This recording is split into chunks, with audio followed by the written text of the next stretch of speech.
follows. Introduction of Bills 1147A in respect of a proposal to amend the Constitution. The proposal shall be accompanied by the signatures of at least 50 other members in support, unless it is sponsored by the majority party or the minority party. Where the Speaker approves the publication scrutiny of the proposal, the Speaker shall notify the House of the approval and may, 1, allow the sponsor to make a statement on the objectives of the proposal, 2, allow comments on the statement made by the member, 3, facilitate collection of the views from the comments of members at an appropriate forum, and 4, invite members with similar or related proposals to make submissions before the committee to which the proposal is referred. Honorable members, this new procedure is informed by the recent decision of the High Court that a bill proposing to amend the Constitution cannot be amended once it is published. As such, the new procedure is aimed at collecting as many views as possible from as many stakeholders and experts as may be practicable before a proposal to amend the Constitution is published into a bill. Indeed, I know that the proposal by the two honorable members has complied with the first part of this new provision, having obtained signatures of over 200 members of this House. Consequently, as your Speaker, my obligation is to facilitate the rest of the process as provided for in the standing orders.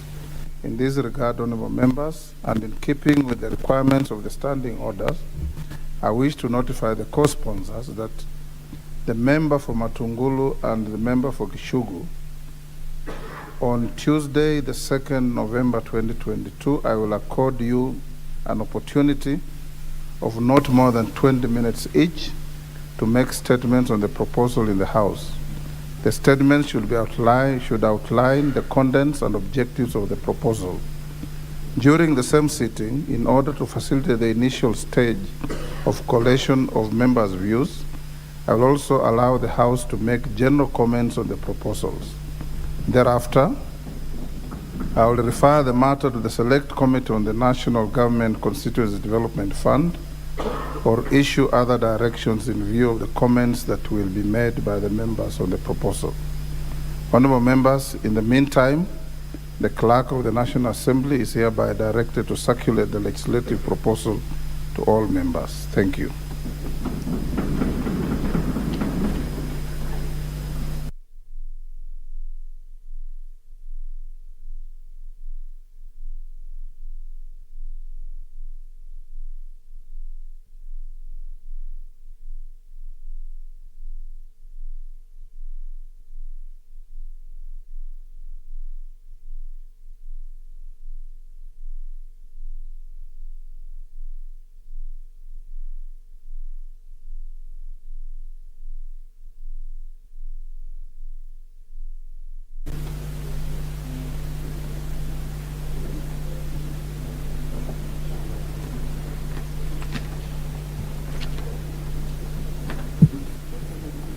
Honorable members, I have two messages.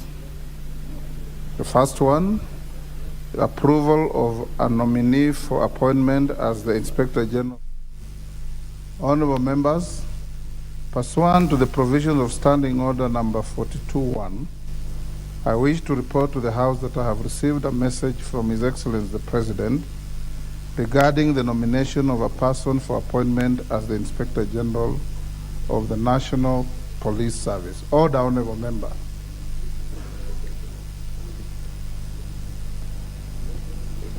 You may take your seat.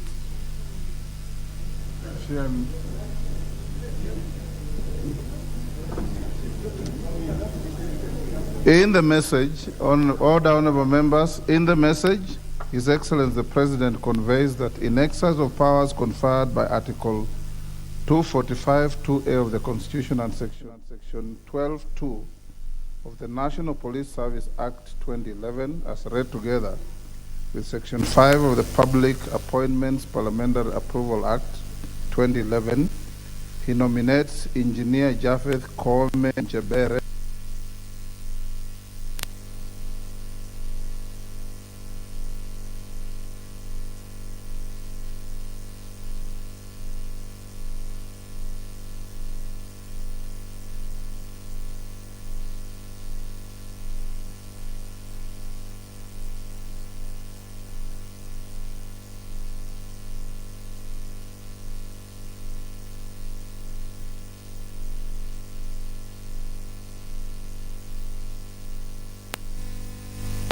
Inspector General of the Service shall be appointed by the President with the approval of Parliament. The President shall, within 28 days after vacancy occurs in the office of the Inspector General, nominate a person for appointment as an Inspector General and submit the name of the nominee to Parliament. Honorable members, it is notable that the approval of the nominee will be undertaken by the two houses of Parliament. In this regard, the vetting of the candidate will be done by a joint sitting of the relevant committees of both houses of Parliament in accordance with established practice. Honorable members, Section 8(1) of the Public Appointments Parliamentary Approval Act 2011 provides that the committee to which such nomination is referred shall consider the matter and table a report in the House within 28 days. As you are aware, honorable members, the Departmental Committee on Administration and Internal Affairs is yet to be constituted. In this regard, and in keeping with the resolution of the House of 12th October 2022 regarding the conveyance of messages during recess, yesterday, the 24th October 2022, I notified all members and directed the clerk to cause the President's message to be transmitted to all members. I also instructed the clerk to coordinate with the clerk of the Senate so as to immediately facilitate the process of the statutory notifications to the general public ahead of the first sitting of the Joint Committee. The clerk has already complied with that. This implies that the counting of time with respect to the vetting process commences today, Tuesday, the 25th October 2022, being the first day following the statutory notification to the public. Honorable members, in summary and in accordance with the requirements of the Public Appointments Parliamentary Approval Act 2011, the standing orders of both houses and the practices of Parliament, it is notified as follows. 1, that the vetting of the nominee for appointment to the office of the Inspector General of the National Police Service shall be conducted jointly by the Departmental Committee on Administration and International Affairs of the National Assembly and the Standing Committee on National Security, Defense and Foreign Relations of the Senate. 2, that the chairpersons of the two committees will co-chair the joint sittings and the Secretariat will comprise officers of the two houses. 3, that the quorum of the joint committee will be the corresponding quorums of each of the two committees as stipulated by the respective standing orders. 4, that as contemplated under Rule 9(6) of the Houses of Parliament Joint Rules, unless a decision is reached by consensus, any vote to be taken in the joint sitting of the committee shall be by separate houses. This will ensure that the numerical difference of the individual members representing the houses in the joint sittings has no effect on the decisions of the joint sittings of the committees. And 5, that the committees shall, having conducted the vetting hearings, submit a joint report to the respective houses in the manner contemplated by the standing orders of the respective houses.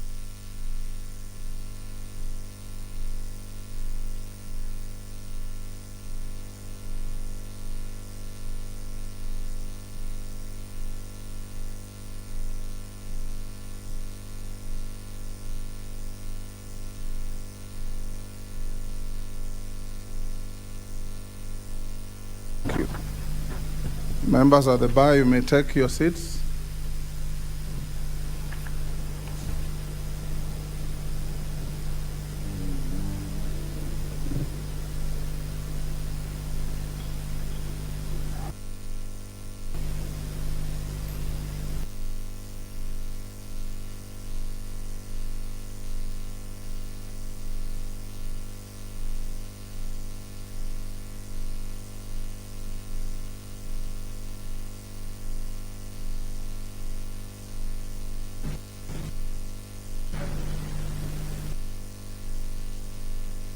Honorable members, the second message is a message from the Senate on the establishment of the Select Committee election of members to the East African Legislative Assembly, EALA.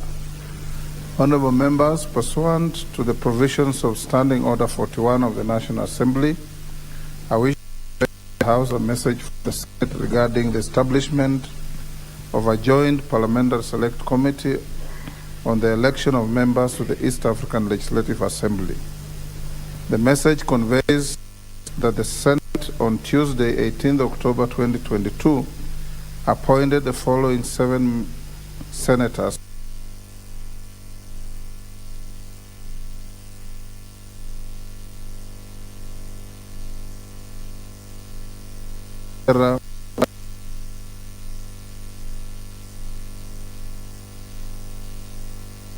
Raj Abdullahi Abdurrahman MP, Senator Chute Mohammed Said MP, Senator Joseph Githuku Kamau MP.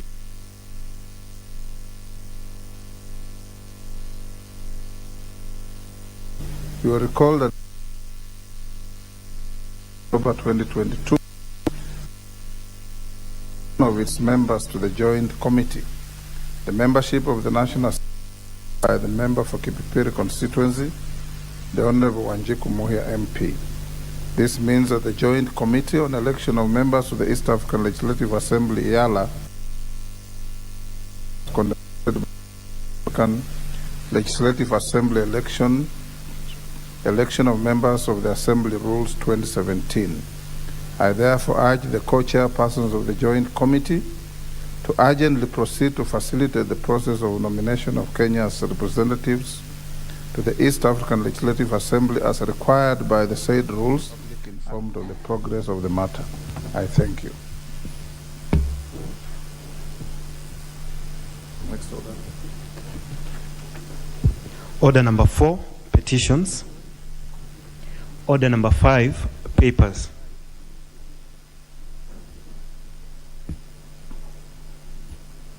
Majority Leader. Honorable Speaker, I beg to lay the following paper on the table of the House today, Tuesday, October 25th, 2022. First report of the Committee on Appointments on the vetting of nominees for approval as Cabinet Secretaries, the Secretary of the Cabinet, and the Attorney General. Thank you, Honorable Speaker.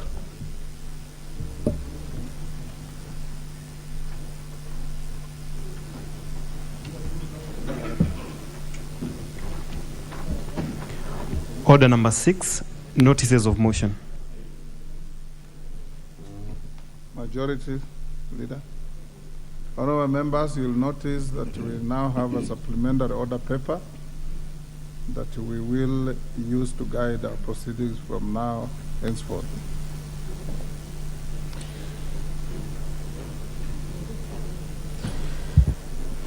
Honorable Speaker, I beg to give notice to the following motion: that taking into consideration the findings of the Committee on Appointments in the first report on the vetting of nominees for approval as Cabinet Secretaries, the Secretary of the Cabinet, and the Attorney General, laid on the table of the House today, Tuesday, October 24th, 2022, and pursuant to the provisions of Article 152(2), 154(2), and 156(2) of the Constitution, and Section 3 and 8 of the Public Appointments Parliamentary Approval Act of 2011, this House, 1, approves the appointment of the Honorable Wycliffe Musalia Mudavadi, EGH, as a Cabinet Secretary in the office of the Prime Cabinet Secretary.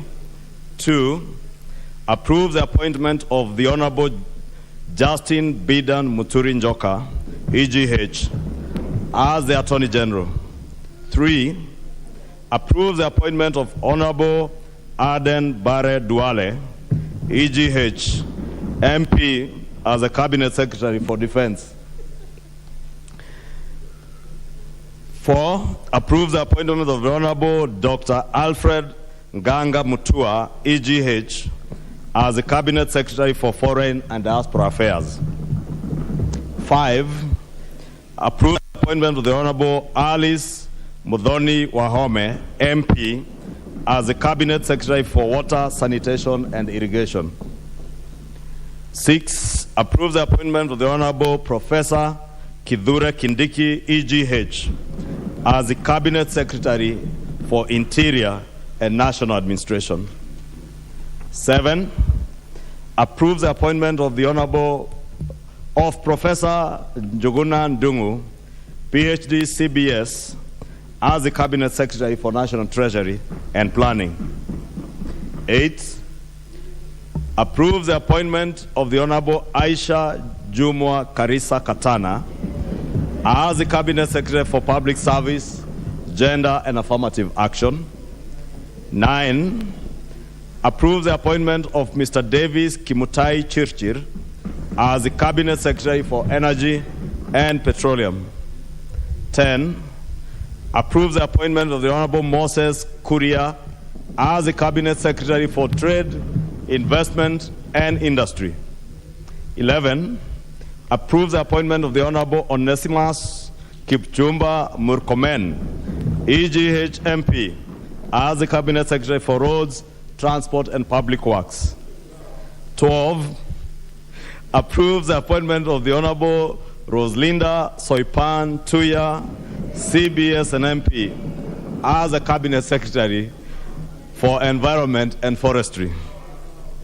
13, approve the appointment of Zakaria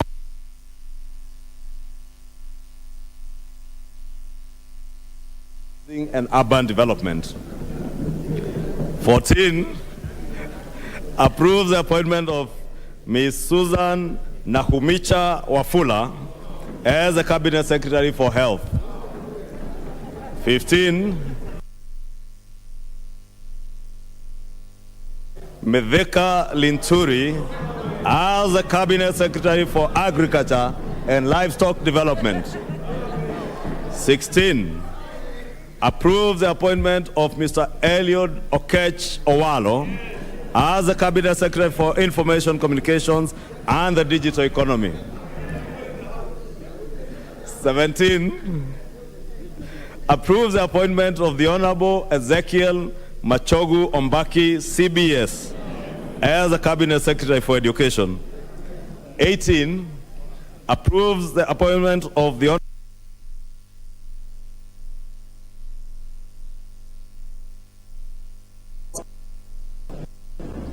19, approve the appointment of Ms. Rebecca Miano for East African Community, Arid and Semi-Arid Lands and Regional Development. 20, approve the appointment of Mr. Simon Kiprono Chelugui, EGH, as the Cabinet Secretary for Cooperatives and Micro, Small and Medium Enterprises Development. 21, approve the appointment of the Honorable Governor as the Cabinet Secretary for Mining, Blue Economy and Maritime Affairs. 22, approve the appointment of the Honorable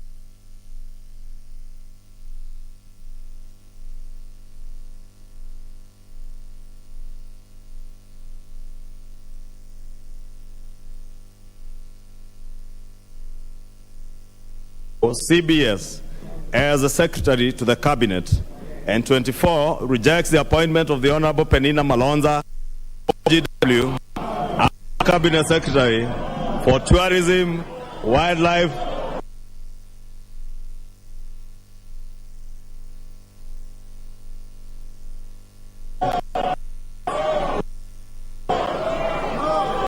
Thank you, Honorable Speaker. And Honorable Speaker, I am certain this, honorable members, this is just the notice to the motion. The motion will be there, you will debate.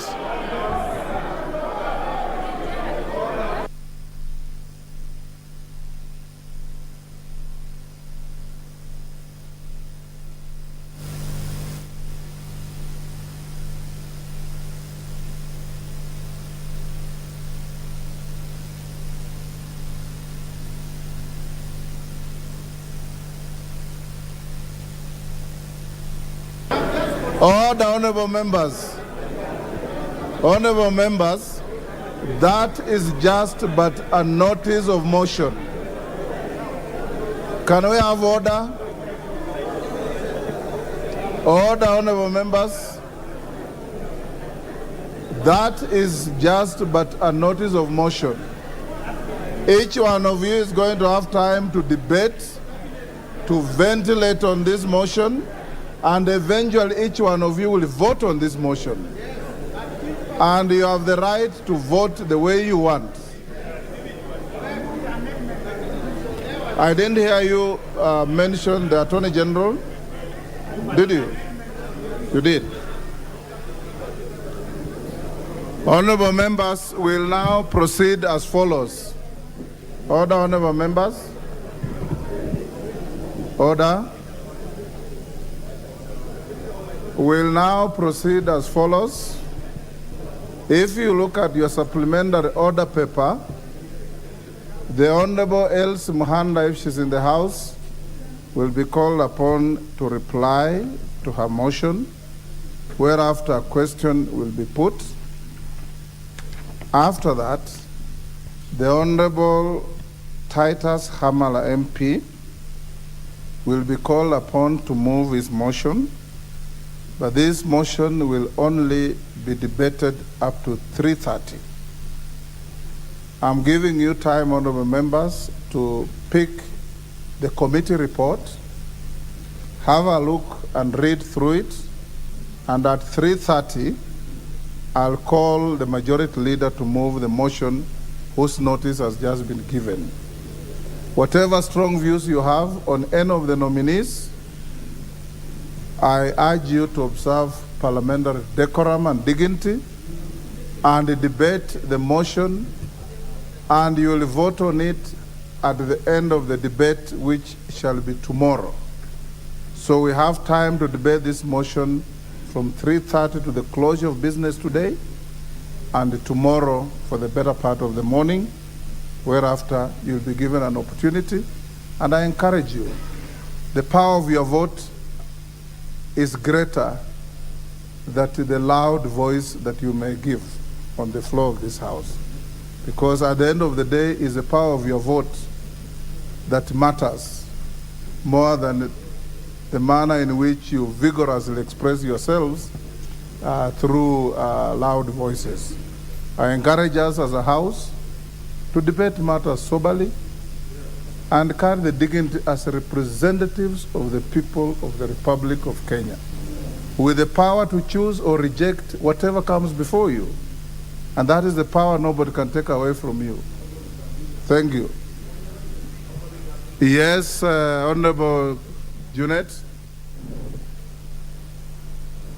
Mr. Speaker, you need to talk to Honorable Chepkonga that this is not the Eldoret Cooperative Society. We are in Parliament, Mr. Speaker. He's intimidating me here. But Mr. Speaker, having said that, in relation to the motion, that the notice of motion that has been given, in relation to the notice of motion. We shall listen to the Honorable Junet. Mr. Speaker. Go on. Let me reserve my comment. Mr. Speaker, in relation to the motion, notice of motion that has been tabled by Honorable Ishungwa, Mr. Speaker, I want to bring to the attention of the House that when you have told them to go and get the report of the committee, the vetting committee that you chair, I want to single out and ask them to pay attention that there is a minority report attached to the main report for discussion in this House that is rejecting the nomination of Honorable Aisha Jumwa and Honorable Linturi, Mr. Speaker. The people being rejected are not only one person. We are rejecting 3 people in total, Mr. Speaker, and I'm just urging them to look into it. Not that I'm debating. Mr. Speaker. Thank you, Honorable Junet. Thank you. Your point is made. Honorable members, the report will be found in the documents of office out there. Please read and make informed choices when you vote. The Honorable Elsie Muhanda.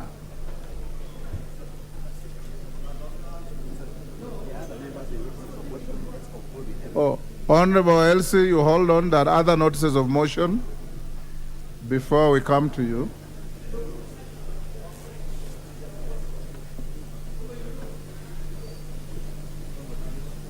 Honorable Yusuf of Kamukunji.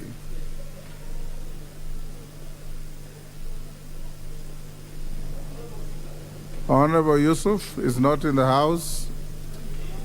Is he? Where?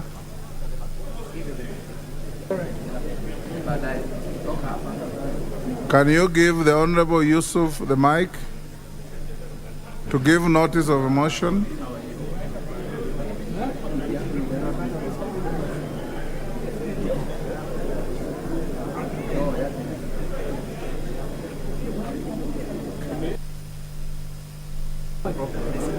I have not asked you. Which one? Okay. Honorable Yusuf? I don't have a copy.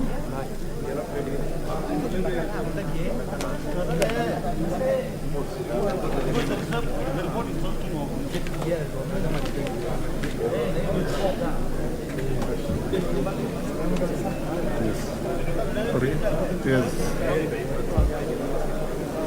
All the honorable members, I understand the Honorable Yusuf is not ready to give notice of his motion. Will stay, the Honorable? No, I just need a copy of the order. The screen doesn't work. You need? I need a copy of the... The hard copy of the order paper? Yes. It will be available to you? Thank you, Mr. Speaker.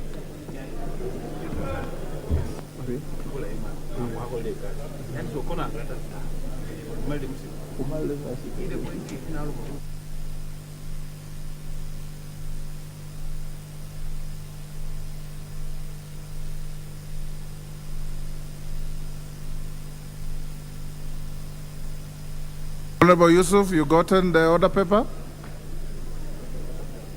Proceed and give notice of your motion.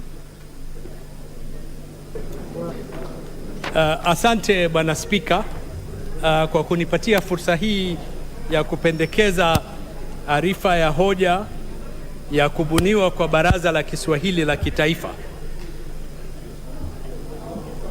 Kwamba tukitambua kifungo cha 7 cha katiba ya Kenya kimebainisha lugha ya Kiswahili ni lugha pekee ya kitaifa na pia ni lugha rasmi katika nchi ya Kenya. Aidha, serikali imepewa wajibu wa kulinda na kuendeleza lugha tofauti za watu wa Kenya na kukuza matumizi ya lugha za kiasili nchini.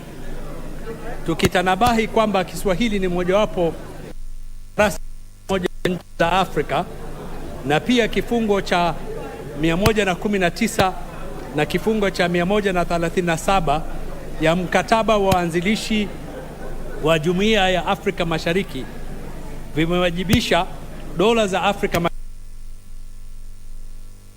kustawisha na kuendeleza lugha ya Kiswahili kama lugha ya umoja katika nchi za Afrika Mashariki. Tukitambua kwamba nchi ya Tanzania iliunda Baraza la Kiswahili la Kitaifa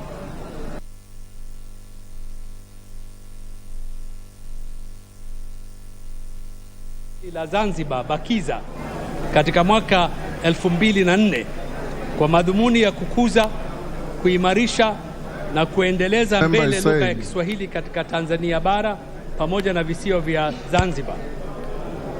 Tukitambua kwamba mkutano wa 3 wa Baraza la Mawaziri wa Kenya uliofanyika tarehe 14 mwezi wa Agosti mwaka 2018 ilidhihinisha kuanzishwa kwa Baraza Kuu ya Kiswahili ya Kitaifa kuambatana na kifungo cha 137 cha mkataba wa uanzilishi wa Jumuiya ya Afrika Mashariki. Ikifahamika kwamba Kiswahili ni lugha ya kiasili kwa jamii za mkoa wa Pwani nchini Kenya na pia idadi kubwa ya Wakenya ni wazungumzaji wa lugha ya Kiswahili. Tukijua kwamba lugha ya Kiswahili ina nguvu sana katika mawasiliano rasmi na kwa hivyo kuchangia kudhoofika kwa lugha yetu ya Kiswahili. Tukitambua uamuzi wa Baraza la Mawaziri kuhusu kubuniwa kwa halmashauri kuu ya Kiswahili ya kitaifa bado haujatekelezwa, kwamba bunge hili linahimiza serikali kuu ya Kenya kupitia Wizara ya Michezo, Utamaduni na Urithi kuanzisha rasmi Baraza Kuu ya Kiswahili ya Kitaifa na kuzindua mikakati, mbinu na sera mahsusi zinazohitajika kukuza na kuendeleza lugha ya Kiswahili na kushirikiana na vyombo vingine vya dola vya kitaifa na vya kibinafsi vinavyohusika na uboreshaji wa lugha ya Kiswahili. Mimi kama mbunge wa eneo la Kamkunji, Mheshimiwa Yusuf Hassan Abdi, asante sana Bwana Spika kwa fursa hii ya kuleta hoja hii mbele ya bunge la taifa. Next, order members. Next, notice of motion by the Honorable Mwengi Mutuse, OGW MP, MP for Kibwezi West. Thank you, Mr. Speaker. I rise to give notice of the following motion on recognition and remuneration of village elders. That aware that there have been village elders in every village in the Republic of Kenya, cognizant that the village is not formally recognized as an administrative unit in accordance with Section 14 of the National Government Coordination Act of 2013, noting that despite the said village elders offering services to the Republic and the people and the government of Kenya, that they are not remunerated contrary to Article 41 of the Constitution on fair labor practices, and further noting that in accordance with Section 14 and 15 of the National Government Coordination Act of 2013, the Cabinet Secretary in charge of Interior and Coordination of National Administration, in consultation with the President and the Public Service Commission, have the power to establish national government administrative units and appoint administrative officers to serve under these units, and further recalling that Article 10(2)(b) of the Constitution binds state organs and state officers to uphold dignity, which includes remuneration for work done, and noting that village elders have existed for many years and interact with wananchi at the lowest level. Hence, their recognition in law is in public interest and their remuneration has been long overdue. This House therefore urges the national government through the Ministry of Interior and Coordination of National Administration to 1. Establish all existing villages as administrative units in accordance with Section 14 of the National Government Coordination Act of 2013, and 2. Recruit and remunerate the existing village elders as administrative officers. Thank you, Mr. Speaker. Tapitisha tena. Honorable Mutuse. Next order. Order number 7, questions and statements. Cindy. Order number 8, motion, development of a school feeding policy. Mover to reply. Honorable Elsie Muhanda, you may proceed to reply to your motion. Okay. Honorable Speaker, thank you so much for granting me this time. First of all, I want to thank all honorable members for the overwhelming support they have given to this motion. It shows that indeed food is a basic need, and it shows that the problem is deep in Kenya.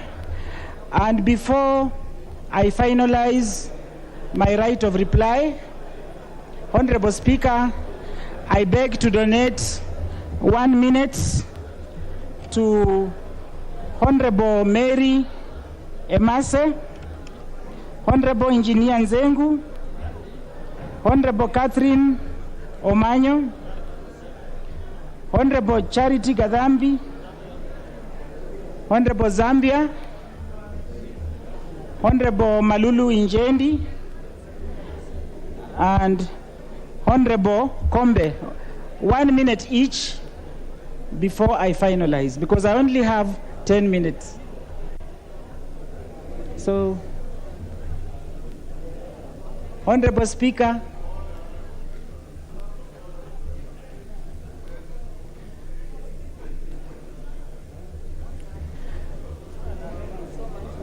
You have come out of recess. You can retreat to the lobby out there and exchange views.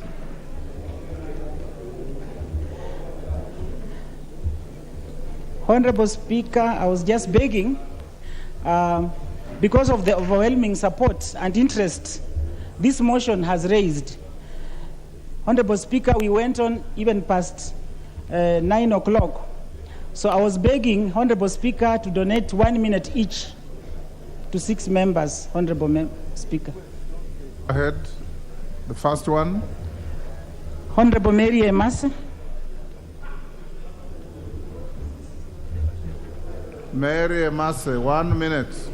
Thank you, Mr. Speaker. Mr. Speaker, this is indeed a very important motion, and I want to thank the Honorable LC for bringing up. Mr. Speaker, this school feeding program is a program that has worked, especially in jurisdictions where it has been embraced, like Bangladesh. It has seen to significantly increase enrollment rates, reduce malnutrition. It has been seen to enhance retention of students in schools. And Mr. Speaker, in a period of 5 years, between 2011 to 2016, enrollment rates went high from 56,000 to 2.53 million students in Bangladesh, where this program was actually implemented in partnership with the World Bank, World Food Program. Mr. Speaker, I want to support this motion, and I want to encourage the member to go further, formulate a bill so that we can develop national government policy on school feeding program and a strategy for its implementation, so that we can be able to maintain our children in schools, so that we can be able to improve the academic results in schools, because children are encouraged to stay in school. Thank you, Mr. Speaker. The Honorable Nzengu. The Honorable Nzengu.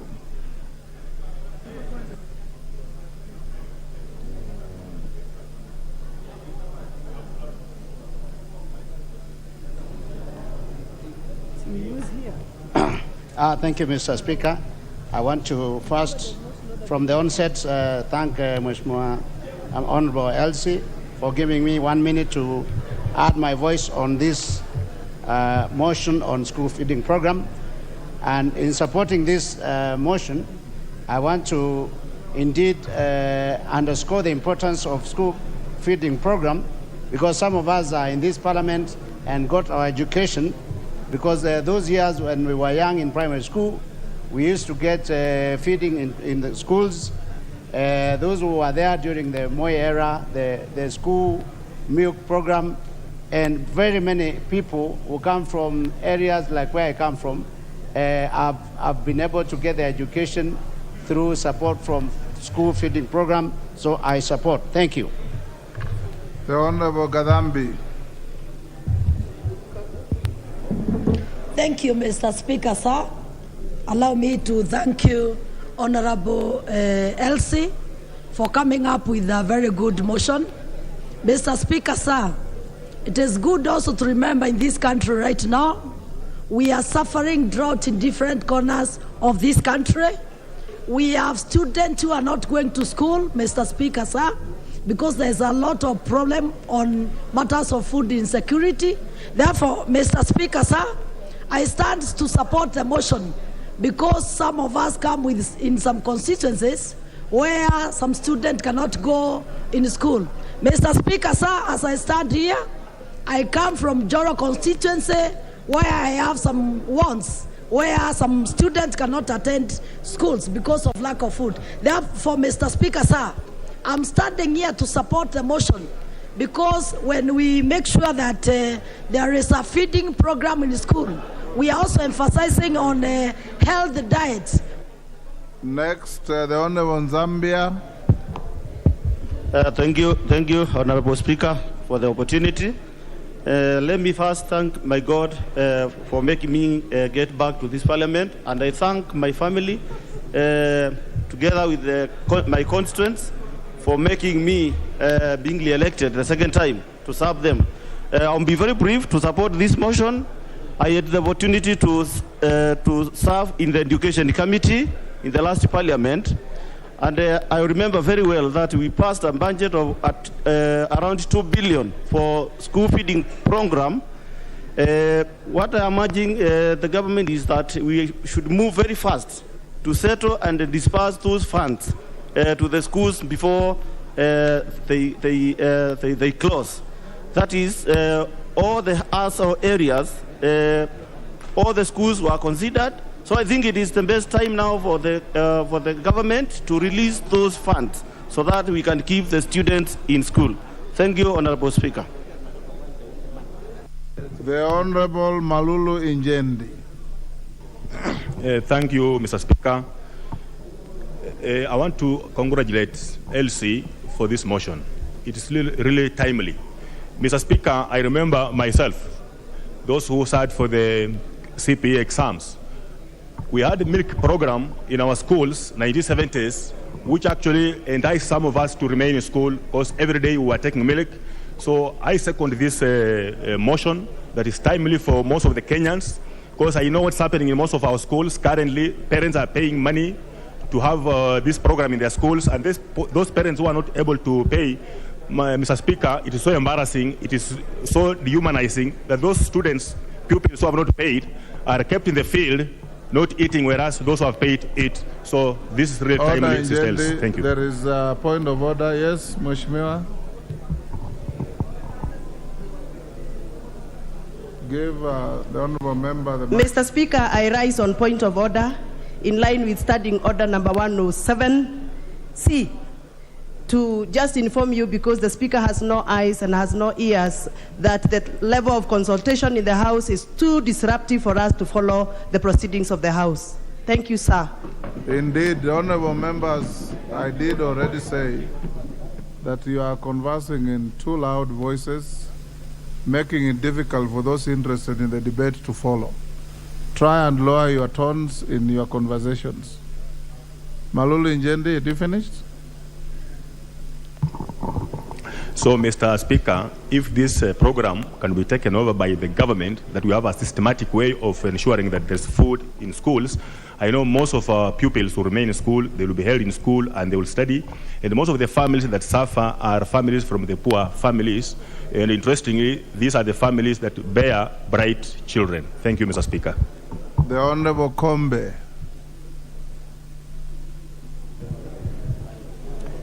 Asante, Mheshimiwa Spika. Pia nichukue nafasi hii nimpongeze Mheshimiwa Elsie kwa kuleta hoja hii. Mheshimiwa Spika, ni wazi na ni dhahiri kwamba shule nyingi hasa za msingi, watoto wengi huwa wanaacha kuendelea na masomo kwa ajili ya janga hili la njaa. Wakati mwingi utawapata wanahudhuria asubuhi na saa 8 hawarudi shule kwa sababu hawawezi kumudu hali ile ya njaa. Na wale wachache watakaoweza kurudi shuleni pia vile vile, Mheshimiwa Spika, utawapata wanalala, hawana wakati wa kuweza kusikiza kwa makini na kupata yale wanayofundishwa. Mheshimiwa Spika, ningeomba tu mara mswada huu unapopita, Mheshimiwa Spika, ile kamati ya utekelezaji wa miswada kama hii ikaweze kuchukua hatamu na ikaweze kuhakikisha ya kwamba mswada huu unatekelezwa. The Honorable Omanyo.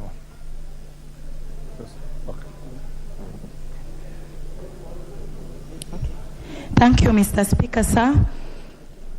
I actually was very excited when I had this motion, and I support fully. Just like students or pupils wear uniforms, nobody will discover who is poor and who is rich if all the children are given some food. And there will be no stress, because nowadays we have mental health issues rising, because sometimes it is the environment the kid was raised that makes these children not to grow actually focused. And also the concept of uniformity or unity. When children eat together and nobody notices that this one misses lunch because they have not paid, then they will grow sharing and will not be raising a selfish society. Thank you. Honorable Elsie, there is a request from Honorable Kiari of Dagoretti South to take a minute from you as well. Do you mind? Kiari, give him the microphone, please. Thank you very much, Mr. Speaker, and I want to start by commending the Honorable Elsie for bringing such a timely motion on school feeding. And Mr. Speaker, I would like to report to this House that beyond just pushing a motion, beyond formulating legislation, beyond forming policy on school feeding is actually practically possible in any constituency in this country. And I say that being a member of parliament from the only constituency in the Republic that has a comprehensive school feeding program. So to Honorable Elsie, the bills I'd like to make on your school feeding program is one, yes, it is very essential. Secondly, the model that works in the Dagoretti South constituency is a model that involves a number of stakeholders. For starters, as the Dagoretti South constituency and GCDF, we built a central kitchen in one of the schools in the constituencies. From this central kitchen, we are able to feed 12,000 students every day out of that one kitchen. What we have been able to do is work out a logistical mechanism of food distribution where the food is prepared by 8 a.m., by 9 a.m. the food is ready, by 10 a.m. it's being packed, by 11 it is being distributed around the constituency, and it arrives in all the schools at around the same time while it is still hot. Now what we have done is that we have dismantled the food cartels in the constituency. Your time is up. How do the food Your time is up. Honorable Elsie, you have 3 minutes to go. Understand you have donated 1 more minute to Honorable Kimilu, is that correct?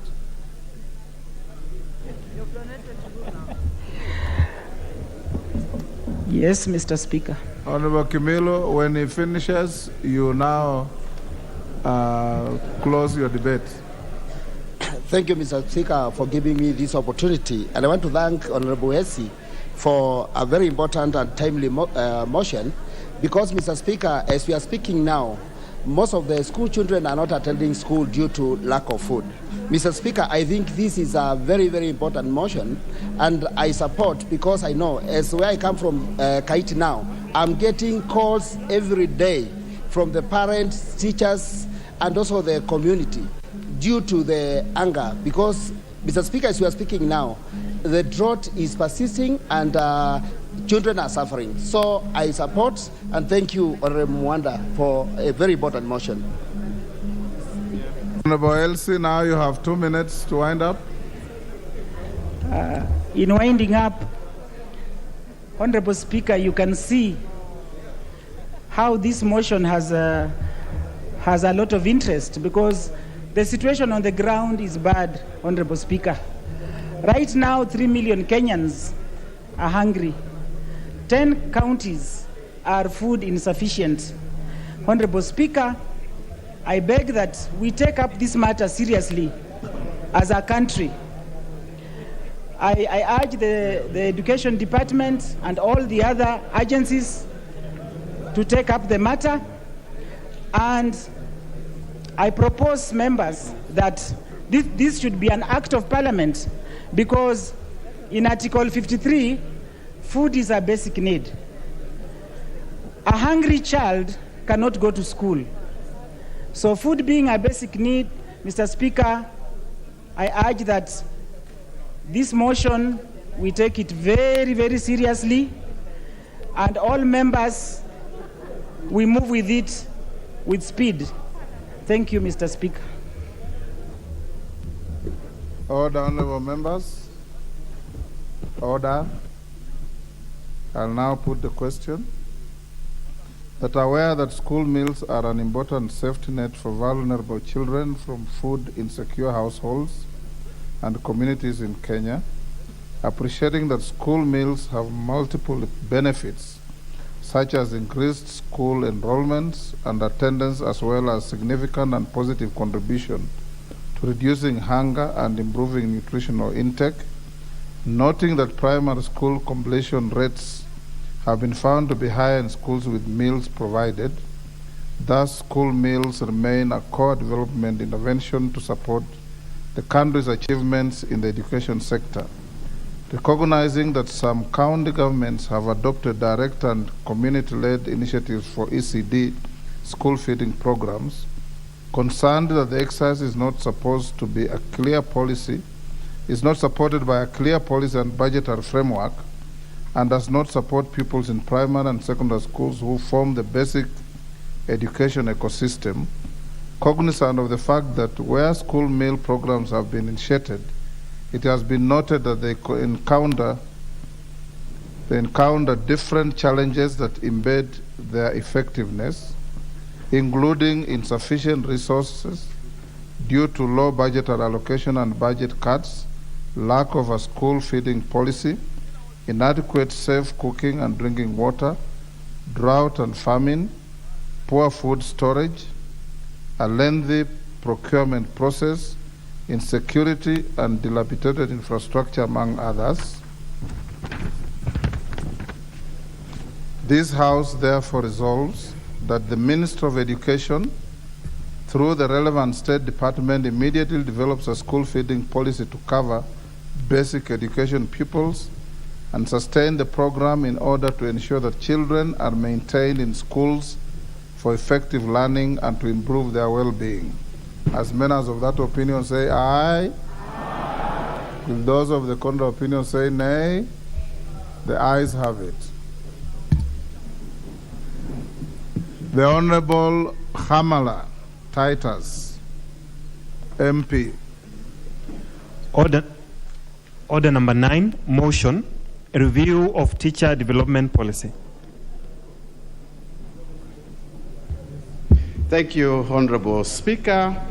I beg to move the following motion, that aware that education is a key enabler of national development and realization of Kenya's Vision 2030 and the Sustainable Development Goals, and appreciating the invaluable role that teachers play in actualizing the national goals of education, noting that a conducive working environment for teachers enhances performance, and recalling that the delocalization of teachers commenced in 2018 by the Teacher Service Commission immensely disrupted teachers' lives, lowered teachers' morale, and caused untold trauma to many teachers countrywide.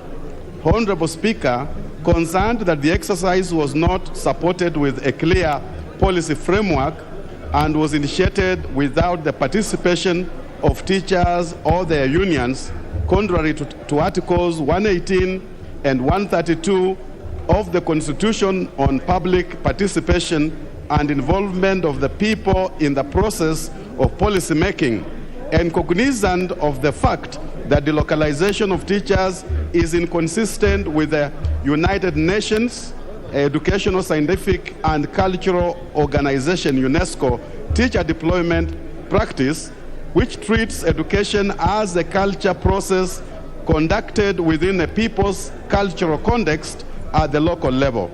Honorable Speaker, I beg this House to resolve that the Teacher Service Commission immediately reverses the ongoing delocalization of teachers and initiates a comprehensive review of the teacher deployment policy with the involvement of teachers in order to make the policy consistent with International Labour Organization, ILO, and UNESCO laws and practices on teacher management and deployment.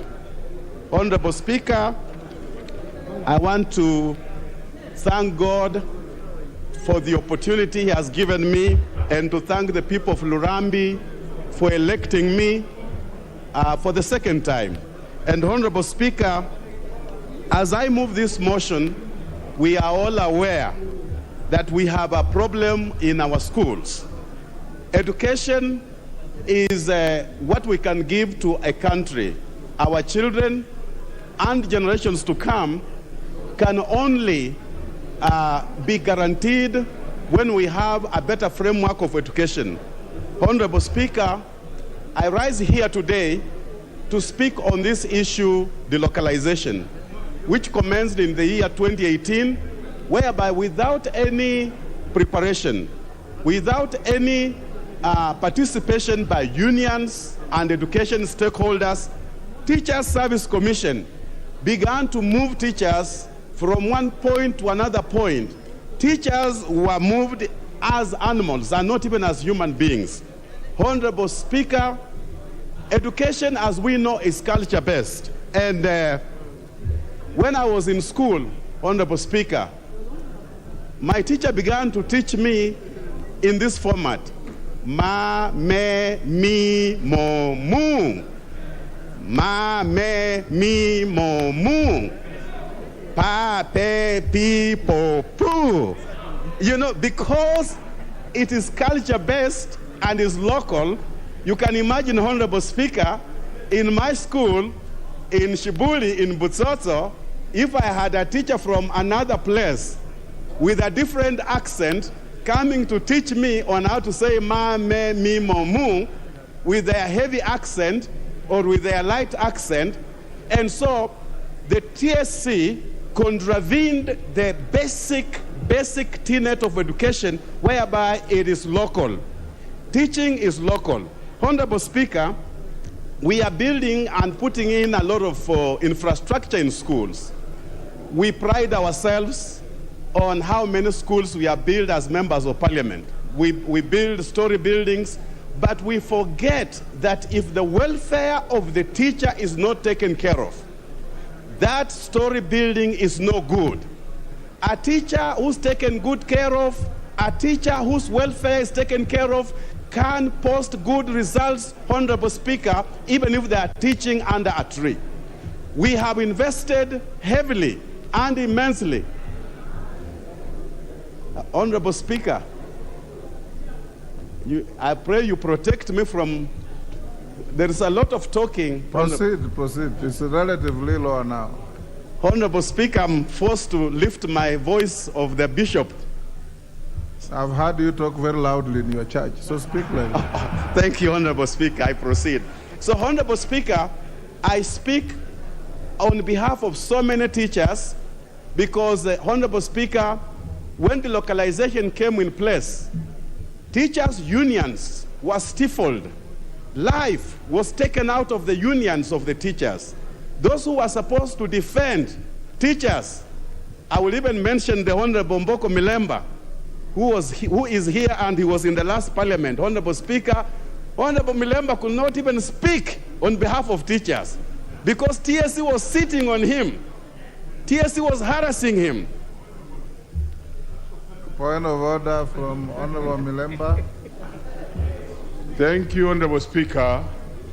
In as much as I appreciate Member for Lurambi for this very good motion, which I'm prepared to speak on,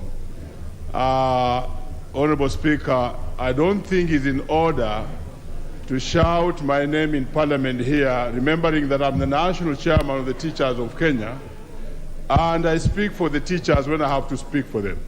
Now that we are in Parliament, I would really ask him to be orderly so that he speaks on parliamentary issues without necessarily shouting my name as not having spoken for the teachers. Yet that's the work I do, Honorable Speaker. Thank you, Honorable Speaker. Honorable Speaker, going back to the issue of delocalization, and I appreciate Honorable Mboko Milemba, who's my friend, and it was on a light note, because I know what you and Honorable Sosion went through. It was very difficult. Honorable Speaker, delocalization completely undermines performance because teachers are posted in areas where they don't want to go, Honorable Speaker.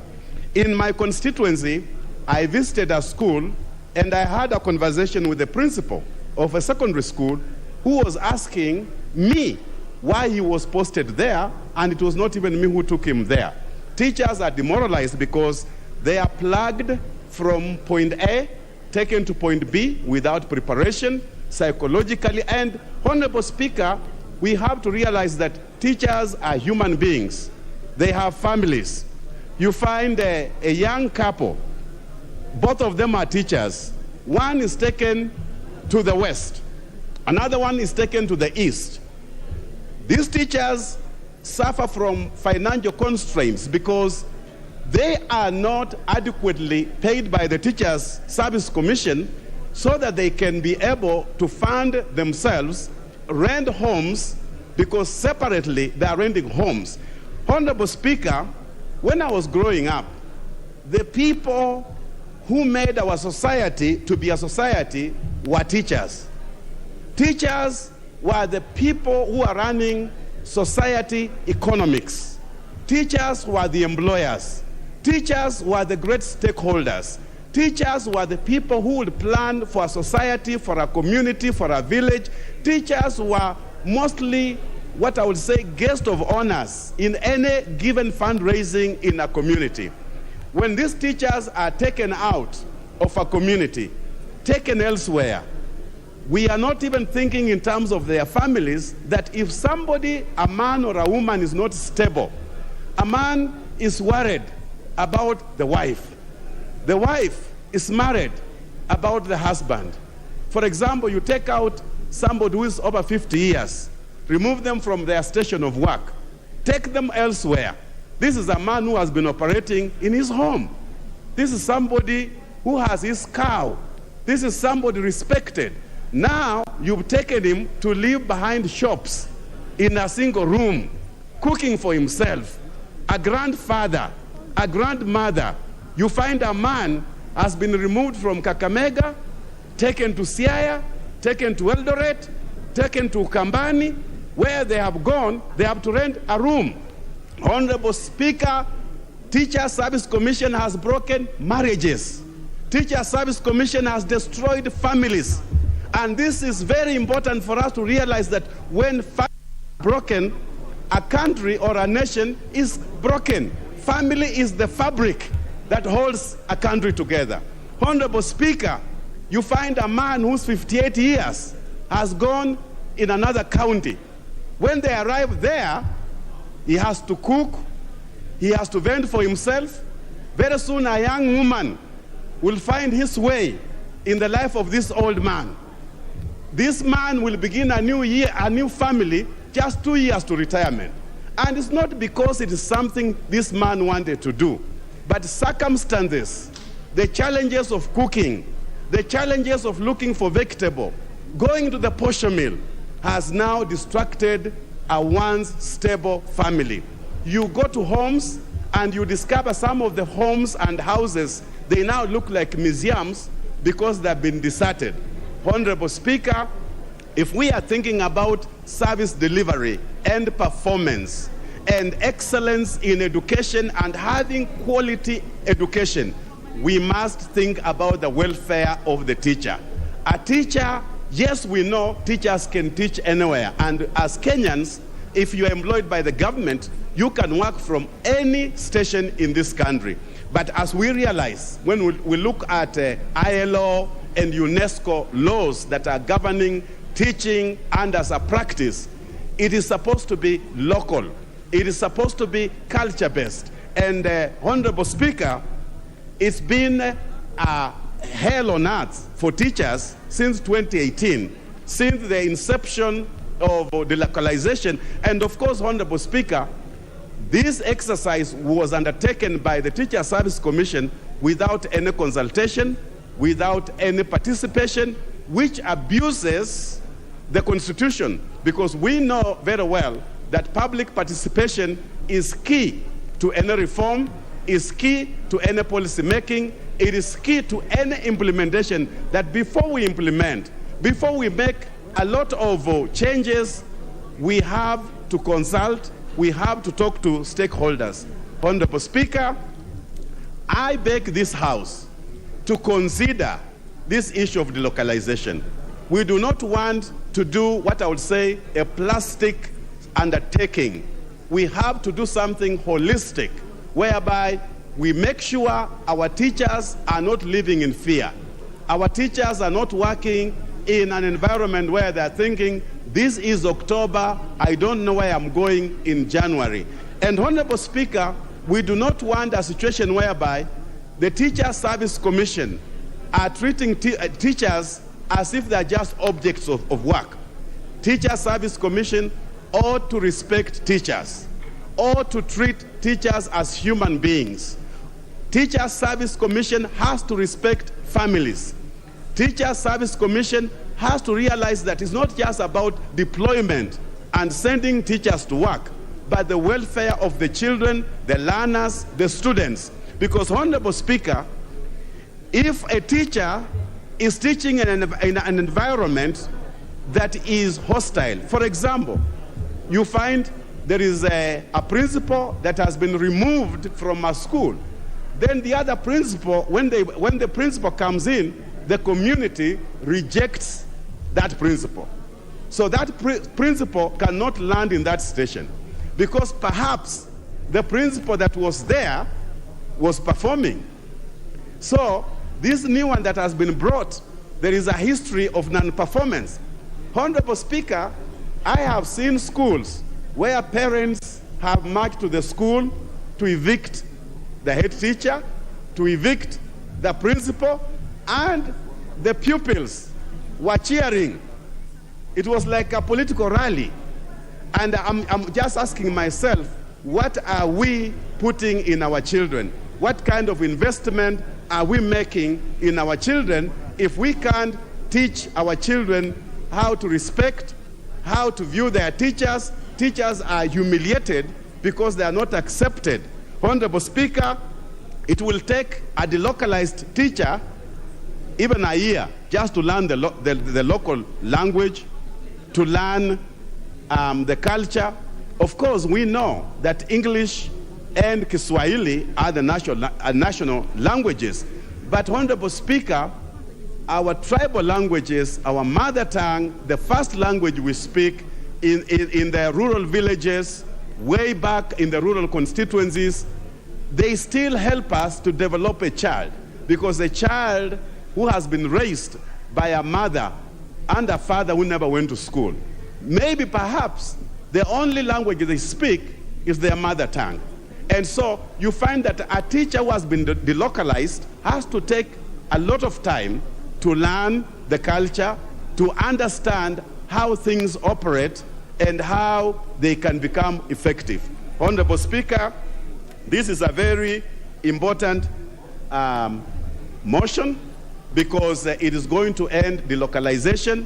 We have to find a way whereby, as much as we want our teachers to teach wherever they are teaching, we also have teachers with conditions, medical conditions, whereby whenever they are taken out of the comfort of their homes or friendly zones where they teach from, then the health issues escalate on them, which again become an impediment for them to actually get performance. Honorable Speaker, I just beg that this House will consider this motion, and with your permission, I call upon the Honorable Dr. Oundo Mdenyo to second this motion. Honorable members, Honorable Hamala, I agree that you need a seconder, and Honorable Mdenyo will second your motion at an appropriate time. I want to now stay your motion and go back to the order on the approval of cabinet nominees and invite the majority leader to move his motion. Order number 10, special motion, approval of appointment of cabinet secretaries, the Attorney General and Secretary to the Cabinet.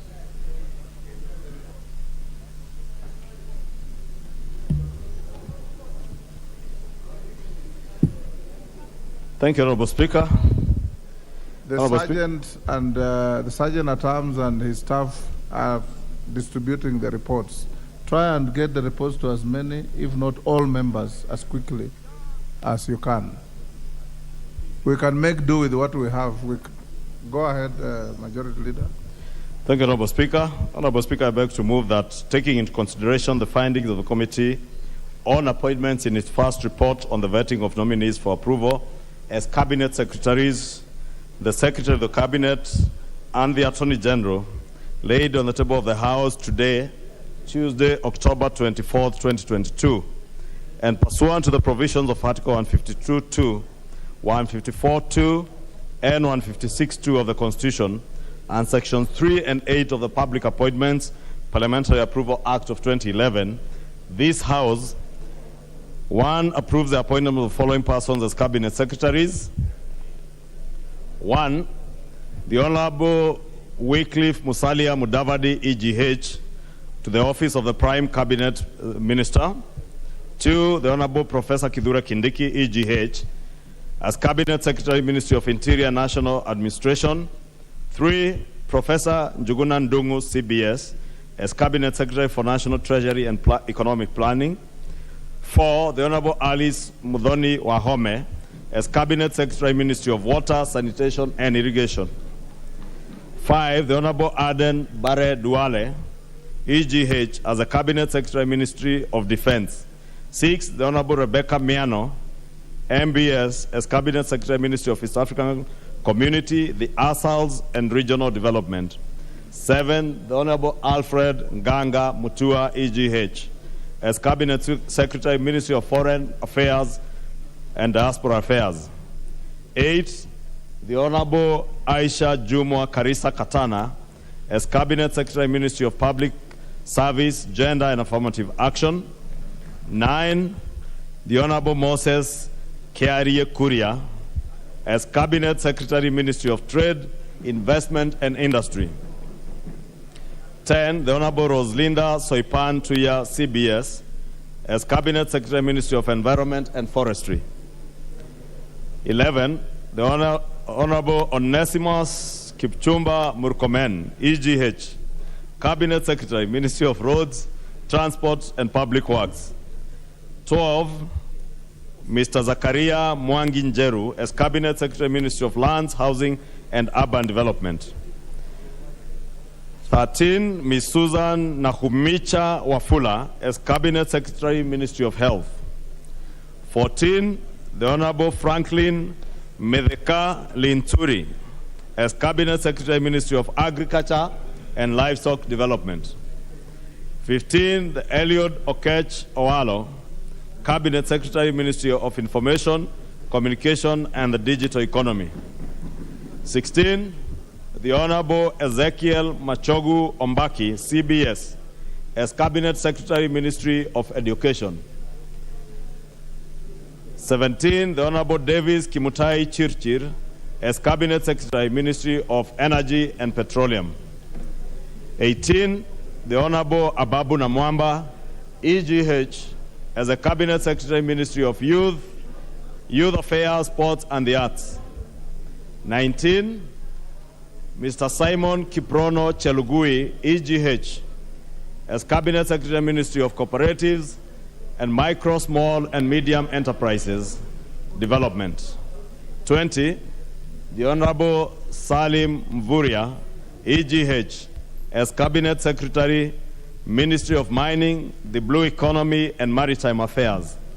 21, the Honorable Florence Chepngetich Koskei Bore, as Cabinet Secretary, Ministry of Labor and Social Protection. And that 1, approves the appointment of the Honorable Justice Bedan Muturi Njoka, EGH, as the Attorney General of the Republic of Kenya. 2, approves the appointment of Ms. Mercy Keiro Anjao, CBS, as the Secretary to the Cabinet. And 3, rejects the appointment of the Honorable Penina Malonza, OGW, as a Cabinet Secretary for Tourism, Wildlife and Heritage. Honorable Speaker, I beg to move that motion as it is. And Honorable Speaker, in moving this motion, allow me to appreciate in a very special way all the 21 members, including yourself, Honorable Speaker, as Chair of the Appointments Committee, who sat diligently for an average of 12 hours a day from 8 in the morning, at times to close to 9 p.m. every day, from last Monday to Saturday evening, Honorable Speaker, to be able to consider all the 24 nominees, the 22 nominees as cabinet secretaries, that of the Secretary to the Cabinet and the Attorney General, in a record 5 days, with the exception of Mashujade when we took a break. Honorable Speaker, it is out of this members' commitment, the 21 members from both sides of the political divide, that we are able to come up with this very bulky report that members will be able to go through and see that all the nominees that His Excellency the President communicated to the House and whose communication the Honorable Speaker delivered to this House, Honorable Speaker, were considered on merit. We also considered their suitability to serve in the offices that they have been nominated to. And Honorable Speaker, that the culmination of all those deliberations is this report that is before us, Honorable Speaker. Honorable Speaker, members will appreciate that there are certain issues that are put into consideration during approval hearings. And among the issues, Honorable Speaker, as provided in Section 6 and Subsection 7 and Subsection 8 of the Public Appointments Parliamentary Approval Act of 2011, which provides that under 7, that an approval hearing shall focus on a candidate's academic credentials, professional training and experience, personal integrity, and their background. And in 8, the Act states that the criteria specified in the schedule shall be used by a committee during an approval hearing for the purposes of vetting a candidate. And Honorable Speaker, I want to confirm that it is this criteria that is set out in this particular section of Section 8, subsection 8 of Section 6 of the Public Appointments Parliamentary Approval Act of 2011 that guided the committee. And indeed, Honorable Speaker, we did consider the academic credentials of all the candidates, their professional training. We did look at their experience in places where they have worked before. We did consider issues to do with their personal integrity as individuals and also in office for those who have held public and other private offices before. And also, Honorable Speaker, their background. And Honorable Speaker, I must indicate that some of the nominees did, as many members possess here, did possess a background that resonates with very many Kenyans who are hustling out there, and members who are here, Honorable Speaker, who would also be an inspiration to many Kenyans out there. And I must take this opportunity, Honorable Speaker, to particularly point out somebody like the Honorable Aisha Jumwa. In consideration of Aisha Jumwa's background, Honorable Speaker, and many Kenyans who are watching, the Honorable Aisha Jumwa was not able to just take the committee through her very humble background and a very humble beginning in a family, in a huge family of 47 children. But she was able to clearly articulate the struggles that she has had to struggle through school, dropping out of school, getting pregnant and bearing children at a very young age in Form 2, but recollecting and picking up her life again, going back to school, educating herself all the way to university, Honorable Speaker, being elected and nominated as an MCA, eventually being elected as a Kilifi Women Rep and member for Malindi, and eventually, Honorable Speaker, running for governor. And as much as she never made it for governor, Honorable Speaker, finding favor in the eyes of the President to nominate her as Cabinet Secretary in charge of the public service, Honorable Speaker. And I remember her response to the Honorable Kosing when she told the Honorable Kosing that she is not just an inspiration to the girl child in Kenya, but particularly to the girl child in West Pokot, the county where the Honorable Kosing comes, and many of our backgrounds, many of our constituents in the counties, where young women, young girls are dropping out of school because of early pregnancies in their teenage years, others through forced marriages. And she stated that she is indeed an inspiration to many of these young girls who then can recollect themselves, pick up their lives, and be able to make something out of their lives. And I indeed want to commend the Honorable Aisha Jumwa. And even as we recommend her approval today, it is bearing in mind that she has demonstrated that despite the challenges that have been laid out in the minority report, and it is indeed true, as the Honorable Junet was indicating, there is indeed an appendix to this report or at the back of the main report, Honorable Speaker. The last few pages you will find a minority report touching on the Honorable Mithika Linturi and the Honorable Aisha Jumwa. Honorable Speaker, it's important to note, and Honorable Junaid did point it out, that it is indeed within the rights of any member of parliament sitting in a committee or even in plenary like this to debate, agree and disagree. And indeed, on the question of the approval, we did agree to approve all the nominees unanimously in the committee. And even the rejection, Honorable Speaker, that is proposed in this report was unanimous in the committee without taking a vote. But on the two nominees, the Honorable Aisha Jumwa and the Honorable Mithika Linturi, we did take a vote in the committee, and 10 of us voted for approval for both candidates, the Honorable Aisha Jumwa and the Honorable Mithika Linturi. 7 recorded their dissent, and that is where they have put their dissenting report on the Honorable Aisha Jumwa, with 1 member, the Honorable Mishi, abstaining. 8 recorded their dissent on the Honorable Mithika Linturi. And it is within their right, Honorable Speaker, and we respect that. Just like I want to ask members to listen to each other, respect each other's views. The views in this report are those of the committee, having considered what came before them and what was said before them. And Honorable Speaker, it is important, Honorable Speaker, to also point out that the Constitution also spells out certain criteria, Honorable Speaker, and requirements, statutory requirements, Honorable Speaker, that should be adhered to in appointment of persons to public office. And among us, this, Honorable Speaker, is a question of the 2/3 gender rule, and I want to confirm to the House that indeed that criteria has been met through the appointment of the nominees proposed by His Excellency the President. 2 is representation of regional and ethnic diversity. That, again, members will appreciate that there is a very good semblance of regional balance, ethnic balance, and also our diversity as a country. Honorable Speaker, we cannot say that, unlike in previous times, that this is a cabinet that represents only the areas that voted for His Excellency the President. President William Ruto appreciates that he is now elected to serve the people of Kenya without favor and without fear and without regard to those who voted for him and those who did not vote for him and or his administration. That is why he has nominated people from across the country. I know with only 22 members serving in cabinet, it is not possible to cover all our counties. But in terms of regional balance, ethnic diversity, I think these nominees do meet that requirement. On leadership and integrity, Honorable Speaker, is also a requirement that we look at leadership and integrity in line with our Constitution. And Honorable Speaker, I want to confirm that indeed, having gone through the provisions of the Constitution, Honorable Speaker, and what is required of us, Honorable Speaker, we did ensure, or rather the committee ensured, that all the nominees were able to prove to the committee that they are beyond reproach.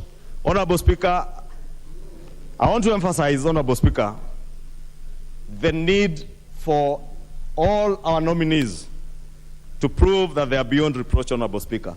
And I know there are those who are of a different view in the minority, Honorable Speaker, especially on the 2 nominees, Honorable Speaker.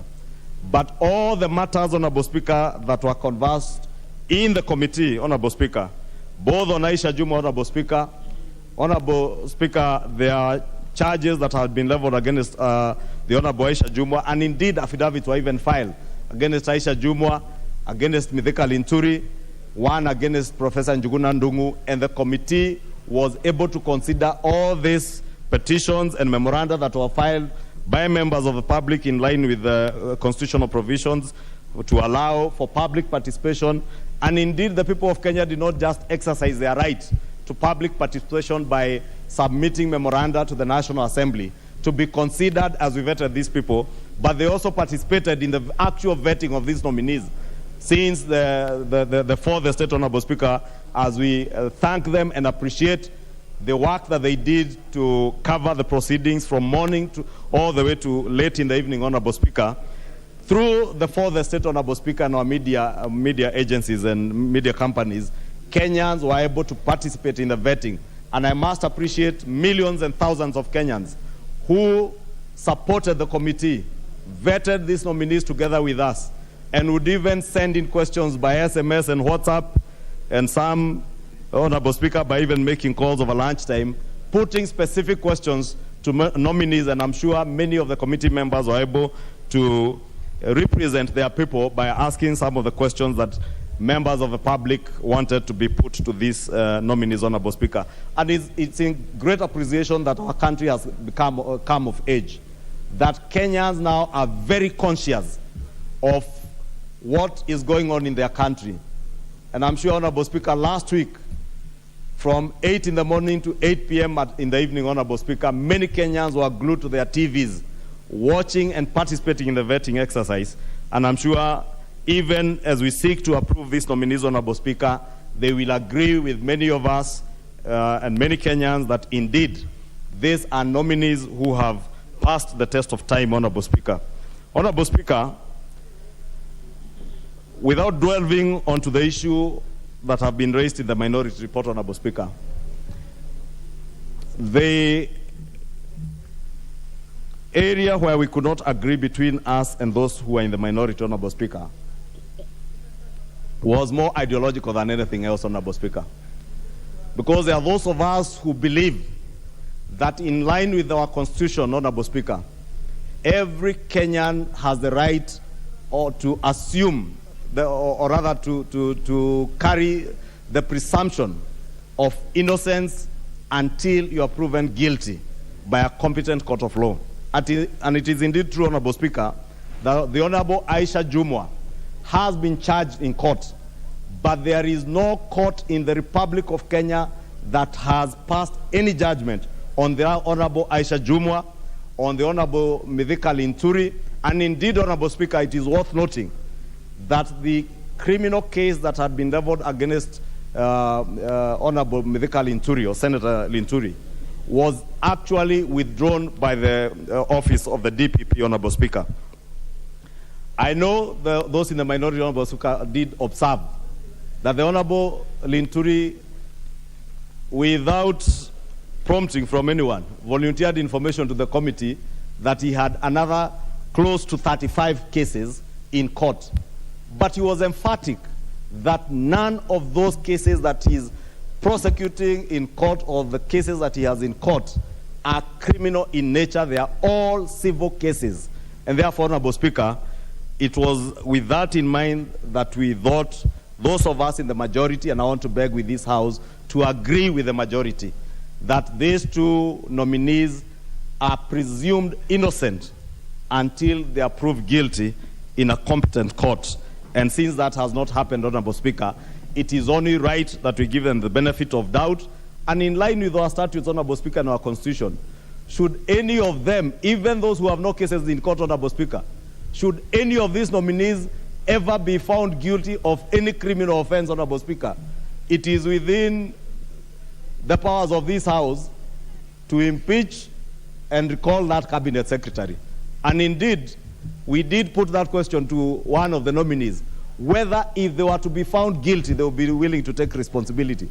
And I believe many of them, or rather most of them, those who had cases, were emphatic that should they be found guilty, they would be willing to take responsibility like others before them, Honorable Speaker. But it's only fair, Honorable Speaker, that we ensure, Honorable Speaker, that we do not become the judiciary. We allow the judiciary to do their work. We allow the office of the DPP to do its work without interfering with their work. And even these nominees are not in any way interfering with the cases that had been filed against them. Even the one whose case was withdrawn was on the DPP's own volition, upon the complainant voluntarily withdrawing the case that had been filed against the Honorable Mithika Linturi. Honorable Speaker, the other issue that had been raised, Honorable Speaker, is on the nomination of the Honorable Wycliffe Musalia Mudavadi as the Prime Cabinet Secretary, Honorable Speaker. And Honorable Speaker, you will remember, Honorable Speaker, when this issue was raised before the committee, in our first meeting, you did address it, Honorable Speaker, and appreciating, Honorable Speaker, that it is within the powers of the President and Article 132 and Article 152, Sub-Article 2, as read together with Section 10, subsection 1 of the National Government and Coordination Act number 1 of 2013, it is within the powers of the President to appoint, to designate the title and assign functions to a cabinet secretary, provided that the total number of cabinet secretaries being nominated by the President do not exceed 22. It is important, Honorable Speaker, for members and the nation to note that the Honorable Musalia Mudavadi, in line, Honorable Speaker, with your ruling as our chair, that the Honorable Musalia Mudavadi was nominated by His Excellency the President to serve in the office of the Prime Cabinet Secretary as one of the 22 Cabinet Secretaries, Honorable Speaker. And the other additional nominees to make the list that we have just read of 24 is the Attorney General and the Honorable Ms. Mercy Kiruanjao, who serves as Secretary to the Cabinet, is therefore not a member per se of the Cabinet, is an ex-official member of the Cabinet together with the Attorney General. Honorable Speaker, on the nominee by the name, Honorable Speaker, the nominee who, Honorable Malonza, Penina Malonza, OGW, who was nominated as a Cabinet Secretary for Tourism, Wildlife and Heritage. Honorable Speaker, again, it is important to state that this was a decision by the committee. But at the end of the day, Honorable Speaker, again, the committee works on behalf of the plenary and on behalf of this House, and it is up to the House to make a decision on all these nominees and decide whether to approve or disapprove them, Honorable Speaker. And it's important, Honorable Speaker, to note that, Honorable Speaker, this particular nominee and the decision of the committee, Honorable Speaker, to reject her nomination is not a vindication, Honorable Speaker, on her suitability per se to hold public office. We did consider and look at her academic credentials, Honorable Speaker, and the nominee is very well qualified in terms of her academic credentials. She is a holder of a master's degree in project planning and management, which she got in 2008. She has a higher diploma in psychology, counseling management, and a Bachelor of Arts in anthropology, all from the University of Nairobi. The anthropology degree, she graduated in 1998, and with a master's in project planning and management that she graduated in 2008.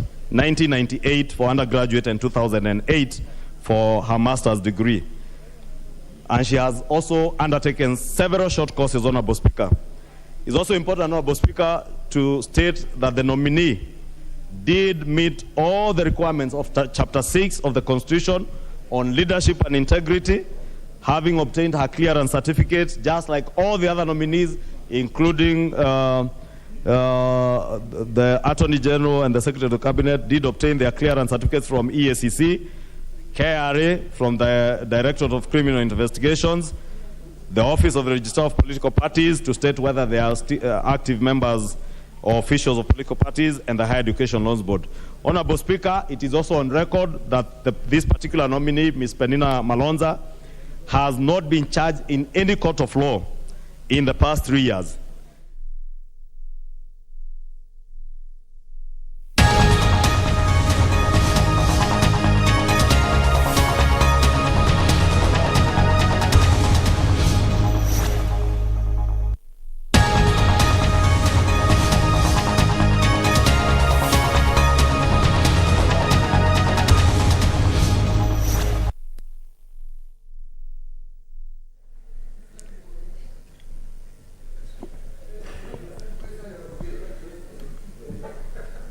Okay, but the next time, Senator Karungu, you know that is a different matter from what we were discussing on dispensing of in this floor. So next time, maybe you raise your issue as a substantive, maybe a statement. Yeah, statement could do very well, so that the relevant committee could handle. But the administration of the Senate is well seized with your matter. Thank you. Senator, no. Senator Kenyo, are you on a point of order on this? Maybe not. On about the flag and the emblem. Thank you, Mr. Speaker. I want to comment nataka kumshukuru Senator Karungo Wadhangwa kwa kuweza kuelewa ya kwamba bendera iliyoko pale si ya kwake, kwa hivyo anaendelea kufanya kazi yake ya oversight, kuangalia kila mahali na kujua kwamba bendera iliyoko hapa si nzuri. Jambo lingine Bwana Spika, ningependa kusema ni ya kwamba nikiwa kama nakumbuka nilipokuwa mwenyekiti wa ugatuzi, nilikuwa nikiangalia mambo kwa kindani. Bwana Spika, mahali umetoka nimeona kumekuwa na shida Bwana Spika, kwa sababu ukiangalia kaunti yako, nimemwona Gavana Mwangaza pamoja na wale madiwani alipokuwa kijaribu kusoma hotuba yake, wote walitoka mara moja. Bwana Spika, ningeomba kwa sababu sisi kama seneta kazi yetu ni kuangalia vile kaunti zetu zinavyoendelea. Pengine Bwana Spika, ingekuwa ni vigumu wewe kusema, lakini wacha niseme kwa sababu nimeona si jambo nzuri. Kwa hivyo ningeomba ya kwamba Gavana wa Meru pamoja na madiwani wa Meru, wale ma MCA waweze kukaa chini, waweze kuongea, kwa sababu si vizuri, siku ni chache sana, hata mwaka hujaisha kutoka uchaguzi ufanywe. Ni vizuri waweze kukaa chini, wakubaliana na waongee, kwa sababu watatatua hayo matatizo. Kwa hivyo Bwana Speaker, I'm on a point, niko katika hoja ya nidhamu Bwana Speaker.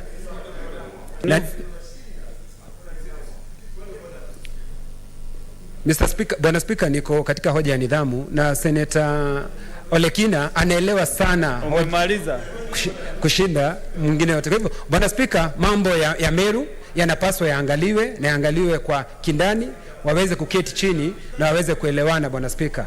Asante Bwana Speaker kwa kunipa fursa hii na hawa ndugu zangu. Your statements, I'm wondering why. Asante Bwana Speaker. The second consecutive member is digressing. Minority leader, what is out of order, minority leader?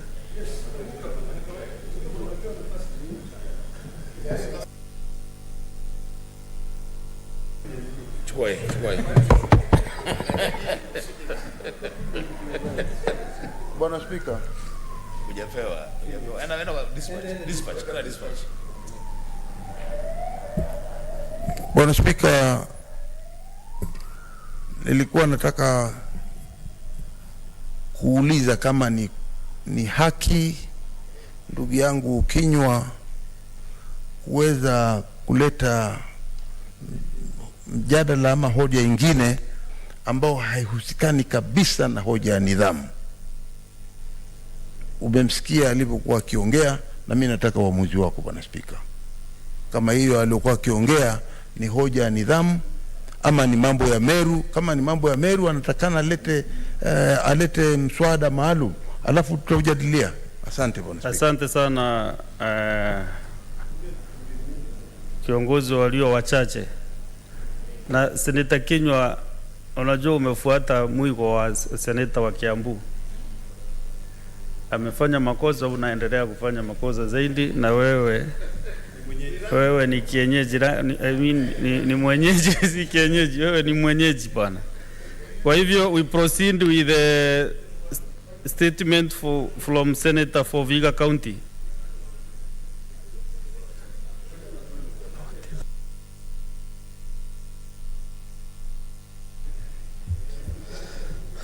Mr. Speaker, I wish to request a statement on the 1.31 billion Kenya shilling fine by the Chinese banks on the government of Kenya for defaulting on the standard gauge railway SGR loan. Mr. Speaker, sir, I rise pursuant to Standing Order 53.1 to seek a statement from the Standing Committee on Finance and Budget on the default by the Kenya government on the Kenya shilling 1.312 billion SGR loan from the Export-Import Bank of China and other lenders, and the consequent fine as captured in the financial statement for the year ended June 2022. In the statement, the committee should shed light on the fine of Kenya shillings 1.312 billion by the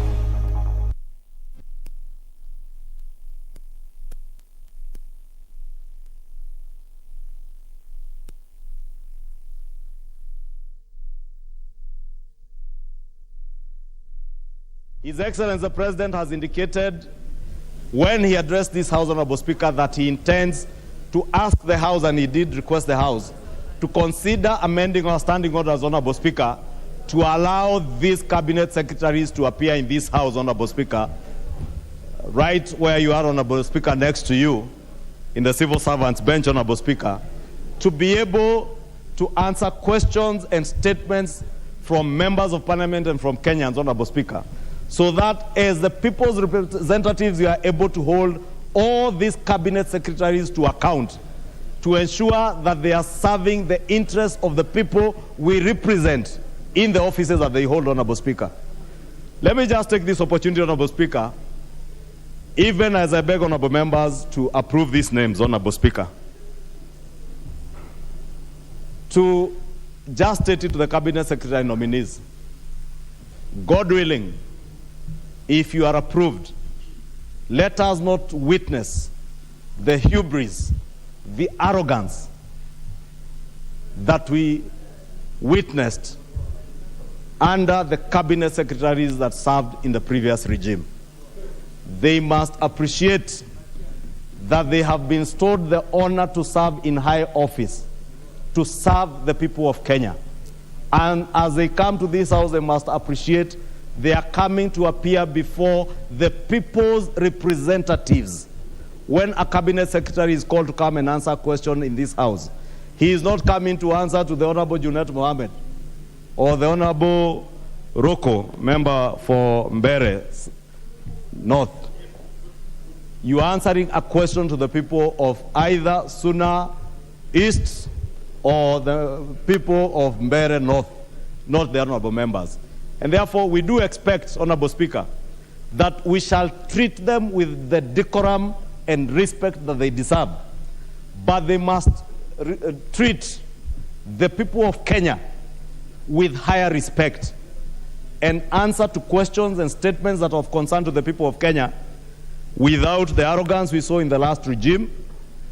We must take this opportunity, Honorable Speaker, and I must tell them from this floor, Honorable Speaker, the reason the President has implored on this House to amend our standing orders to allow cabinet secretaries to appear in this House to answer to questions and statements, Honorable Speaker, and also to articulate government policy, Honorable Speaker, is to enhance accountability in government.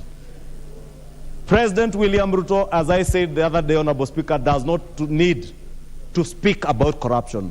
He will act on corruption. Any cabinet secretary who exercises his authority in a way that will benefit himself individually will only have himself to blame. President William Ruto will not be there to protect any of these cabinet secretaries. Should you dip your hands in the cookie jar that belongs to Kenyans? Honorable Speaker, I just wish, Honorable Speaker, to beg the members who are shouting. I know you just came from some market somewhere, but you are now in the National Assembly. Drop the market manners from the market you came from and allow us to debate what we are debating, Honorable Speaker. And I had stated you will have your say and you will say it, Honorable Speaker. And I was saying accountability will be key under the administration of William Ruto. And I want to challenge all of us in this House, Honorable Speaker. Let us play our oversight role. Honorable Speaker, Kenyans will bear as witness, Honorable Speaker, that as we vetted, Honorable Speaker, the Speaker as a chair moderated without regard to political affiliation. Ourselves, we vetted these cabinet secretaries without regard to our political affiliations, and we put questions to them to be able to ascertain their suitability, Honorable Speaker, and that is how we found all of them suitable, Honorable Speaker, to be able to serve in public office, with the exception of what I have stated, Honorable Speaker, and what I have said is now in the hands of all of us here. Honorable Speaker, with those very many remarks, I want to beg to move this motion, Honorable Speaker, and I want to request the Deputy Leader of Majority, the Honorable Owen Baya, to second the motion as I thank Honorable Speaker, all the members of the committee, and indeed all the members of the House, and as I beg that we do consider and approve these nominees. Thank you, Honorable Speaker. Owen Bayer. All right, yeah. Thank you very much, Mr. Speaker. It's an honor to second this motion on the appointment of the cabinet secretaries. Mr. Speaker, I would like first to congratulate you for taking time to guide the committee throughout all those many days and spending many hours actually to chair the meeting and to guide the committee until we produce the final report. I would also like to thank the leader of majority and the leader of minority and the teams that came in to form the appointment committee of this House for sitting for those many hours, and the staff of Parliament who braved many hours to ensure that we were able to produce this report. Mr. Speaker, this report is pursuant to Article 152 of the Constitution, where the President has the power to nominate cabinet secretaries, but also it is paramount that Parliament vests them, looks at them, and eventually nominates them for appointment by the President. In his wisdom, Mr. Speaker, in his wisdom, the President chose to pick Kenyans to run the cabinet, Kenyans from all walks of life. In his balance, he looked at regional balance, he looked at gender, he looked at the whole country and said, this is the team that I would like to work with to move this country forward.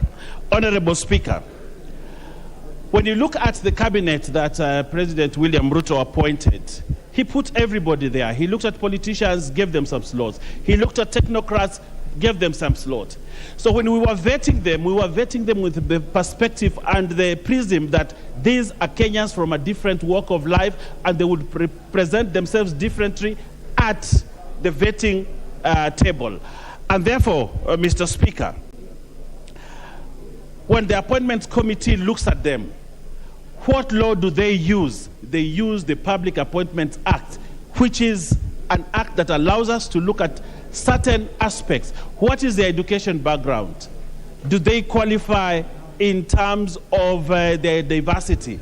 Do they qualify in terms of the qualifications that the President has looked at? And if you look at all these cabinet secretaries that were nominated by the President, you see people, Kenyans who are ready to serve this country as they presented themselves during vetting. Mr. Speaker, the issues that the minority report brings out on the nomination of one Aisha Jumwa and Mitika Linturi, the report, if you look at the main report, it actually is very clear on the findings of the committee on appointments. That one, the allegations against Aisha Jumwa have been dropped. The family itself withdrew the charges. The allegations against Mitika Linturi, these are cases that are civil cases, they're civil matters. Many of the members here in this house, in this chamber, have very many civil cases out there, but they do not impede them from doing their work as honorable members. Even if you look at the past cabinet, very many of them had civil matters, civil cases. They did not impede them from doing their work. The civil cases that are hanging around Mitika Linturi will not in any way impede him from doing his work. He had these cases even when he was a senator. But today, to try to crucify Mitika Linturi on the basis of civil matters is double speak on the members that have written the minority report. Even those members here that wrote the minority report themselves have civil cases. They have issues, but it doesn't impede them from doing their work. So today, to say that Mitika Linturi is unfit to hold public office because of civil matters, Mr. Speaker, is stating what is not right. Mr. Speaker. Order, Honorable Bayer. Honorable Wandai. Mr. Speaker, it's never my nature to interrupt colleagues while on the floor. But if you listen keenly to the Honorable Owen Bayer, he has indicated that the members of the Committee on Appointments who have drafted a dissenting or minority report have engaged in what he has termed as doublespeak.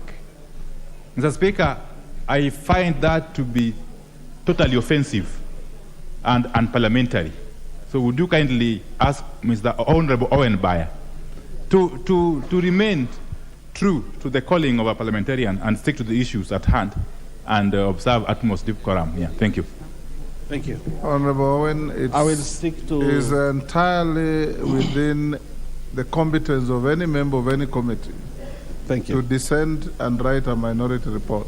Thank you. So don't cast aspersions against your colleagues. Thank you. Thank you very much, Mr. Speaker. I would also like to thank colleagues because of the bipartisan approach to the work that we did. It was many hours, but we are able to agree on very many things and disagreed only on 3. And I think that is something that we would like to commend the committee. On the issue of Malonza, looking at her education background, her experience, and looking at the work that she has done for the many years that she has been in public service, I think she has done understanding work that prompted the president to say, this is somebody that we can work with in cabinet. This is somebody that can run a cabinet slot in this government. But during presentation, and as she presented herself, and many things happen when you face a barrage of cameras and very many people asking many questions. There are things that happen to people, and this happened to one Penina Malonza. But should we condemn Penina Malonza because of the 1.5 hours that she appeared before the committee? Yes, there's a point of order. Is that Honorable Mbandi? Order, Honorable Baya. Honorable Mbandi. Give Honorable Mbandi the microphone.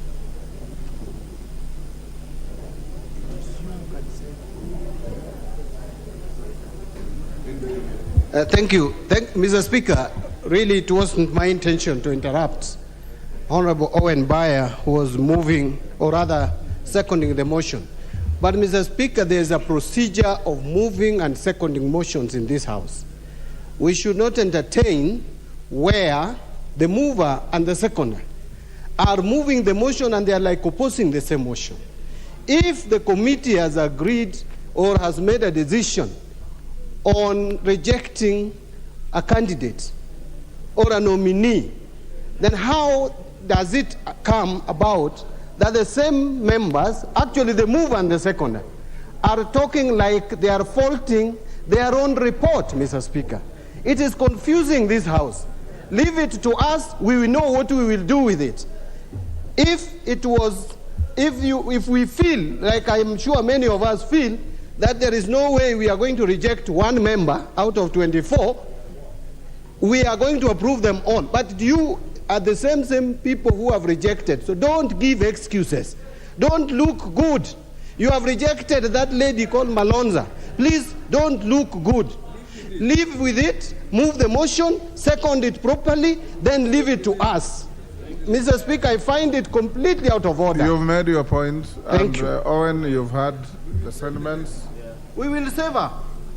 Mr. Speaker, the point I'm trying to make is our report should not condemn one Penina Malonza. That after this report...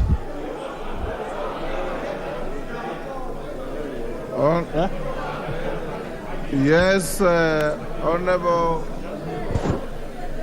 Mudenyo. Give Honorable Mudenyo. Thank you, Honorable Speaker. I have tremendous respect to Honorable Baya. We served with him here in the last parliament, and he came across as a very sober-minded and objective member of parliament. I do not know what has happened in the travel from Damascus to wherever it is. Honestly speaking, I can't understand what he's talking about. First of all, he is seconding the report. Secondly, in a way, he is opposing the report. Can he come straight forward and tell us that now they have changed their mind, they want to withdraw the report or amend the report so they do not talk about, they don't reject Malonza? Let's just come out. Stop beating around the bush, Honorable Baya. You are beyond this. At your age and level of exposure, you are beyond this. Just eat the humble pie and tell us it was by mistake, we are coerced, But now we have changed our mind. We want to move the report in amended form. Thank you, Honorable Speaker. Honorable Bayer. Thank you very much. What I'm trying to do... Avoid raising unnecessary passions in the House. Mr. Speaker, what I would like to say is that I'm trying to buttress one thing, very simple, that the report as it is in the hands of the House, and the House will make a decision on the report. And that is what I'm saying. And therefore, in concluding my remarks, Mr. Speaker, I would urge this House to look at this report soberly, to look at the individuals that have been nominated soberly, give this country a cabinet as soon as possible so that this country can move. There are very many people there, the hustlers in this country, who are looking at an opportunity for this cabinet to start work. This cabinet has work cut for itself to move this economy from the point it is to the next level. Kenyans are suffering. There are very many Kenyans today who have very many pending bills. We need a new sheriff, a treasury. We need cabinet secretaries in the ministries so that they can move this country. The hustlers in this country are looking to the presidency of William Ruto to start working. Mr. Speaker, I beg to second this report. Thank you very much. The honorable members, I now propose the question, which is that taking into consideration the findings of the Committee on Appointments in its first report on the vetting of nominees for approval as Cabinet Secretaries, the Secretary to the Cabinet and Attorney General laid on the table of the House today, Tuesday, October 24, 2022, and pursuant to the provisions of Articles 152.2, 154.2a, and 156.2 of the Constitution and Sections 3 and 8 of the Public Appointments Parliamentary Approval Act 2011, this House approves the appointment of the following persons as Cabinet Secretaries. It's a bit long, you may have to see.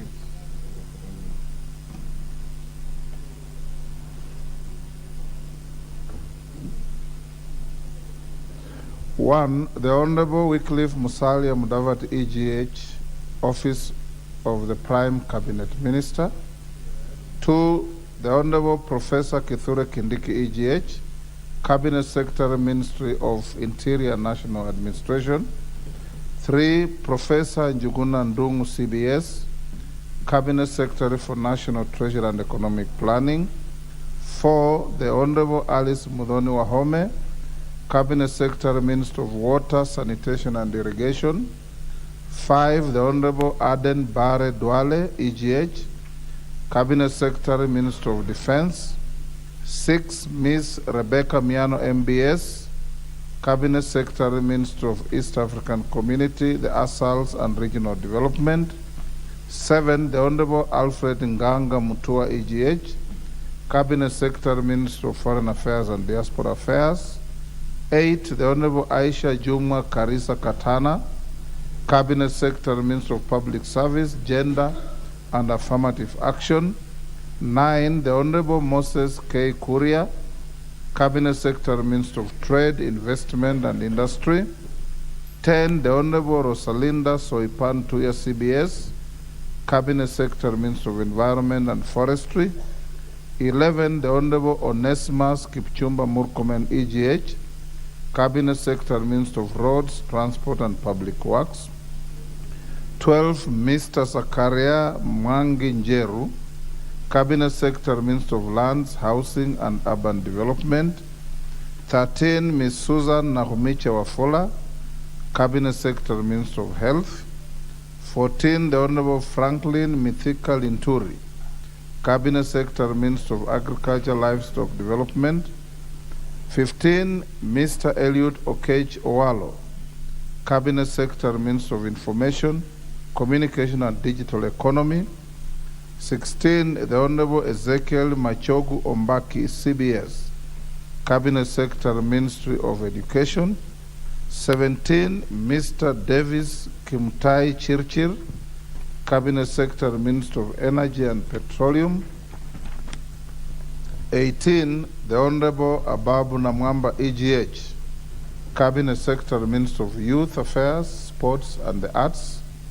19, Mr. Simon Kiprono Chelugui, EGH, Cabinet Secretary, Minister of Cooperatives and Micro, Small and Medium Enterprises, MSME, Development. 20, the Honorable Salim Mvuria, EGH, Cabinet Secretary, Minister of Mining, the Blue Economy and Maritime Affairs. 21, the Honorable Florence Chepngetich Kosgei Bore, Cabinet Secretary, Minister of Labor and Social Protection. Approves the appointment of the Honorable Justin Betan Muturi Njoka, EGH, as the Attorney General. Approves the appointment of Ms. Mercy Kiiru Wanjao, CBS, as the Secretary to the Cabinet. And lastly, rejects the appointment of the Honorable Penina Malonza, OGW, as the Cabinet Secretary for Tourism, Wildlife and Heritage. Yes, Honorable Pukose. Thank you, Honorable Speaker. Moving on a procedural motion on limitation of debate that pursuant to the provisions of Standing Order 97-1, debate on the special motion under Order Number 10 be limited to a maximum of not more than 5 hours, with each member speaking for not more than 10 minutes, except the leader of the minority party, who will be limited to not more than 20 minutes. Honorable Speaker, on 12th October, this House passed a motion on the procedural in which the debate was to be limited for not more than 3 hours. So what I'm actually doing is to increase it to not more than 5 hours, because if you limit it to 3 hours, then members will not have adequate time. Then secondly, in the same motion, the leader of a minority was given 15 minutes. In this one, I've given him, my motion seeks to give him 20 minutes because we need to have adequate debate on this matter. So thank you, Honorable Speaker. I move and ask Honorable Jepkonga to second. Thank you, Honorable Speaker. I second, and in particular because the Honorable Junet Mohammed has said good.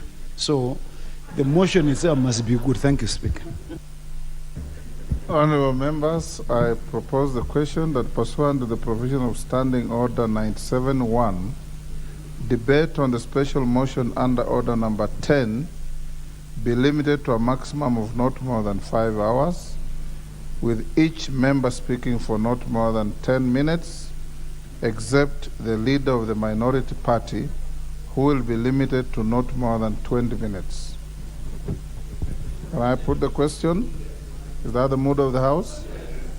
There being nobody interested in debating this motion, I now put the question that pursuant to the provisions of Standing Order 97-1, debate on the special motion under Order Number 10 be limited to a maximum of not more than 5 hours, with each member speaking for not more than 10 minutes, except the leader of the minority party, who will be limited to not more than 20 minutes. As members of that opinion say aye. Aye. Will those of the contrary opinion say nay?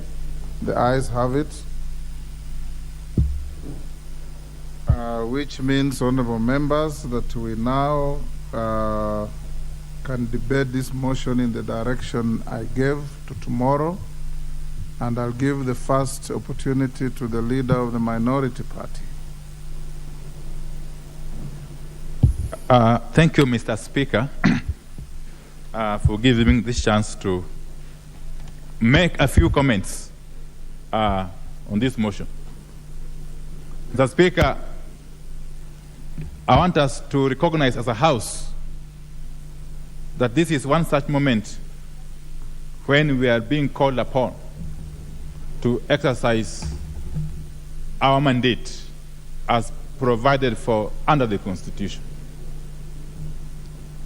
This is one such process that only took effect upon the promulgation of the very progressive 2010 Constitution. It was never the case before that Parliament could be called upon to approve or even to debate appointments by the President. So we must applaud the 2010 Constitution. And let me, for the avoidance of doubt, just read Article 152.2, which is, of course, couched in similar words as Article 154.2 with respect to the Secretary to the Cabinet, and Article 156.2 or Article 2 in respect to the Attorney General's appointment. Mr. Speaker, it must be clear to all and sundry that in exercising its mandate under this article of the Constitution, the House is being called upon to exercise objectivity and due diligence. The Speaker, Article 152, Subarticle 2, says that the President shall nominate, and with the approval of the National Assembly, appoint cabinet secretaries.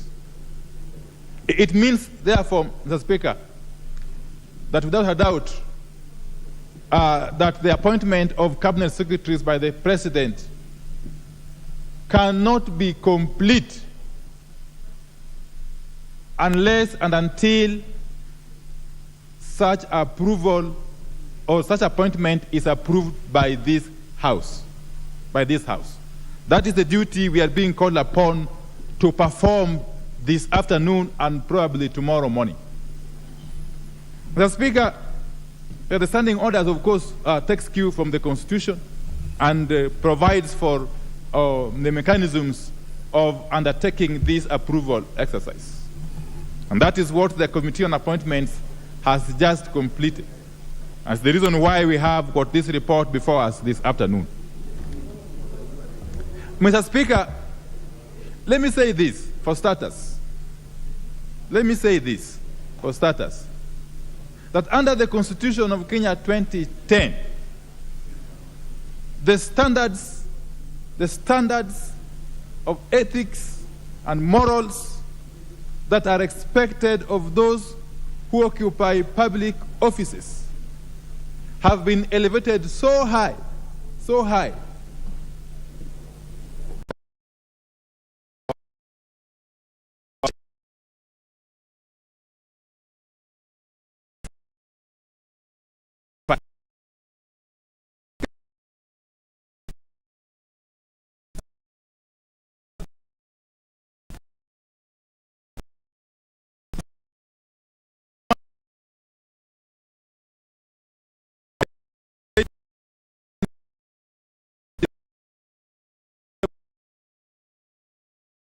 came before this very House, and I was privileged to be in this House at that time. He came before this House and read out a list, what was then referred to as the list of shame, of those individuals, public officers and state officers who were under active investigation by the Ethics and Anti-Corruption Commission.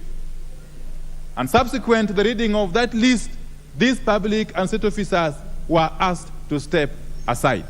It is important to point out that this was obviously in accordance with the requirements of the Constitution, and especially the stringent requirements of Chapter 6 of that Constitution.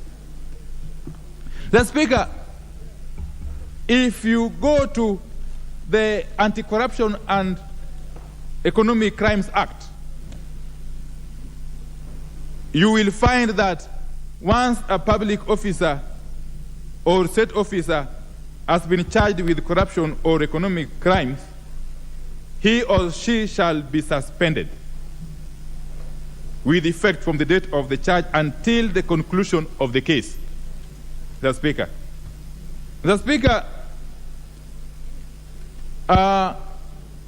Why am I saying this again?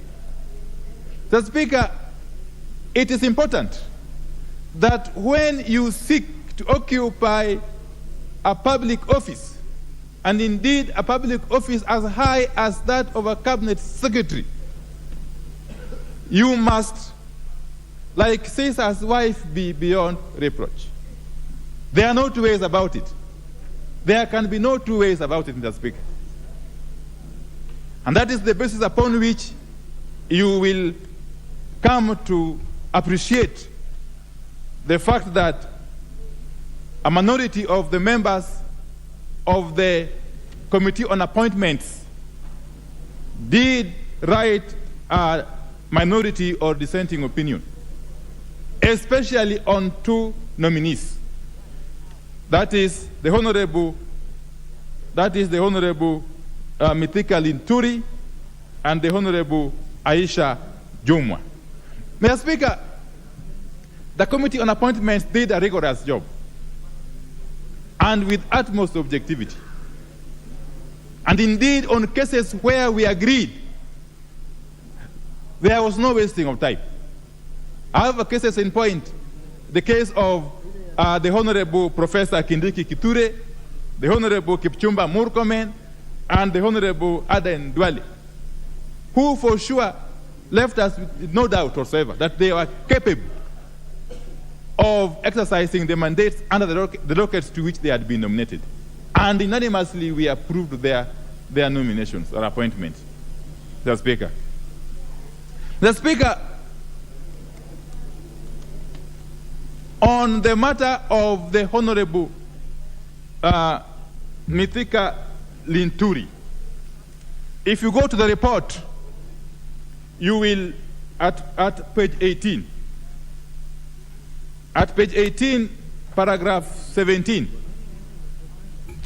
the commission, that is the Ethics and Anti-Corruption Commission, EACC, further stated that it had received adverse reports against the following nominees. 1, Honorable Franklin Mithika Linturi. Allegations that he is in possession of a forged KCSE certificate and Bachelor of Commerce degree from Marathwada University in India, which he used to register for the Bachelor of Laws degree in the University of Nairobi. It is important to note that during the committee's proceedings, this question was put to the Honorable Linturi. And his answer was that his Bachelor of Laws degree from the University of Nairobi had no issue whatsoever. And yet, according to the EACC, this is a matter which is still under active investigation. He contended that the only issue he had was his master's degree program in law at the University of Nairobi, which had been stopped under suspicious circumstances. The Speaker, the Honorable Linturi went further to inform the committee that he was saddled with a plethora of cases, a litany of cases, numbering about 35, that had weighed him down so much that he wanted to forget about them and move on. Mr. Speaker, how will you move on?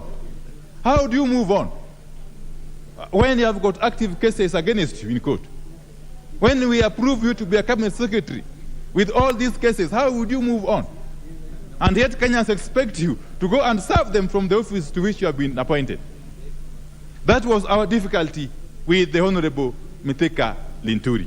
And indeed, in addition to this other matter of the university accreditation, university certificates, he had the issue of the attempted rape case, which of course had been dropped, and the issue of forgery in terms of acquisition of certain loans which were ongoing. The Speaker, all this put into context raised serious questions of integrity that in our view as minority we felt could not allow the Honorable Linturi to effectively perform the functions of the office of a cabinet secretary if appointed, the Speaker.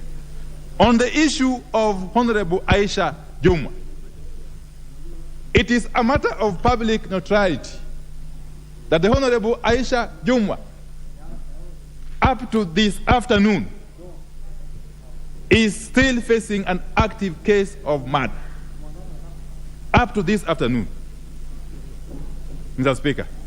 Mr. Speaker, and you will recall for sure, because we live in this country, that some few years ago, none other than the Cabinet Secretary responsible for National Treasury, Mr. Henry Rotich, was charged with certain offenses, I think other corruption or related offenses. And upon being charged, he was made to step aside. Henry Rotich has stayed out of office since then, up to now, until the end of the administration of Honorable Uhuru Kenyatta. So what logic then would be applied? While on one end, a person as senior as CS in charge of Treasury is being asked to step down, while you are attempting to appoint somebody who is facing active murder charges in court to a public office. Yes. Thank you, Mr. Speaker. The Honorable Wandai knows when the Speaker has said he has given Honorable Chepkonga to speak, he needs to sit down. Mr. Speaker, I stand pursuant to Standing Order number 83 as read together with Standing Order number 91, in which it says, Mr. Speaker, a member shall be responsible for the accuracy of any facts which the member alleges to be true and may be required to substantiate any such fact. Is it in order, Mr. Speaker, for the Honorable Wandai, who is the minority leader, to claim that the Honorable Aisha Jumwa does not fit or she is not fit to stand or to be appointed into office when he knows that they appointed the Honorable Aisha Jumwa as a commissioner within the Parliamentary Service Commission, and which she continues to be in that position up to right now as we speak, holding public office as a state officer, Mr. Speaker. I don't need to be informed, Mr. Speaker. I have been a commissioner with Commissioner Aisha Jumwa. The allegation did not arise yesterday, Mr. Speaker. This allegation has been in the public domain as claimed by the Honorable the minority leader. It is been there's judicial notice that there's an allegation that she's been accused. And so, Mr. Speaker, the Honorable Wandai should be stopped from claiming that she is not fit when she is serving in the Parliamentary Service Commission as a commissioner, courtesy of ODM. Thank you, Mr. Speaker. Honorable Wandai, proceed. Mr. Speaker, I think I would simply ignore. It is not worth spending time on.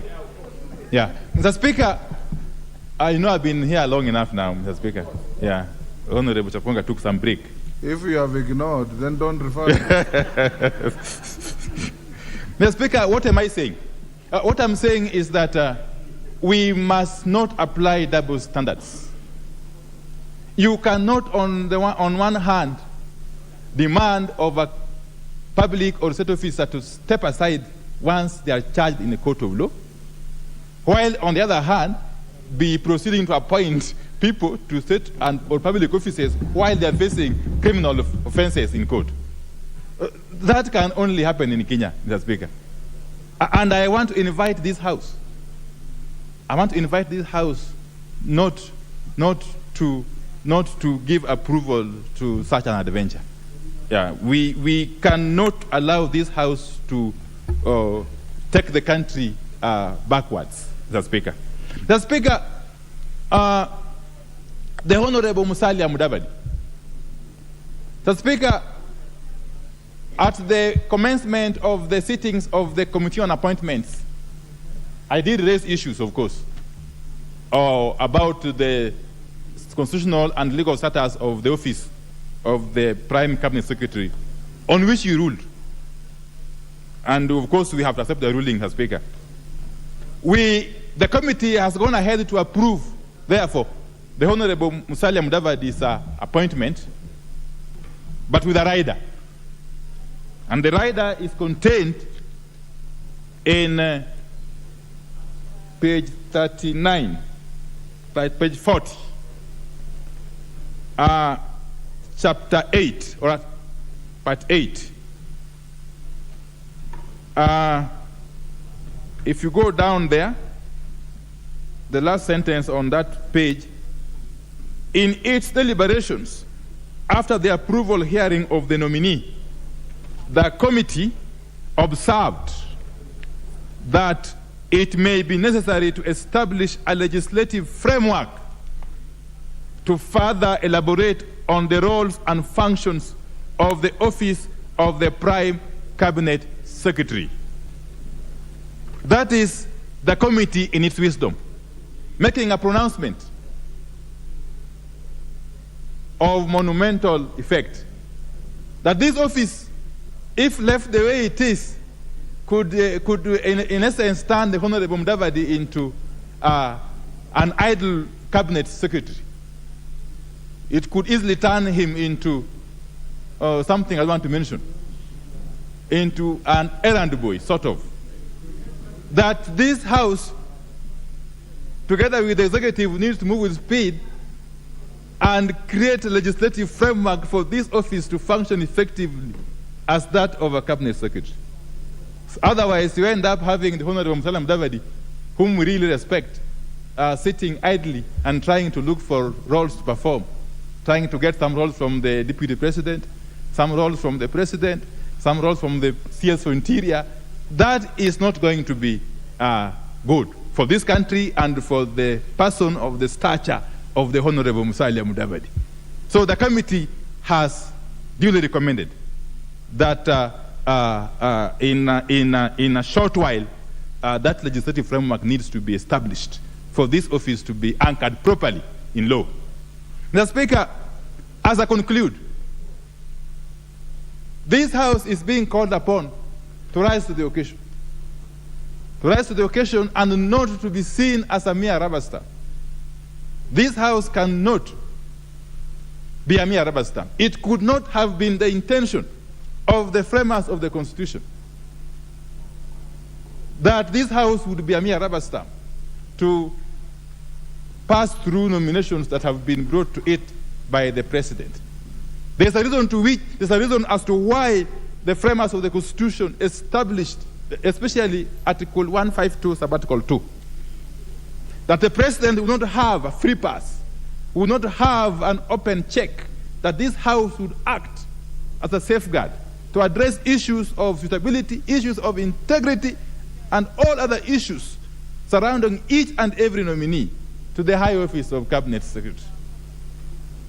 I will be calling upon this House that when the time comes for taking a vote, that as we approve the other nominees who the committee have approved, when it comes to the two nominees on whom we have drafted a dissenting opinion, that this House would agree with us and reject their nomination. That is the Honorable Mithika Linturi and the Honorable Aisha Jumwa. And on that account, Mr. Speaker, I would be pleading with you that when it comes to voting, apart from voting for these other people as a block, on those two nominees, we vote for them individually and separately. And separately. Yes, yes. I am being advised that we need to vote for everybody individually and separately. Mr. Speaker, that is important, so that this House pronounces itself properly. Kenya is a leading democracy in the region of East Africa and entire Central Africa area. We cannot allow to have persons against whom we have got issues, however slight they might be, to be paraded and to be encouraged, to be shepherded to the high offices of cabinet secretaries and the likes. This House must stand firm and be on the right side of history. With those many remarks, Mr. Speaker, I support with those observations. Thank you. Yes. Honorable Ndindi Nyoro, what's your point of order? Thank you very much, Mr. Speaker. I rise on Standing Order 97, Mr. Speaker, because looking at the time now, being around 5 p.m., if this debate proceeds up to 7, and the allocation of time is roughly 10 minutes per member, Mr. Speaker, today only 12 members will get an opportunity to contribute tomorrow we may be lucky to have an extra 2 hours. That is another 12 members, Mr. Speaker.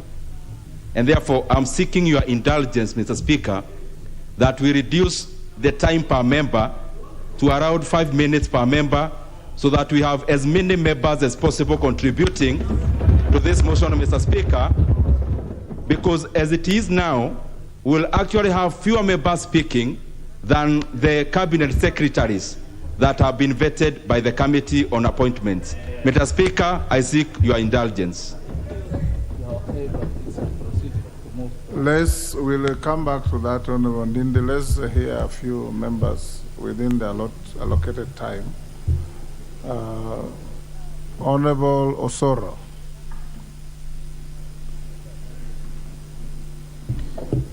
Thank you very much, Honorable Speaker, for the opportunity to address myself on the report that has been tabled in this House by the Committee on Appointment. Honorable Speaker, I have gone through the report keenly because I did not have a chance to watch the entire vetting process, but I've gone through the report keenly, and much as I support to the extent of the 21 nominees, I raise an exception on the rejection of one Penina Malonza. Honorable Speaker, when you read the report tabled before this House and the recommendations of the committee, you'll notice serious and very positive milestones made and achieved by Honorable Penina Malonza. One, the committee states in their report that Penina Malonza holds a master's degree, is a student of, currently is a student of master's in the University of Nairobi. She holds a bachelor's degree from the University of Nairobi. She has never been charged before a court of law. She meets the requirements of Chapter 6. She has no history of controversy. She has been cleared by Ethics and Anti-Corruption Commission of Kenya, cleared by the Kenya Revenue Authority, cleared by the Directorate of Criminal Investigation, and in their very first paragraph, the first paragraph of this report, that in accordance with Article 78, 1, 2, and 2 of the Constitution, the nominee is eligible for appointment to state office since she is a Kenyan citizen born on 7th March 1974 in Kitui County and does not hold a dual citizenship. Oh, sorry, it's Madam Speaker now, so that I don't find myself also in the similar challenge that Penina had. So, Madam Speaker, what does that one imply? What that implies then is that there is another parameter that the committee used to come up with their rejection report. And in my presumption, the committee used the imaginary presentation, they used the very short event of vetting to define her suitability. The committee is telling us that by her mere presentation, which possibly took about 90 minutes, she does not fit, or she could not be able to answer adequate questions as asked by the committee. Now, Honorable Speaker, this is not the right parameter to use when rejecting a nominee. If the nominee has been cleared by all the relevant authorities, or the statutory bodies have cleared her, then you cannot use a singular event to define one's suitability or insuitability. The nominee has once served as a deputy governor of Kitui County for 5 years. 5 years being elected deputy county governor of Kitui County. This house has no report. You know, it has no report about her integrity. This house has no report about, any petition that might have, been filed by, the voters of Kitui County when she served. There is no report about, integrity or money or EACC, anything that involves any government parastatal. What parameter did the committee use to reject? Is it because she's a woman? Is it because she did not have people to defend her in that particular committee? Is it because she's a widow? Is it because she only has one child? Is it because she does not have enough money? Honorable Speaker, I call upon this House to overturn the recommendation by this committee and pass Honorable Penina Malonza. I mean, we all understand when some of our members here in this House, when before this microphone, they even refer to the chair when she's female like you, Madam Speaker, sir.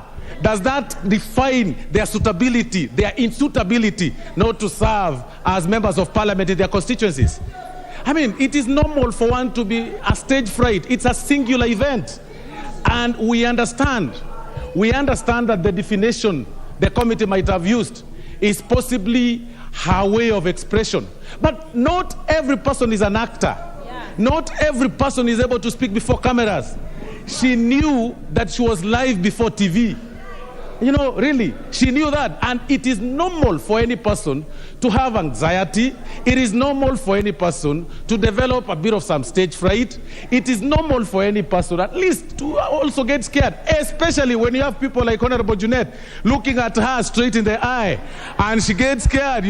She's used to seeing Junet on TV, very tough on questions and stuff like that. It is very normal. We cannot use that singular event to deny the women of this country an opportunity to serve. Yes. His Excellency the President of the Republic, at one point during the campaign, committed to have at least a good sizable number of women serve in cabinet. This was a good display. This was a good show. Please do not deny women a chance to serve in this country. There is no parameter that has been used. By the way, this committee, the committee on appointment, while we support part of your recommendations, we want you to use the similar parameters you used on Honorable Aisha Jumwa, the similar parameters you used on Honorable Mithika Lunturi, be applied on Penina Malonza. And Honorable Speaker, it's very important for me to say this. We do not want to allow this House Honorable members, order members, we will not catch the Speaker's eye by shouting. Please ensure your card is working and you put it on intervention if you have a point of order. Continue, Honorable Soro. Honorable Speaker, it is very important for us not to allow ourselves, when we're in positions of authority, not to allow our local politics to play at the expense members, Honorable Anthony Oluoch, what's your point of order? Thank you very much, Madam Speaker. I rise on a point of order. The majority whip is taking this House for a ride. If you look at the composition, hey, I will raise my point of order. You will not intimidate me. Madam Speaker, if you look at the composition of the committee that vetted this, the majority of those who were in this committee were from the party who is now standing, asking the question. They don't know how the committee arrived at that position. Is it in order? The same majority side cannot probate and approbate. If they rejected Madam Malonza, they must own up, apologize to the women of this country, and then ask for an amendment. Yes. But the same side cannot have rejected Malonza, then come here and ask us. They don't know how the committee did it. They are the majority. Please accept, apologize to the women, apologize to Malonza, and then we will help you to pass Madam Malonza. You are not in order. Order, members. You will not be, the members will not rule each other out of order. And I think that issue had already been canvassed by Honorable Mbadi. Honorable Osoro, go on. Thank you, Madam Speaker. Honorable Speaker, on the issue of the composition of the committee as being prosecuted by Honorable Anthony Oluoch, it's very important for us to also remember, and it's on Hansard, the speakers that have spoken before me are on record as saying that this was a unanimous decision, and we do not want to dwell on who voted how with the committee. We are generally discussing about the entire report by the committee. And it's important for me, Honorable Speaker, to say this. We understand that at times local politics play when such appointments or opportunities arise during the appointments. I call upon my colleague leaders that let's learn to put our country ahead of everything. My imagination is that even the local politics must have played in this whole thing to reject, that warranted the rejection of Penina Malonza. However, Honorable Speaker, it is wrong to only use one parameter to deny her. I think if we were to be fair, we ought to have allowed every, if the rejection ought to be on matters that are serious, that affect that touch on Chapter 6 of the Constitution, that touch on suitability, but not on issues of, presentation to the committee. Maybe she wasn't dressed very well. Maybe she was on her periods. You cannot start making her. Yes, exactly.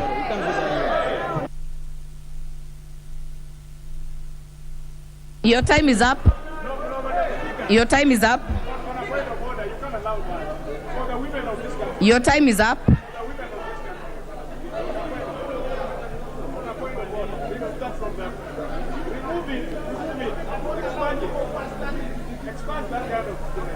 Order. Order, members. Order, members.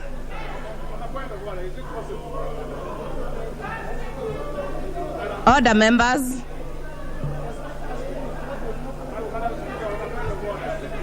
We will now hear the Honourable Member for Suna East, Honourable Junet Mohammed. Thank you, Madam Speaker, for giving me an opportunity to contribute to this motion, Madam Speaker.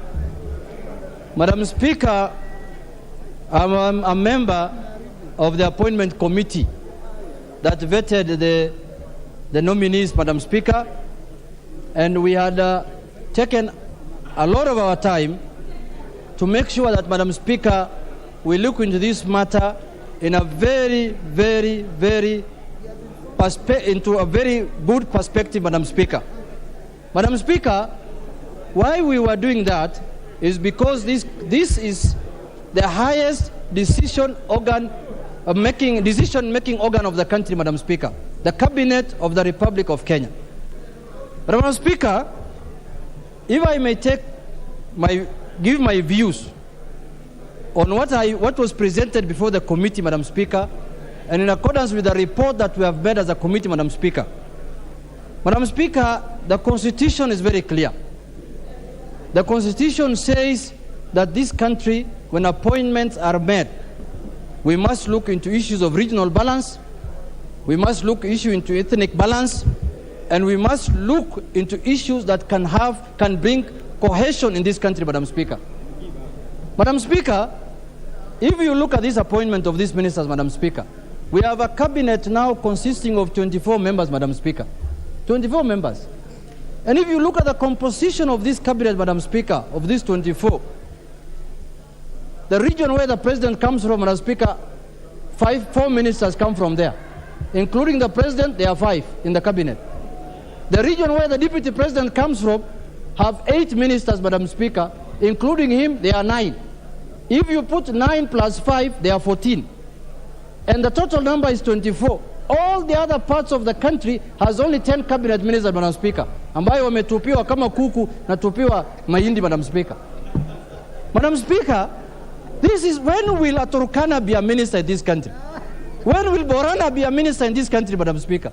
When will a Korea be a minister in this country, Madam Speaker? If every election, year in and a Pokot, year in, year out, we have the president's region having 5 ministers, The deputy president ministers are having 9 ministers, out of 24 ministers, you are 14, the other part of the country are 10. Madam Speaker, if that is not unfair, what do you call unfairness, Madam Speaker? This must stop, Madam Speaker. This is unconstitutional, Madam Speaker. This is an affront to the constitution of this country, Madam Speaker. That is why the constitution speaks to the issue of regional balance, ethnic balance, and cohesion of this country, Madam Speaker.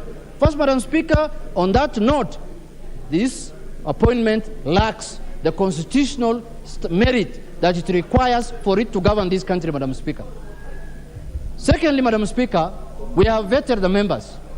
Some of them are distinguished, outstanding members, Madam Speaker, and I agree with the committee that some of them merit to be cabinet ministers, and they have qualified and passed the standards that we were looking for as a committee. But a few of them, Madam Speaker, as we have noted in our minority report, are substandard, Madam Speaker. Madam Speaker, when you are talking about the cabinet of the Republic of Kenya, and you want to have a cabinet minister seated there who has a live case in court, not a capital offense, Madam Speaker, of murder, Madam Speaker. How do you want this House to approve that, Madam Speaker, unless we have lost our head, Madam Speaker? Madam Speaker, it is very clear. It is very important for the image of this country, Madam Speaker, for that nominee to step aside, go and clear her cases in court. Once she has finished. What is your point of order, Honorable GK of Ndia? Who is GK?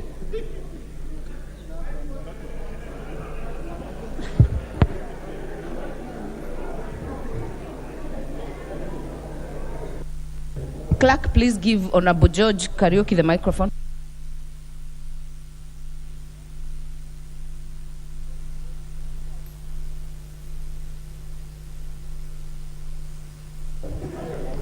Thank you, Honorable Speaker. Honorable Junet, I am GK. Government, yes. And Honorable Speaker, my point of order is in regard to something he has said, that Atukana has never been a cabinet secretary in this country. We know very well we had Honorable Munez, who was a cabinet secretary. So you are misleading the House. Please, that's my point of order, Madam Speaker. Withdraw. Honorable Junet. I know. Madam Speaker, I agree with the Honorable GK, the government of Kenya, that he thinks this 21 or 24 we are passing now has a Turkana in the. There is no Turkana in this list that we are passing as a cabinet minister, Madam Speaker. The one you are talking about was in the previous cabinet, Mr. Honorable Member. Now we are discussing new nominees, new appointments, Madam Speaker, under the new government of Kenya, under the leadership of President William Ruto, Madam Speaker. Madam Speaker, I wanted to say that, Madam Speaker, the nominee for public service and gender, Madam Speaker, it is imperative, Madam Speaker, let us not trivialize the matter, because what the standards we are going to set in this parliament today, it is what is going to be used in the future, Madam Speaker.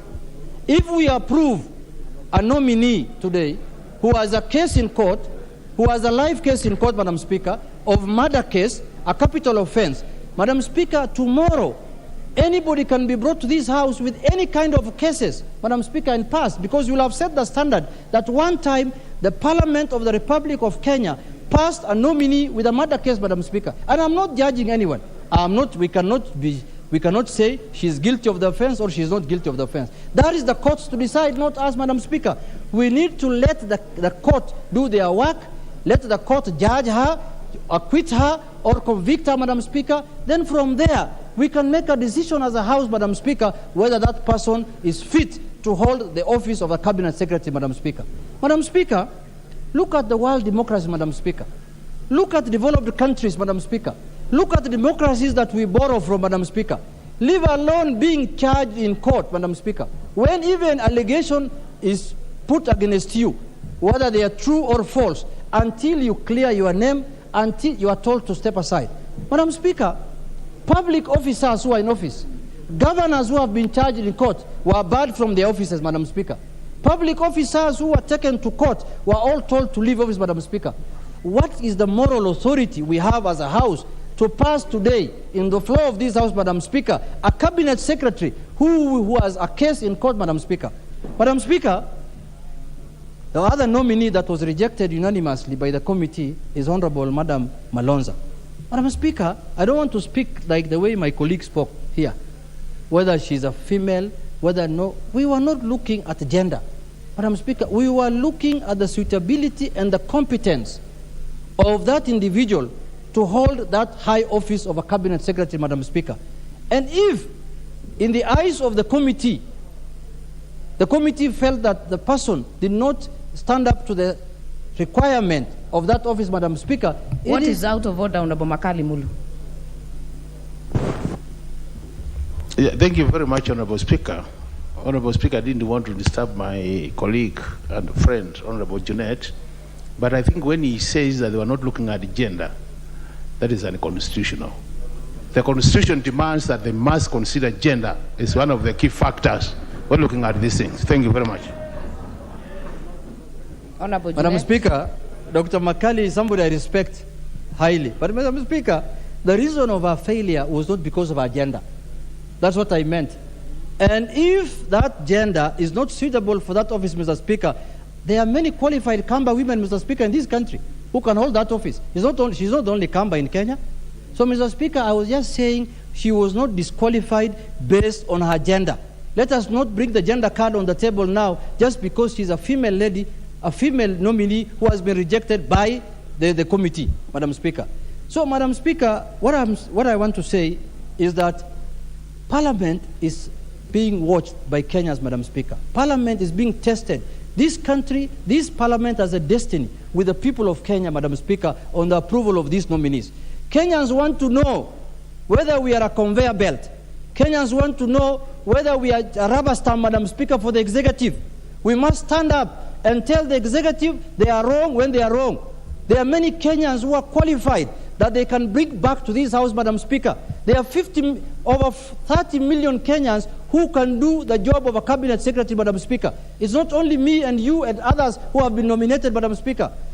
The reason why the Constitution, Madam Speaker, gave the approval of nominees of cabinet secretary to the House, Madam Speaker, there is a valid reason for that, Madam Speaker.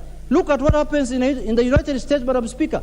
If we approve these members just because we are part of the party that is forming government, Madam Speaker, we shall be doing injustice to Kenyans, Madam Speaker. You must rise up and stand up and defend the rights of Kenyans, Madam Speaker, whether it is favoring you or it's not favoring your party, Madam Speaker. So for that reason, Madam Speaker, I want to urge this House to agree with the minority that we reject those 3 nominees so that we can have other Kenyans nominated who are qualified, who can do the work for this country, Madam Speaker. When you are made a cabinet secretary, you're not going to serve your family. You're not going to serve your wife or your husband. You are going to serve the people of Kenya. And the people of Kenya gave their sovereignty to the members of parliament so that they can do on their behalf the vetting of the nominees, Madam Speaker. Honorable members, stand your grounds. Don't be intimidated. Whether you're in Kenya Kwanza, whether you're in Azimio, do the right thing for the people of Kenya, Madam Speaker. And we must stand up and defend the Kenyan people, Madam Speaker. Thank you very much. And have a good day. And let's make sure those 3... Your time is up. The member for Naivasha, Jane Kihara.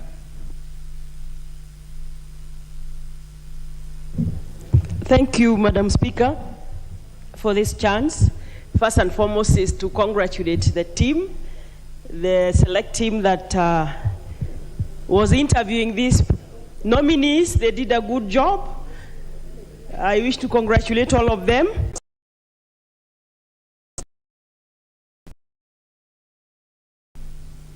We all listened, we saw, and these are people, some of them we know them, regardless. In fact, I want to talk about this lady, Penina Malonza. I met her on Mashujaa Day, and I spoke to her, and I think she's eloquent. She knows what she's supposed to be doing. In fact, her tray is already full, especially for Naivasha. Being in tourism, nominated for tourism, heritage and wildlife, and everything else. We have problems with buffaloes in Naivasha. I told her, you have to help us here. Naivasha has been degraded. In fact, members of parliament are not going to Naivasha as much as we have good hotels because we have been degraded. People go to Kisumu, to Nakuru, or Mombasa. You all know how we have good hotels. It's just that waking up on a bad day. It happens to all of us. Once in a while, you don't wake up on the right side. If she has all the credentials, she's schooled, she's well schooled, she has a degree. If she has served as a deputy governor, we know the requirement is having a degree. She has worked in very many offices. Like anybody else would say, maybe she did not answer the questions that they would have asked, but she's not going to start a ministry. She's going to find a ministry which is already running. So she's going to work with technical people who are going to help her run the ministry, and she'll learn the ropes and move ahead. I want to talk about Aisha. Aisha is a strong leader who we have seen in this country. Let's not use political malice to discredit Aisha. Aisha is a strong leader. She has worked in the Parliamentary Service Commission. She's been a commissioner. The fact that she divorced ODM, she should not be condemned because it's ODM who told us he's a leader and nominated her to the commission.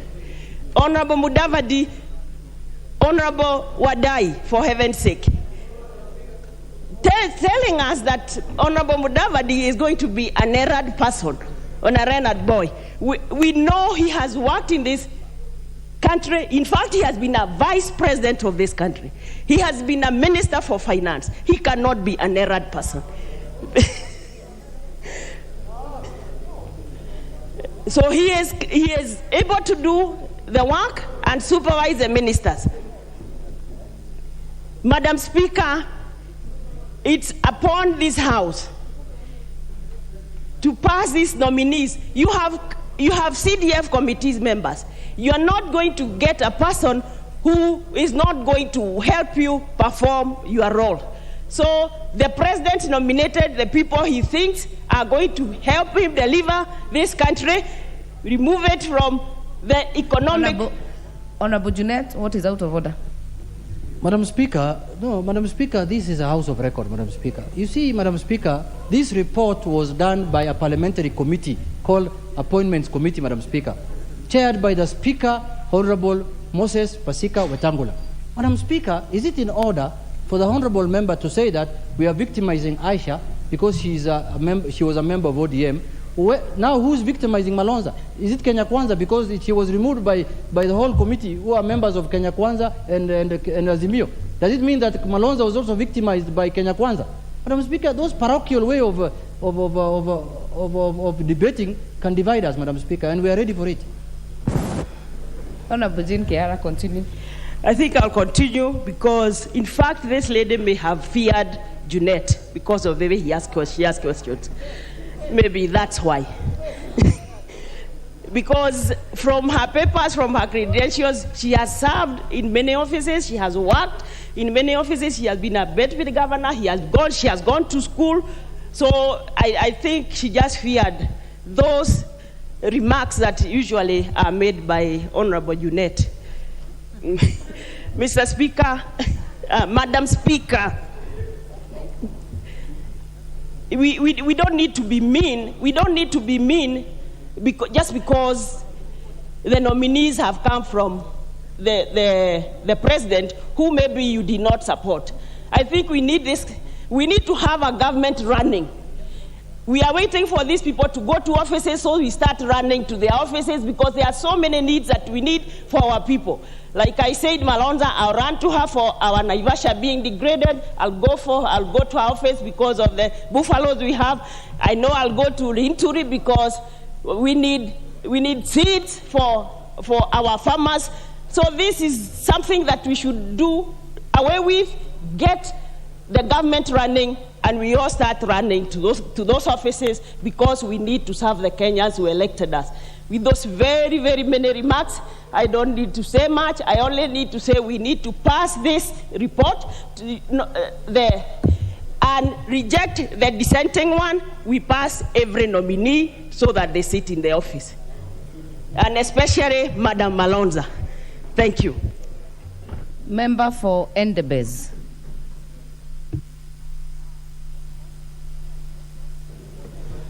Thank you, Honorable Speaker, for allowing me to contribute to the report by the Committee on Appointments. On the onset, Madam Speaker, what I want to say is that I support this report with amendments. The amendment is on rejection of Penina Malonza, where I'll be bringing an amendment to delete that rejection and approve the appointment of Madam Penina Malonza. And I'll ask the House that when the question will be put on Madam Penina Malonza, we'll put a nay so that it allows us to be able to approve this appointment. Reading at the observations of the committee, Madam Speaker, the reasons why I think that the committee erred on this report is that when you read the report, this nominee is the former deputy governor for Kitui County, having served since 2013 until 2017. Former partner training and support director for Compassion International, Kenya, office during the period 2012 to 2013, and also served as a program supervisor of Compassion International during the period 2010 to 2012. Senior program facilitator during the period 2009 to 2010, and program facilitator during the period 2006 to 2009 for Compassion International. The nominee also served as a project director for Changamwe Baptist Church between 2002 to 2006. She holds a master's in project management, in project planning and management, which she got in 2008.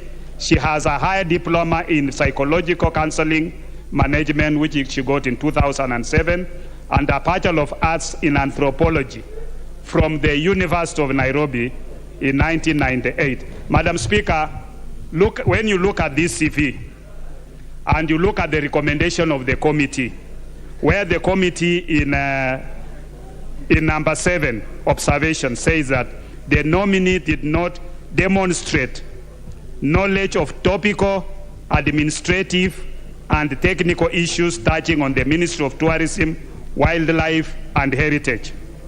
Consequently, the nominee lacks requisite abilities and experience to serve as the Cabinet Secretary for Tourism, Wildlife, and Heritage. It actually contradicts. That observation contradicts what the committee has written up there about the nominee. And therefore, to me, this nominee had a lapse maybe during that time when she appeared before this committee. We've seen, even in the last administration, CAS in tourism was a former Inspector General of Police, Poinet, and she appeared in Parliament here before to collect views on members, where they come from, where we have wildlife. In the base constituency, we have Mount Elgon National Park, and we contributed views to the committee of Poinet. Poinet, having been an Inspector General, he was not an expert in tourism, but listening to him appearing before our committee, he had grasp of the ideas.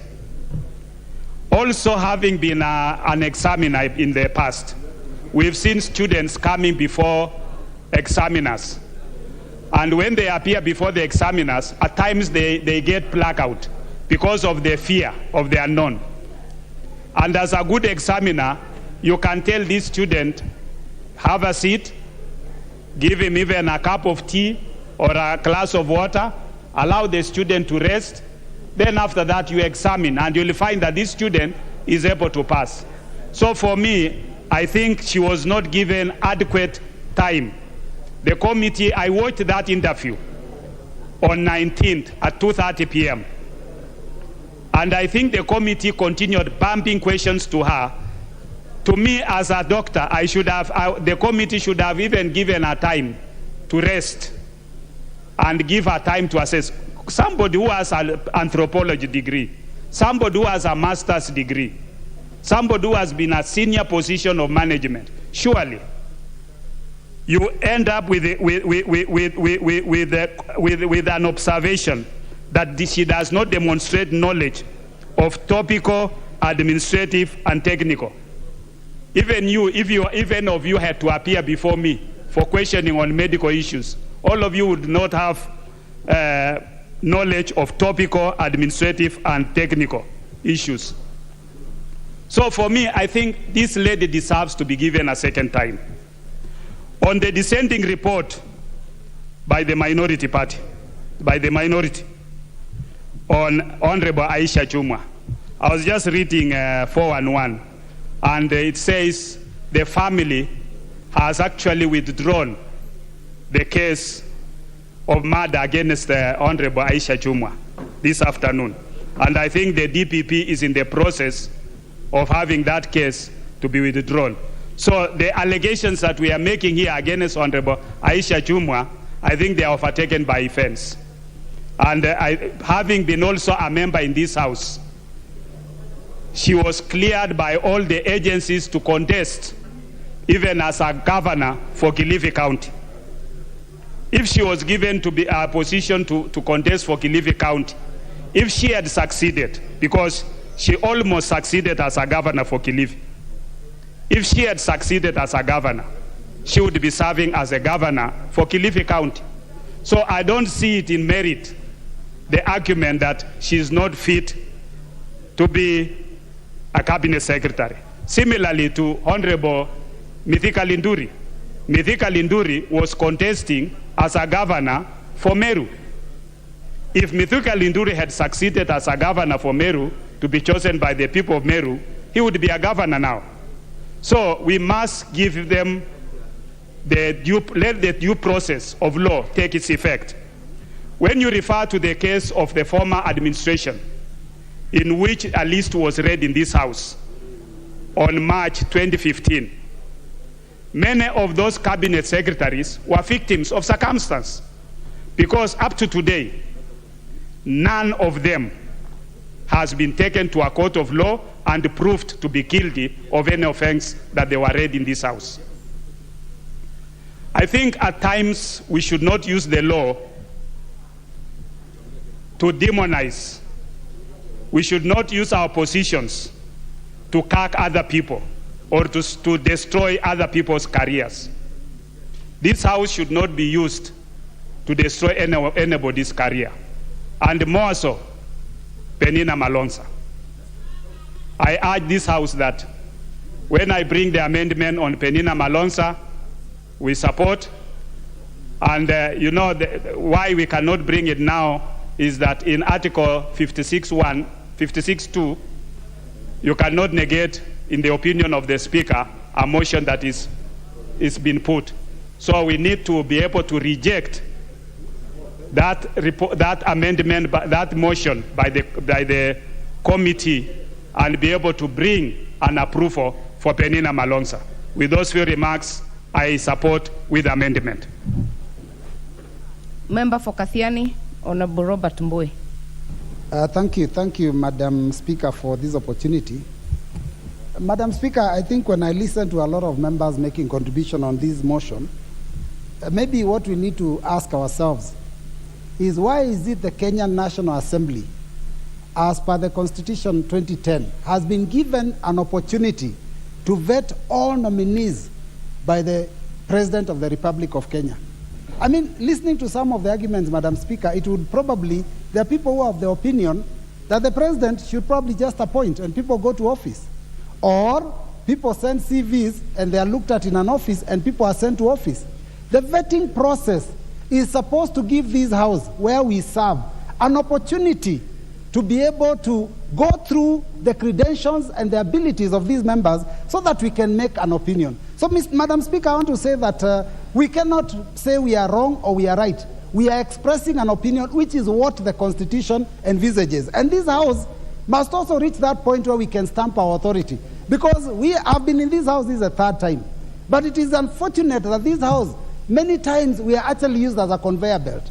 The Speaker reads the names, they go to the appointments committee, they are all passed, and then members, it's like we are choir singing for the executive. Madam Speaker, I think when we talk about this vetting process, I want to thank the Constitution and, of course, the leadership of the House, because this was a very transparent process. I am listening to members speak here, and I'm wondering whether they watched the proceedings. Madam Speaker, Kenyans were also vetting as we were vetting those nominees. And Kenyans saw the competencies. Kenyans heard the answers. Kenyans also appreciated the questions that were asked. In fact, Madam Speaker, I dare say that a lot of the questions that we were asking came from memoranda from the public that is in this report that members need to read, and also SMSs and phone calls that were made to us. So, Madam Speaker, I want to say that it is wrong for anyone to cast aspersions on this committee, because we are just 21 members that were given the mandate on behalf of the House to be able to listen to these nominees and come up with a verdict. Madam Speaker, I want to talk about what was considered, because it's important that members understand this. The Section 6, Part 7 of the Public Appointments Parliamentary Approval Act of 2011 says that an approval hearing shall focus on a candidate's academic credentials, professional training, experience, personal integrity, and background. Madam Speaker, Section 7 indicates that the committee shall consider any constitutional or statutory requirements relating to the office and the suitability of the nominee for the appointment, having regard to the nominee's abilities, experience, and qualities. So, Madam Speaker, when we look at these cabinet nominees that came to us, those were the things that we were considering. And I want to go through the observations that I personally made, because as a member of the committee, other than the agreeing to the committee's report, I also have my personal observations. First, Madam Speaker, I noted that this cabinet is made up of extremely... Honorable Kagombe, what is out of order? Thank you, Madam Speaker. Is the honorable member in order to insinuate that the chance to vet these members of the cabinet is issued by the executive or the president, while it is very clear in Article 154 that the secretary to the cabinet shall be vetted by the parliament after being nominated by the president. So by insinuating that this is a chance given to us by the executive or by the president, he's out of order. Please declare him out of order. Madam Speaker, I think there are some comments that are just meant to take away time for people who are making contributions. So I'll ignore that, Madam Speaker, and continue to say that I observed that this cabinet is made up of extremely wealthy individuals. Madam Speaker, during the campaigns, I heard Kenya Kwanza, which is now in power, mention that they will come up with a cabinet and a government that will be with mamambogas, with boda-bodas, and all sorts of leadership from that level, including the small peasant farmers. Madam Speaker, the average wealth of the nominees was 1-point-something billion. And Madam Speaker, I want to say that in future, there is something I want to propose, that we must ensure that the wealth declaration forms that are given by these nominees. Bumbui, do you want to be informed by the majority leader? I don't want information, Madam Speaker. I want to finish my contribution. So, Madam Speaker, I wanted to propose that in future, the wealth declaration, because we received their personal, comment on their wealth. I think it's important that we get actual proof. If people say they have land in Runda, we see the title deeds. They say they have vehicles, V8s, we see the V8s. They have Range Rovers worth 25 million, we see a logbook. Because, Madam Speaker, there is a danger in when people are being vetted and they are asked their wealth. There's a possibility someone can exaggerate their wealth, knowing that they might have 5 years of looting so that they can reach their threshold that they want. So, Madam Speaker, it's important, and I propose, going forward, we try and insist that the nominees give actual proof of the wealth declaration that they make. But Madam Speaker, I'm also happy that we have democratic rights, even in committees. And you know, we have the right for the majority to have their way, while also the minority have their say. And that is the reason why we have a minority report attached to this report. Many of the nominees, Madam Speaker, had very glaring issues. And I can say that even in my questioning some of them, I would have even recommended that almost 20 of them should not be appointed. But because of the give and take and the discussions, and when I was sometimes put to task, I was unable to really clearly indicate why. That is why we ended up singling out only 3. Madam Speaker, as I talk about those 3, I want to start first with the appointment of the office of the Prime Cabinet Secretary, whom we have agreed that we are going to, we are proposing for appointment.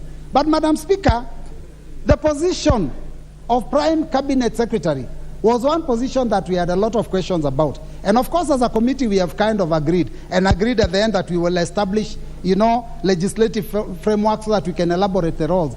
Madam Speaker, the real reason why we want to do that is to ensure that there is no conflict in the service of this cabinet. Because one of the reasons why there is conflict in many times when people are given roles that are not clear or that seem to be similar to other individuals' roles, then what you end up having is a problem where people do not know where their work starts and where it ends. We saw this happen in the Grand Coalition government, Madam Speaker, because the Vice President then and the Prime Minister. Thank you, Honorable Speaker. Honorable Speaker, I think it's completely out of order for the Honorable Mbui, and I think I also had the Honorable Junet, or the Leader of Minority, insinuate that there is a clash between the responsibilities and functions of the office of the Prime Cabinet Secretary and that of the Deputy President. Well, the Honorable Mbui is well aware that His Excellency the President, in his Executive Order number 1, designated clear functions and roles of the office of the Cabinet Secretary, Prime Cabinet Secretary, and those of the office of the Deputy President.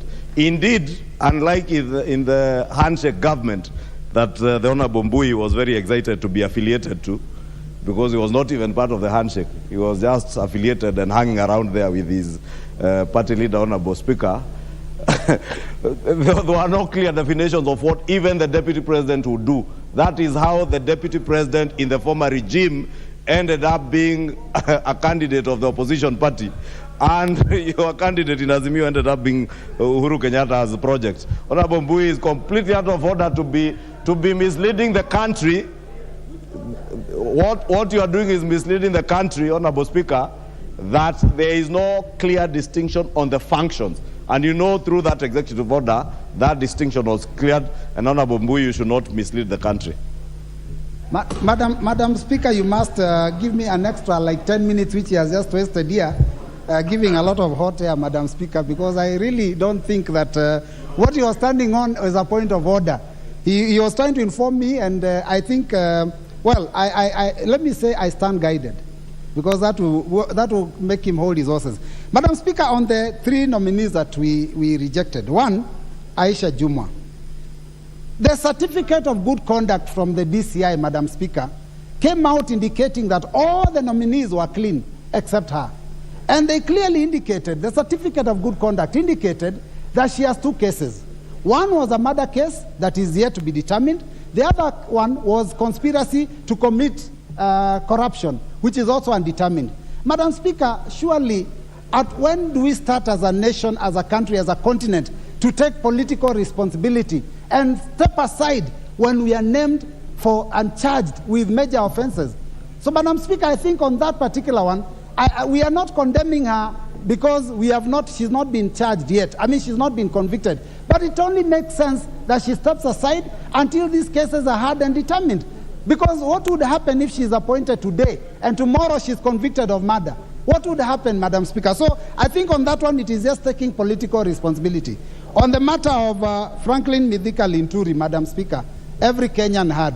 He himself, in fact, the Speaker tried to help him. And we tried to help him and told him, do not answer questions you've not been asked. He's the one who volunteered information to the Kenyan public. He has 35 cases, he has divorce cases, he can't go to his house, he has a problem with everyone. So, Madam Speaker, the problem was not us. We only dealt with the information that came to us. And we felt that this person didn't have the integrity that it took to be able to hold that office, so that Kenyans can get service from people that are clean, and we stop having these issues where Kenyans are constantly...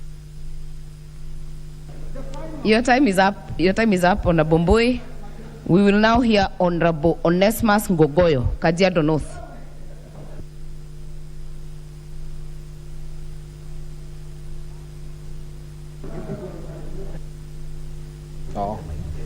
Okay, thank you, Madam Speaker. I rise to support the motion on the floor. And like a member had mentioned, I will support the motion with an amendment. Madam Speaker, looking at the Public Parliamentary Approval Act, the committee went ahead to conduct the vetting of the proposed CS nominees, and they were able to do so in a record time, and I think we need to congratulate the committee for a job well done. But Madam Speaker, you realize that the Public Parliamentary Approval Act does not carry a marking scheme. It intends to look at the suitability of a member, and Madam Speaker, an hour and a half would not determine the suitability of a member, but going through what the committee has looked at its observation, you could read a lot from majority of the people who have been recommended by their past exposures, their CVs, and even what the committee has gone ahead to say that this was what they were able to come up or to see during the vetting. Madam Speaker, I wish to first of all say that for the members that have been approved, I agree with the committee. But I wish to disagree on the issue of rejecting Penina Malonza as a CS. One, because the nominee, according to the report of the committee, has honors and awards that she has received. One, she has received from the Compassion International as the best team performer, and she was given an award. She was also awarded by His Excellency the President then in 2015 with the Order of the Grand Warrior. And Madam Speaker, it is not possible for her to have been a deputy governor and such awards and still be the person to be rejected and assume that there is nothing in her that she can offer. Madam Speaker, I have served in different entities, Madam Speaker, and I have seen people who are approved by different assemblies. And one of the things that you'll realize is that the people exposure of an individual helps them perform in any one office. And one of the things that you can tell by this individual is that she has people skills. In everywhere she has worked, at least they have defined her as a people's person. She has been one of the best team leaders and awarded internationally by what they call GLLUP, or whatever it is, but it's the Compassion International. And Madam Speaker, you realize also when the committee did its report, they said everything that she feel, her questionnaire, everything, and even how she answered question. Apart from a few issues that they raised, they said she was okay. Madam Speaker, there is no graduate who does not have a skills in management. And tourism could be one of the offices she's been recommended to. But remember, it's about management in every office. You have experts under you, people who you foresee, you manage, and they give you reports. I therefore, Madam Speaker, would wish to say that this House should consider approving this motion with an amendment so that Penina Malonza becomes a CS. It is only fair that we give her a chance to prove herself once in office. In any case, if she does not perform, members will also have an opportunity to take on her, because this cabinet, different from many others, will be appearing before this House. On other candidates, Madam Speaker, I wish to single out the issue of one Aisha Jumwa. A number of members have mentioned about Aisha Jumwa. And Madam Speaker, I don't know why everyone has, the few people who are opposing have an issue with politicians, because Aisha Jumwa was a politician, Mithika Linturi was a politician, and even Penina Malonza. It is not possible for you to single out all politicians. We are also politicians. Assuming we were once nominated to these positions, you would wish to be supported by your colleagues, because it is not possible to say that only professionals have the ability to take on people in offices. Therefore, Madam Speaker, with those very few remarks, I wish to support with amendments and say that Penina Malonza, God willing, will become a CS because we will approve her with amendments. Thank you, Madam Speaker. The member for Mwingi West, Charles Ngusia, CNN.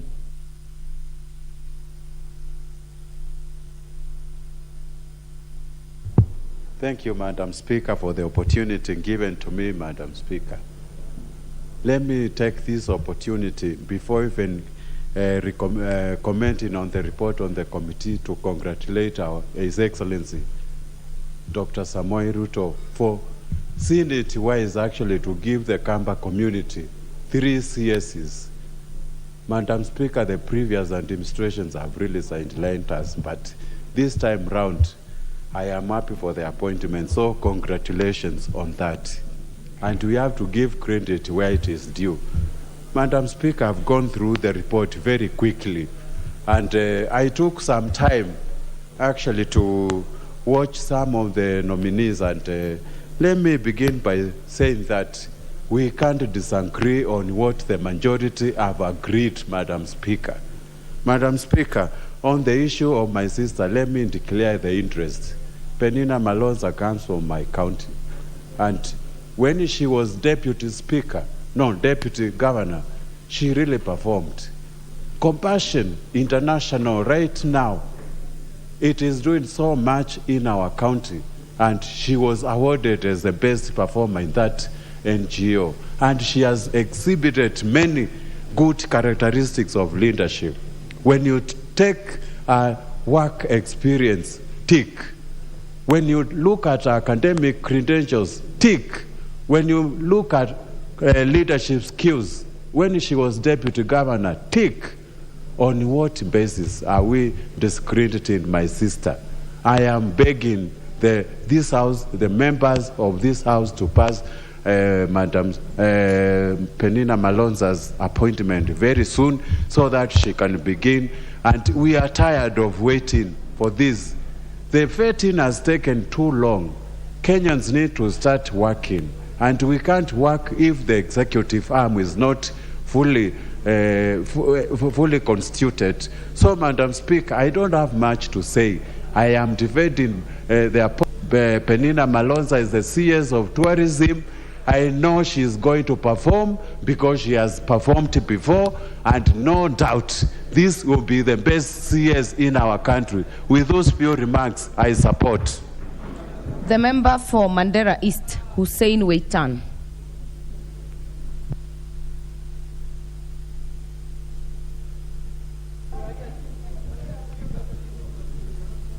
All right, if he's not in the house, we'll have the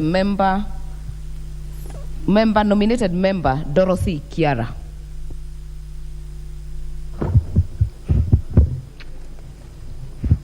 Madam Speaker, I rise to support this motion. And before I do that, allow me to thank His Excellency, the President of the Republic of Kenya. To support the President of the Republic of Kenya, His Excellency President William Samoei Ruto, for appointing these very able men and women to serve in his cabinet, to carry the agenda of his government to the next level. Allow me to thank the committee, the appointment committee, which sat for many, many hours and took their time to vet the nominees and gave their recommendation. Madam Speaker, I want to say the men and women who sat in that committee are astute lawmakers, and I'm sure they put in cognizance every aspect of what they were supposed to look for to come up with these names. Madam Speaker, I want to say these are people who have served in this country in various capacities, and there is no reason for whatsoever reason for anyone to insinuate that some of them are not fit to serve in the cabinet. Examples have been given that nominee Aisha Juma was vetted and allowed to vie for the governorship, and she did not make it. And I'm sure she was allowed to run for that position because she qualified too. Nominee Mithika Linturi, Franklin Mithika Linturi, is a person who has served this country in various capacities and has proven beyond doubt that he is capable of serving at whatever capacity. Therefore, Madam Speaker, I want to passionately implore upon the registrators in this House, let us not have divided mind when it comes to passing these nominees as they are. Madam Speaker, turning to Penina Malonza, who was vetted for the position and the recommendation given that she has not performed very well. Madam Speaker, it's good to know that there are people who suffer from a condition called sociophobia, and normally when they go before people, especially a panel, they normally don't perform so well, and that does not mean that they are not capable. Madam Speaker, I want to join the rest of the members who are supporting this motion and saying I support with an amendment that Penina be part of the nominees who we are passing in this House. I want to implore upon every member, please let us not have dissenting voices when it comes to passing the nominees who His Excellency the President, in his own wisdom, found it fit to nominate them. I submit. We will now have the member for Molo, Kuria Kimani.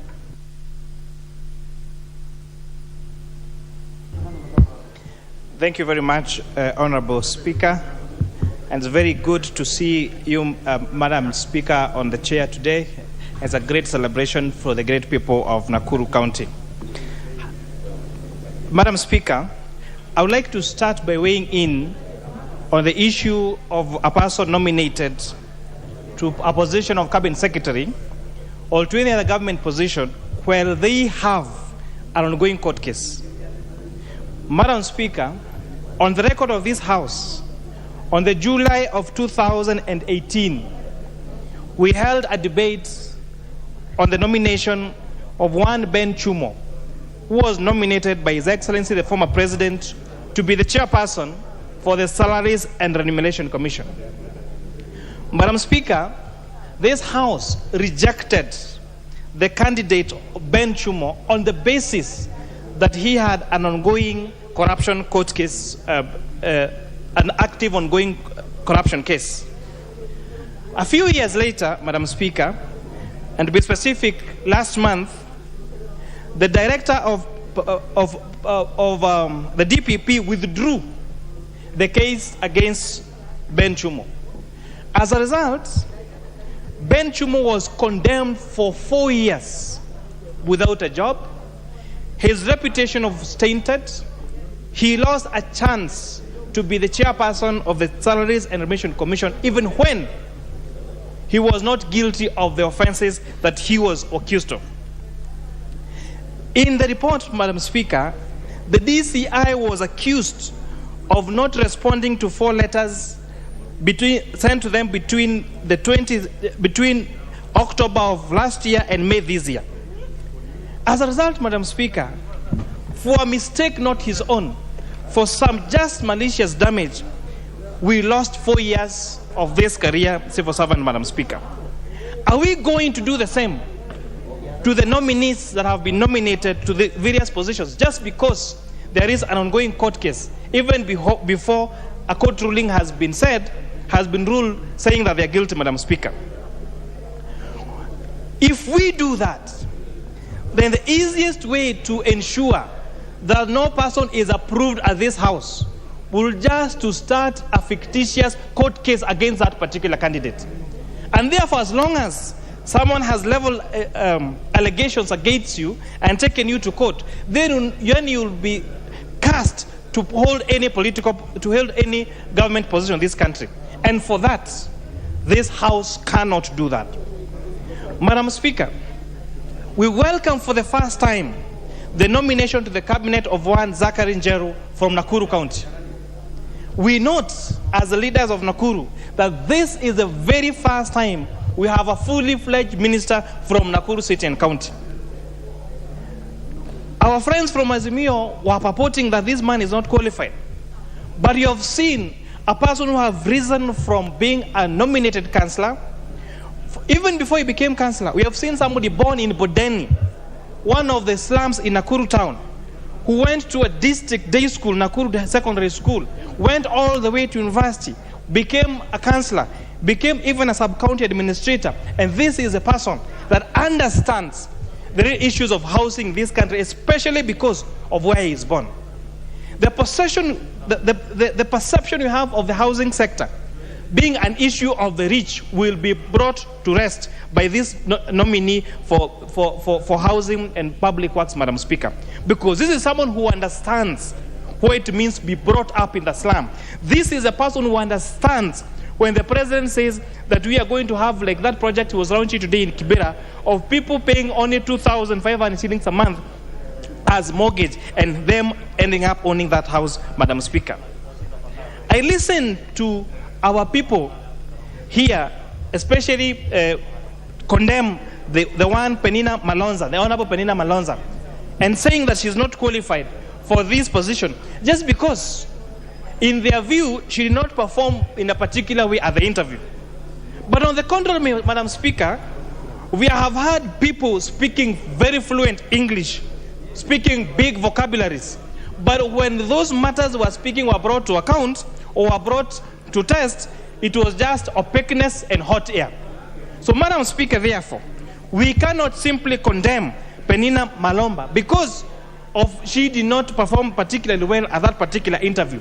Because we have, even this House has approved before candidates who spoke very well and who sounded very convincingly, only for us to realize they were just lazy and very incompetent in the positions that they were offered, Madam Speaker. I very much love the skill set of this cabinet, Madam Speaker, especially the involvement of politicians as cabinet secretaries. And I would like this matter to rest and for once and for all. There is a general attitude in this country that once you become a politician, you become stupid. That once you become a politician, you do not think. That once you become a politician, you become incompetent. Madam Speaker, we still have very competent lawyers. I am still a practicing certified public accountant, even when I am a member of parliament. So the fact that these people have served this country as politicians should not make us think that they are incompetent or they left their professions. We saw the Honorable Kindiki, Professor Kindiki, argue these cases in court, whether it was at the ICC or the recent Supreme Court case for the presidential petition, and we forgot that he was a politician. We saw in him a brilliant lawyer. What happens when these people are nominated to the executive? Madam Speaker, the candidate of Aisha Jumwa and Mithika Linturi that our Azimio brothers and sisters are saying are not qualified, they vied to be governors in this country. What would have happened had they won the seats of governors? Are we saying that we do not need competent people as governors who are the fathers of our devolution, who really spearhead even more functions that the national government does? And therefore, Madam Speaker, I beg my honorable colleagues in opposition, do not just oppose for the sake of opposing. Look where there is reason, and where there is reason, let us oppose reason and forget our political differences. Madam Speaker, I watched the story of Aisha Jumwa, and I really want us to appreciate this. For the very first time, I had a politician admit that she got a D- in her KCSE. Otherwise, every Mheshimiwa is an A student and every Mheshimiwa is a graduate out here. But we had somebody admit for sure that was her grade and be proud of it. And many Kenyans, when they saw her being interviewed alongside the professors, they felt proud that this is a government that gives opportunities to different people based on their capabilities. Madam Speaker, she helps us understand the complications, the complexities of being a woman. Because I'm just imagining the people who probably were involved in marrying her off at an early age, or the father of her babies then, are still going on with her life. And yet, she is here many years later, being forced to account to what happened to so many years ago when it was not a fault of her own, Madam Speaker. I would really urge this House to unanimously, first of all, reject that dissenting view of those members, because they're just trying to play politics even when there is no smallest window of playing politics. And because, Madam Speaker, the President has indicated and given a commitment that he is not going to shield cabinet secretaries from the oversight of Parliament, to the point of suggesting the amendment of our standing orders to allow our cabinet secretaries to come here and stay in account. If you really want to play your oversight and opposition role, wait for these people to be sworn in, wait for them to start working, and question in this floor of this House what they will be able to do for this country, Madam Speaker. And with that, I am very happy with the skill set of these people, and I pray and beseech my honorable colleagues to pass all these nominees so that this government can start to work, and so that you can start holding the Kenya Kwanza government accountable for the campaign promises we made for these people of the great Republic of Kenya. I thank you, Madam Speaker. Member for Ugenya.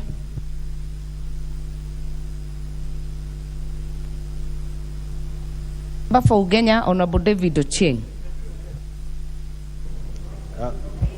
Thank you so much, Madam Speaker. Madam Speaker, I stand here to support the motion, and like other members, with the impending amendment by the Honorable Pukose. Madam Speaker, things happen in this country that people take for granted.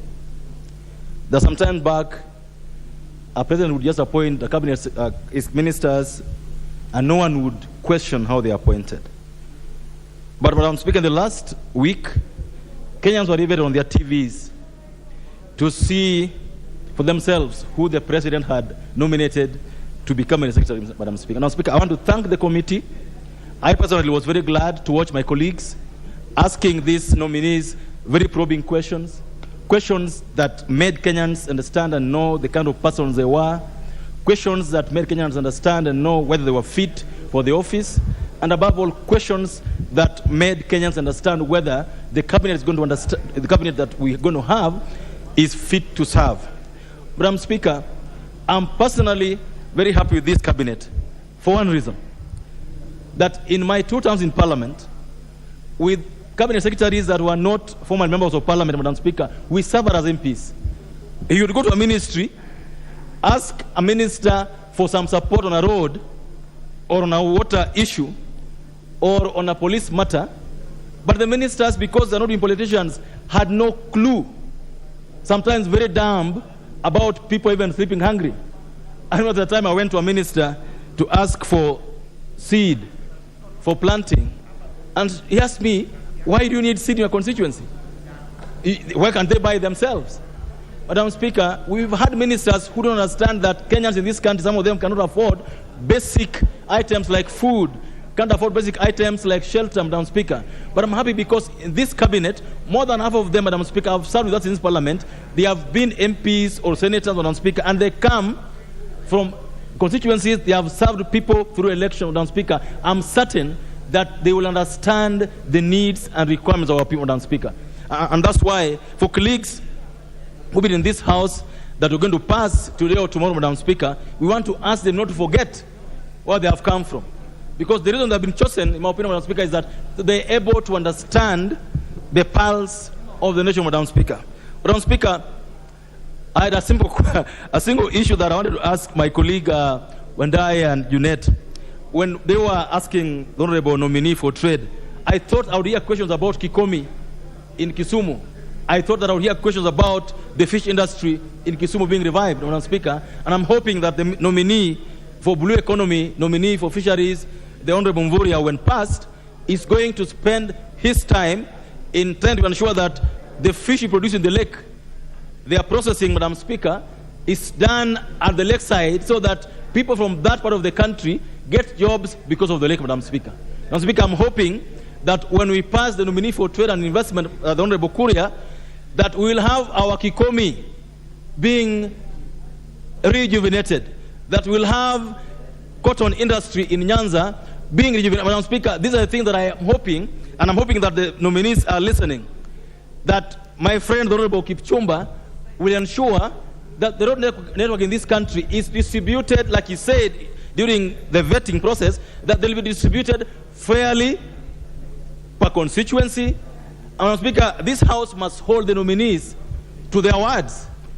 Madam Speaker, the issue of net worth that is being spoken about on the streets there, Madam Speaker, it is for this House to ensure that those who said they are worth 4 billion or 1 billion or 800 million, Madam Speaker, we hold them to their word, that we will, as a parliament, check at what they have at the end of their term, Madam Speaker. That is why they're asking the questions.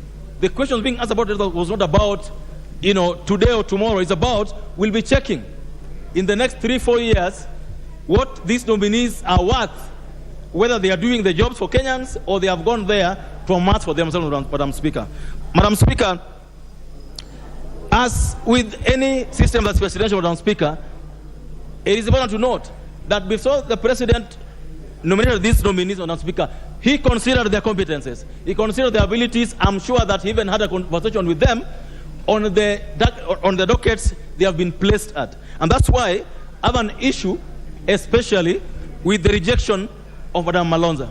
Madam Speaker, if you look at, I've read the report, I've read the engagement between the committee and the nominee, Madam Speaker.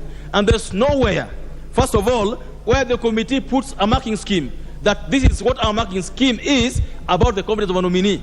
Madam Speaker, I've gone through the report, and the report about Malonza is the same as the report about the other nominees, that the nominee answered questions well, the nominees seem to understand this. I don't find their recommendation, Madam Speaker, speaking to how they engage with the nominee.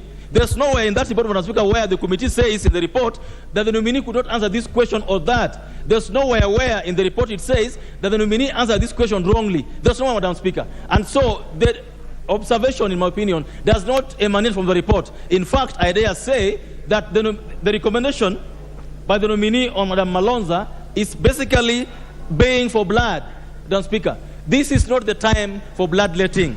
This is not the time. This is not the time to look for blood, Madam Speaker. This is a time to bring together.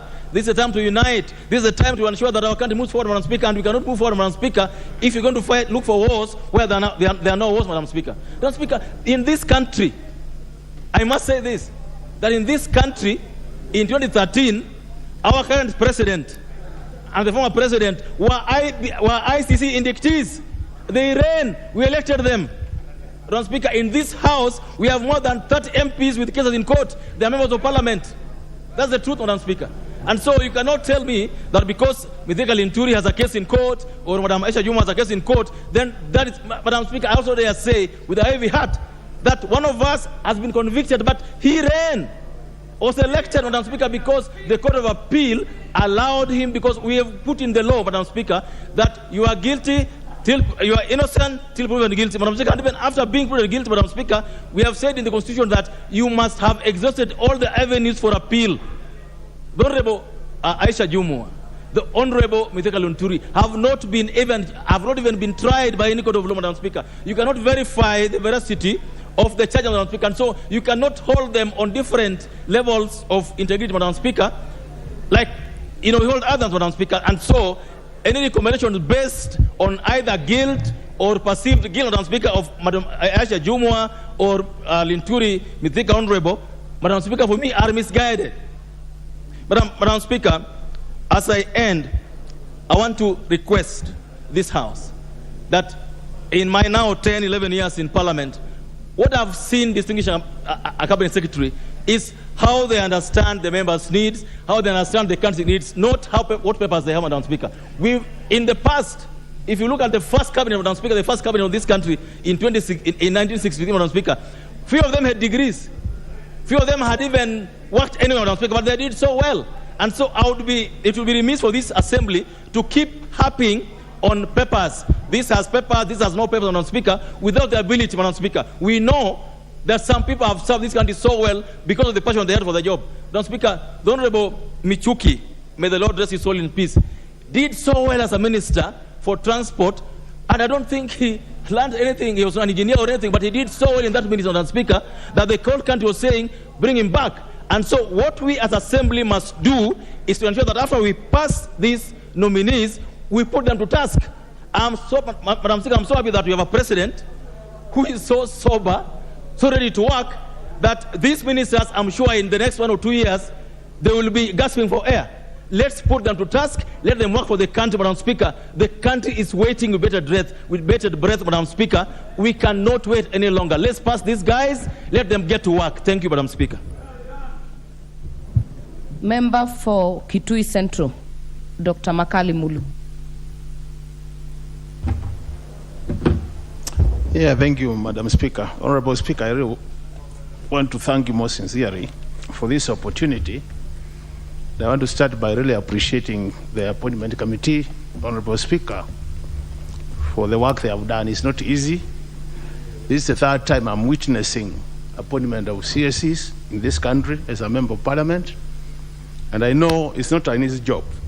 So the committee did a lot of work. I took time to watch the interviews, Honorable Speaker, and I must say that I agree with the majority leader when he says that even as they were vetting, Kenyans were also sending messages. Others were calling, trying to suggest what kind of questions should be asked, Honorable Speaker.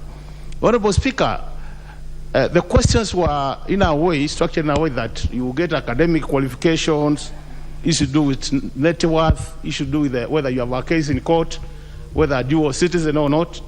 And Honorable Speaker, to me, one of the most interesting questions was the net worth of individuals who are appearing before the committee. Honorable Speaker, I've looked through this section of the net worth, and what we have picked, Honorable Speaker, is that actually majority of the Kenyans out there are very rich compared to politicians. And it looks like it's only politicians who are not rich. I don't know whether it's because we share our resources with the rest of Kenyans, or it's because we are not aggressive enough to make wealth. Honorable Speaker, I want to single out one of the individuals who appeared before the committee, and from my assessment, this Kenyan must be very good, Honorable Speaker. That this proves that in Kenya, we still have people of high integrity. Honorable Speaker, if you look at the net worth of Governor Mufuria of Kwale, who has been a governor for 2 terms, he is only worthy 120 million. I'm sure not many Kenyans will believe, looking at the kind of life governors are living through, and the kind of wealth governors have amassed within the short times they have been governors. So I really want to encourage Kenyans to continue working for the public, so that at the end of the day, Honorable Speaker, we provide high levels of integrity as leaders, and at the same time, Honorable Speaker, we make sure that we improve the lives of the Kenyans. Looking at the approvals, Honorable Speaker, you know, Honorable Speaker, I've taken time to read through this report. And there is some consistency in terms of main text of the body of the report and the conclusions. But when I look at my sister, Honorable Penina Malonza, Honorable Speaker, you realize that the main body of the report is inconsistent with the conclusion. Why am I saying that? They are saying very well she's very qualified in terms of academic, she has no criminal case, her net worth is within the range of the rest of them, and all those good things. But then in conclusion, they say that they don't approve her because she didn't have the technical and the administrative capacity, Honorable Speaker. Honorable Speaker, I want to remind Kenyans and my colleagues that as a CS, most of the work of our CS is policy direction and strategic direction. And the third one, which is critical, is the political direction also, Honorable Speaker. So when you look at that level, really, I don't think as a CS, you need to be an expert in engineering for you to be the CS transport. And Honorable Speaker, to be very frank with this process, and if we are honest with the process, Honorable Speaker, let's look at it this way, Honorable Speaker. When you look at this report, there are nominees who have been alleged to have criminal cases. Penina Malonza has not been alleged to have any criminal case in this country. There are nominees who have corruption-related allegations, Honorable Speaker. Penina Malonza has no allegation to do with corruption. There are nominees who have allegations to do with murder, Honorable Speaker. Penina Malonza has no allegation to do with murder in this country. There are nominees, Honorable Speaker, who, looking at their papers, there are doubts whether their papers are genuine. Penina Malonza's papers are assessed to be genuine, Honorable Speaker. But despite all this, the people with corruption-related cases, even though there are allegations, the people with criminal-related cases, even though there are allegations, the people whose papers are seen to be not genuine have been approved by this same committee, Honorable Speaker, and then Penina Malonza, who seems to have no issue at all, Honorable Speaker, is being said to be not qualified to be a CS in this country. Honorable Speaker, I must say, these are double standards. And as a parliament, we cannot allow double standards to be played when we are here, Honorable Speaker. Honorable Speaker, I've had one of the committee members say that as a parliament, we must be seen to be doing our work by saying no to some nominees. I want to say this, Honorable Speaker. It is unfortunate, and I don't think we can do that as a parliament, that we can only be seen to be working when one nominee by the name Penina Malonza is not approved and the other nominees are all approved. Fairness demands that, Honorable Speaker, is either we approve all of them, or if not so, then, Honorable Speaker, we also disapprove all of them. Because all of them have even worse cases, allegations, when you compare them with Penina Malonza. Penina Malonza happens to come from my county, Honorable Speaker. And this is a lady I know for many years. She was our first deputy governor of Kitui County. And is somebody we have interacted with. Honorable Speaker, the only omission, the only mistake, this nominee is being not approved by the committee is because she could not make a presentation. Honorable Speaker, I'm imagining one day, because we are talking about inclusion, I was questioning myself, if it happens that we get a nominee who will not be able to talk, or a nominee who cannot hear, facing some disability, the City Minister's House will not be able to approve that nominee because she can't present herself or he can't present himself. So, Honorable Speaker, for me, I think, really, we can't accept these double standards. And that's why I was somehow also not very happy the way the motion was being moved, because it's like my friend, Majority Leader Honorable Kimani Ichung'wah, was moving the motion, but at the same time trying to move it in an amended form, which he was not telling the House that I'm moving in an amended form. So, Honorable Speaker, I would want to recommend this way. As we approach to the date of voting, which is tomorrow, Honorable Speaker, I think we need to have this motion amended to read as follows: that this House do approve all the names as presented by the committee, including Honorable Penina Malonza. That is my prayer, Honorable Speaker. And if we do that way, we will have done justice to this country, so that at the end of the day, we don't seem to disadvantage any of the nominees because of reasons which, from my assessment, don't seem to be strong enough to really reject a nominee. So, Honorable Speaker, as I end, I want to say this, Honorable Speaker, that I want to plead with my colleagues who are in the House and those who will be in the House tomorrow, that when the time comes for voting, let's rise to the occasion, honorable members, and make sure that we approve this nominee who happens to be Honorable Penina Malonza, and who has all the technical qualification in terms of academic qualification, who seems to have worked in many organizations. And to make things worse even, Honorable Speaker, if you read the report, Honorable Penina Malonza has been awarded in this country an award called OGW. Honorable Speaker, I don't know how many members here have that award, OGW, awarded by the President of the country. If we were asked to raise our hands, there would be very few. So I'm asking myself, whoever decided to award this lady, honorable lady, that award, was that person blind? That person could not see that this lady has what it takes to work for this country and serve the public to the best of our knowledge and ability. Honorable members, I once more plead with you that come tomorrow, we are going to approve this lady so that she joins the rest of the nominees, and we have a cabinet which can start working for Kenyans. With those remarks, Honorable Speaker, I submit. Thank you very much. Member for Laikipia, Honorable Jane Kagiri.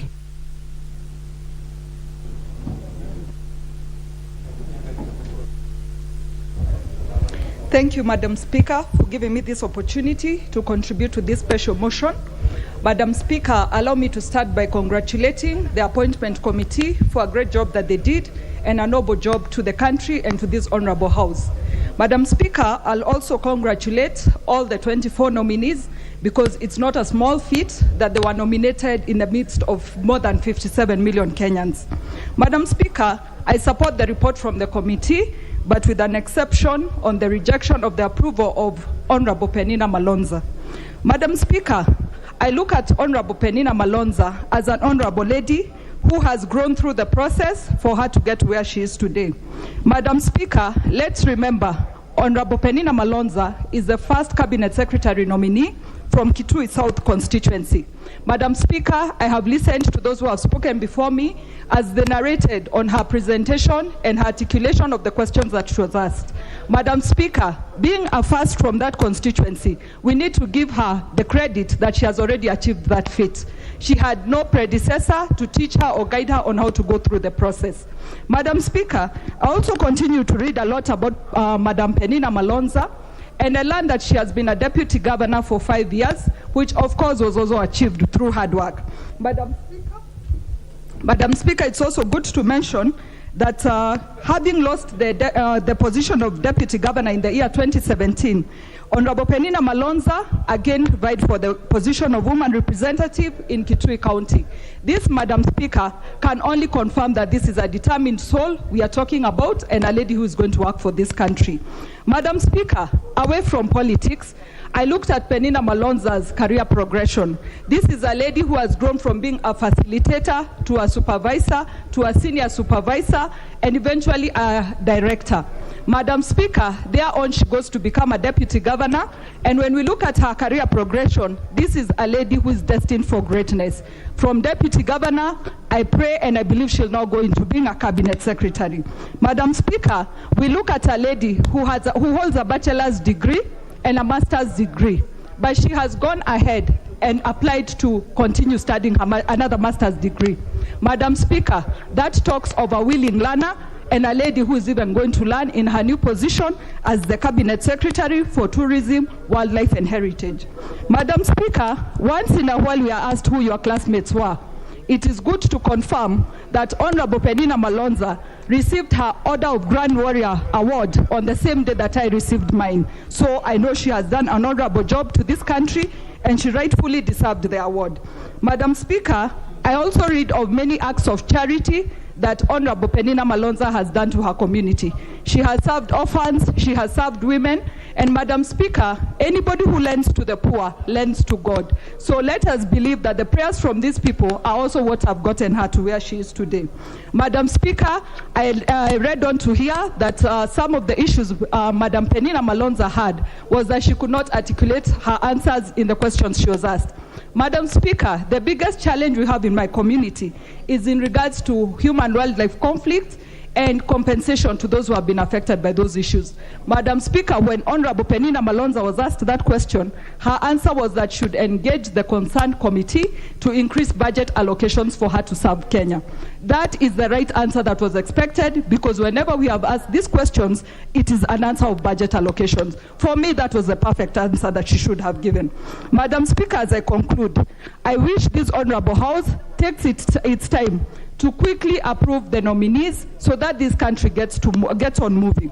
The people out there are waiting for us to deliver on our promises, and I believe by us urgently approving the 24 nominees, the country can move on and we can be able to serve Kenyans as we promised them as we were campaigning. Thank you, Madam Speaker, for this opportunity, and I believe it's an upward projection for Madam Penina Malonza. She now goes on to become a Cabinet Secretary. Thank you, Madam Speaker.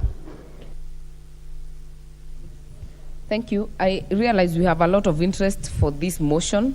The time is, of course, very limited. If you are able to limit in our speaking, then more people would get the chance to speak. I'll give this chance to Honorable Dido Raso for SACCO. Thank you very much, Madam Speaker. And let me congratulate you for having appointed to the Speaker's panel. I was on the appointment committee, and I want to really be short in my presentation. First of all, the committee was well guided by the Speaker of the National Assembly. And I think he used his wisdom throughout our deliberation and throughout the vetting process for us to reach, as a committee, without any division, a conclusion that we were largely satisfied, although we were not happy 100%. Madam Speaker, the committee was guided by two documents: the Parliamentary Appointment Approval Act and also the Constitution. Those were the two cardinal documents that the committee was able to use and stick to it.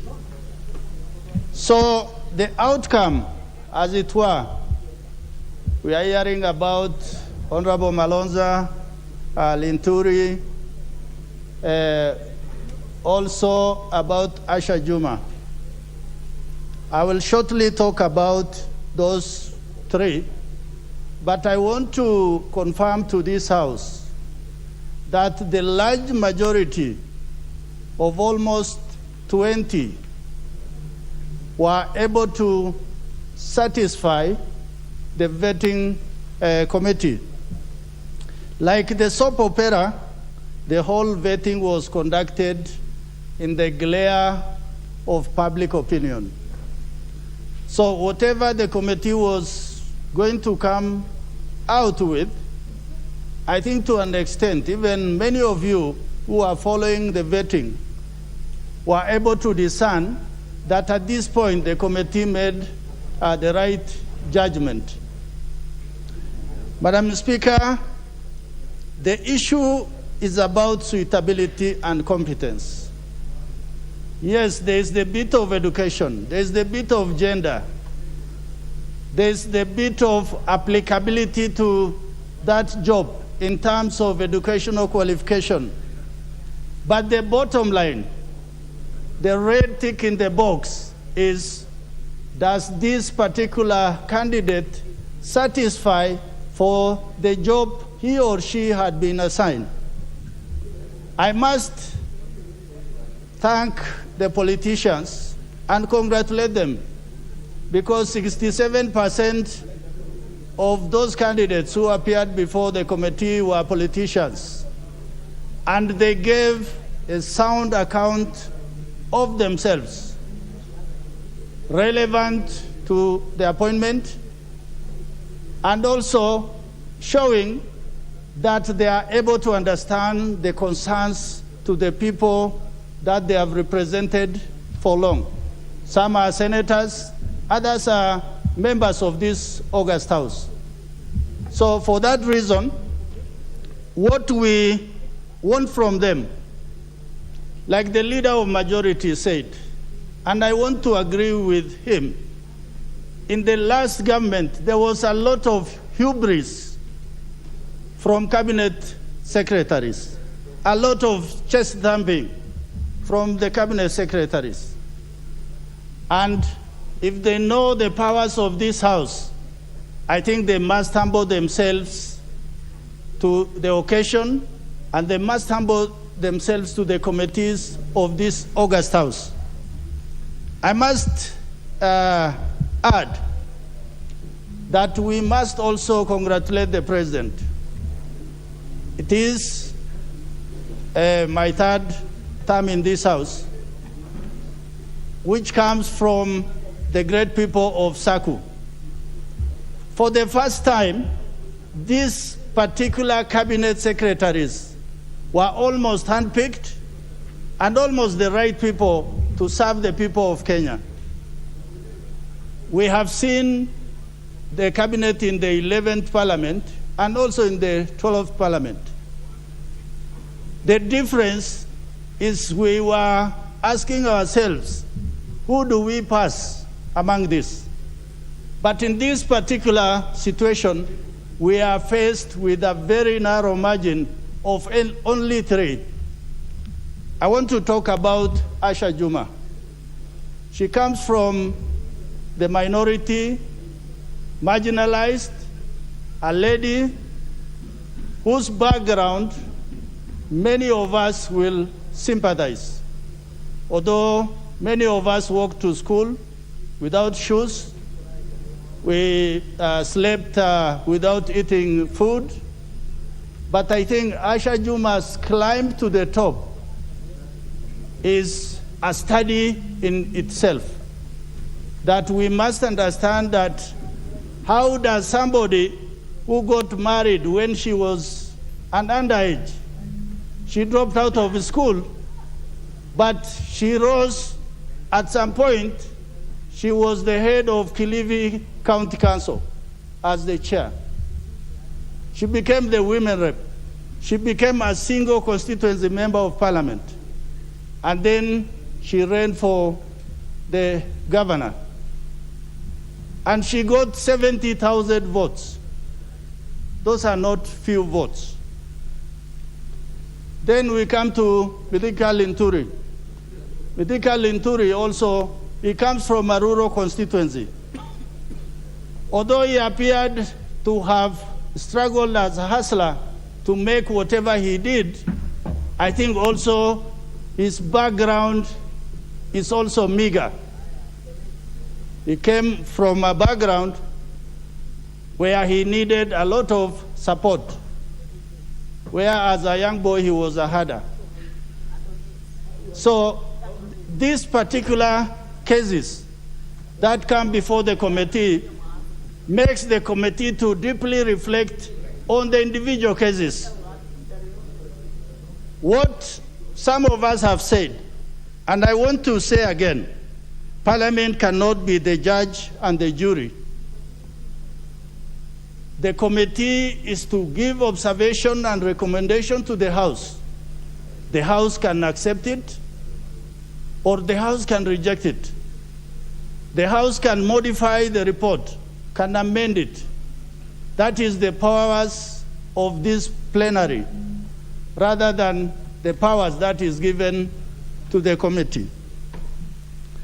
Finally, on Musalia Mudavadi, I think the President under the Act has the powers to construct his cabinet in the way he feels that I can run Kenya without any problem or in a way suitable to advance development and also the gains this country has achieved since independence.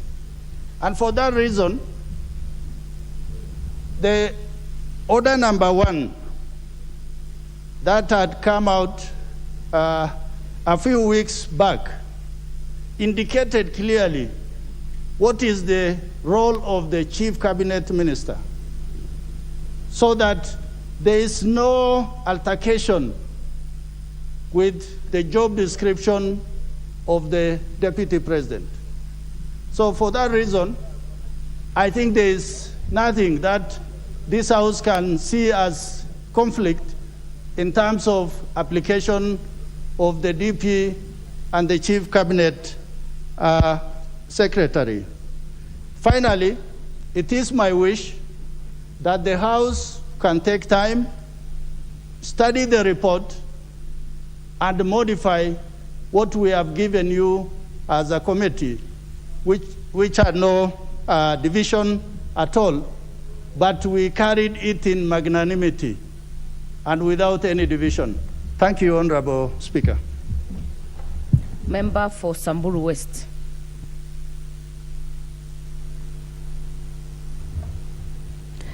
Thank you, Madam Speaker, and thank you for giving me this opportunity. And since I have not spoken when you're on that chair, congratulations. And I just want to speak to a number of things since I sat on the appointments committee. Madam Speaker, I would like just to say a few things and to probably correct some of the aspersions that have been cast upon the committee. Under the chairmanship of Honorable Speaker, which he did a fantastic job to actually chair that committee, you wouldn't have known who is in the majority, who is in the minority. I believe because we were also even being vetted by Kenyans on how we conducted ourselves, we asked pertinent questions that touch on Kenyans, and we were from diverse counties and constituencies, and so the questions that we asked also reflected the various needs of Kenyans from across the country, Madam Speaker. It is then unfortunate for members to come and say that we were just playing politics, we were biased, or that even as minority we are settling scores in this House. Madam Speaker, and I thank members of this House for approving us to go and sit in that vetting committee. When we present ourselves to run for office, we are vetted by the public. They know who we are, they know what we stand for, they decide whether you want them to represent them or not. And so the vetting takes place at the ballot. But when we are then presented as a committee to do our vetting, we give our opinion that this is what we think, having sat through long hours. We used to sit from 7 a.m. to 8 p.m. and you listen to each candidate. We look at the requirements, both the statutory requirements of whether you have the documentation and the things that are needed, and also whether you fit the office. And that is why we ask the questions. Otherwise, we would just then ask you whether you have the EACC document, you have the good conduct, actually degree is not even needed to be approved to be a cabinet secretary. But then we went ahead to ask the questions and to really question your suitability, Madam Speaker. And so I just want to ask the members as they debate that once we presented and we tabled this report, that was our opinion. You will have yours, and you will even have a bigger one because you will actually vote. And so it will be brought, it has been tabled, you will read it, you have read it. You can have a contrary opinion without casting any aspersions to the committee members. And also to my colleagues in the majority side. When now we had a unanimous decision. And now wanting to say it was from the minority side alone, that is also unfortunate because you can't table something and then also want to run away from it or to make us look like we're the bad ones and even make the women more bad because it's a woman on it. These are just our opinions, and you can have your opinion. And I think the majority whip, by thinking you're helping Honorable Malonza by bringing issues of her periods on this floor, you are actually making it worse because we didn't judge her on that. And I just want to tell you this. Those are not the things we were looking at. And you cannot also bring the issues when it becomes on issues to do with women to trivialize it, to become about our moods, our emotions, our periods. That day I didn't wake up on the right side of the bed, that's why I didn't answer the questions right. Actually, you are even making it worse. That maybe what we said in the committee, you're actually propagating it. And so when you discuss issues women, don't trivialize it, don't go to that level. And that is just something that I wanted to say. Madam Speaker, thereof, I would like to present to this House that just apart from talking about the three nominees, you will have your opportunity to debate and even to cast your vote on what the committee thought about. But I just want to say quickly that one of the observations I also noted in the composition of the nominees is that there was no youth, there was no one who's under 35, and I believe that there are Kenyans, young people in this country, who can actually sit in the cabinet. We also have people living with disability who are, which is actually in our constitution, that when we we constitute, different boards, positions, cabinet. I do hope that His Excellency the President will then consider people living with disability with the subsequent nominations in PSs and other positions in boards, and even the young people of this country. And since he didn't meet his promise when he signed the charter of 50-50 in gender, I hope then he can do it also in the subsequent nominations. But so that as I finalize, there are various issues, because it was not just about who has been approved, and it's also wrong to say that we just rejected as the minority some because they were politicians. We also approved some politicians. So, you can say what suits you, whether you're supporting or opposing. We also approved politicians as a committee. I want to say this, that there are a number of issues that are on this report and that we extensively asked questions about, and you could tell that there are things that Kenyans, because we were also receiving questions from Kenyans, and you can see the things that Kenyans are consistently concerned about. And one of them is the cost of living, and so that once the nominees are passed, and especially those in this House and sworn in, especially those that their docket touches on the economy, those that their dockets touch on food security in this country. We are facing a severe drought like no other. Probably, I'm told, that resembles one of the 80s. We are facing drought in this country, cost of living, the issues of youth in this country. We also have issues of corruption. Kenyans are really watching these nominees. Why we were asking what you're worth. We will be checking also as this parliament to see in the next 5 years what you have been able to get and how you've gotten it.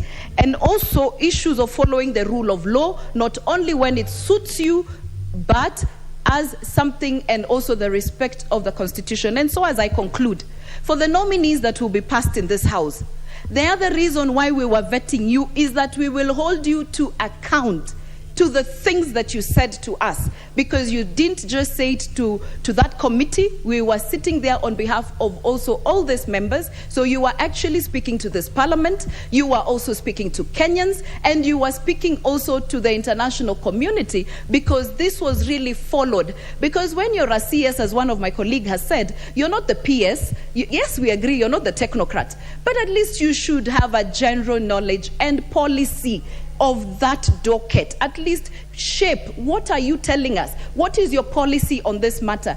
And so, to the nominees who will be passed in this House, we will be holding you to account. We will be asking you to account to what you promised Kenyans during that vetting. Don't take it that it was just like a process. It's a process that we were just doing in this House.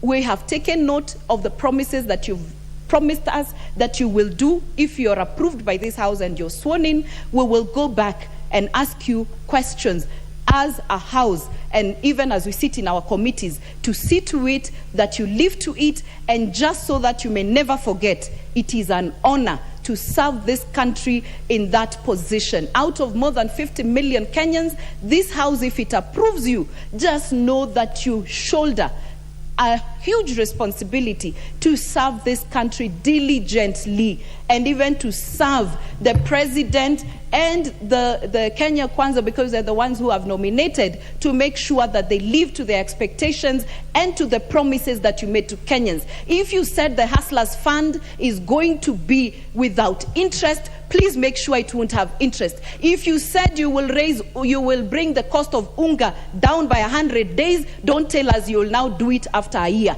Thank you very much. County member for Marsabit.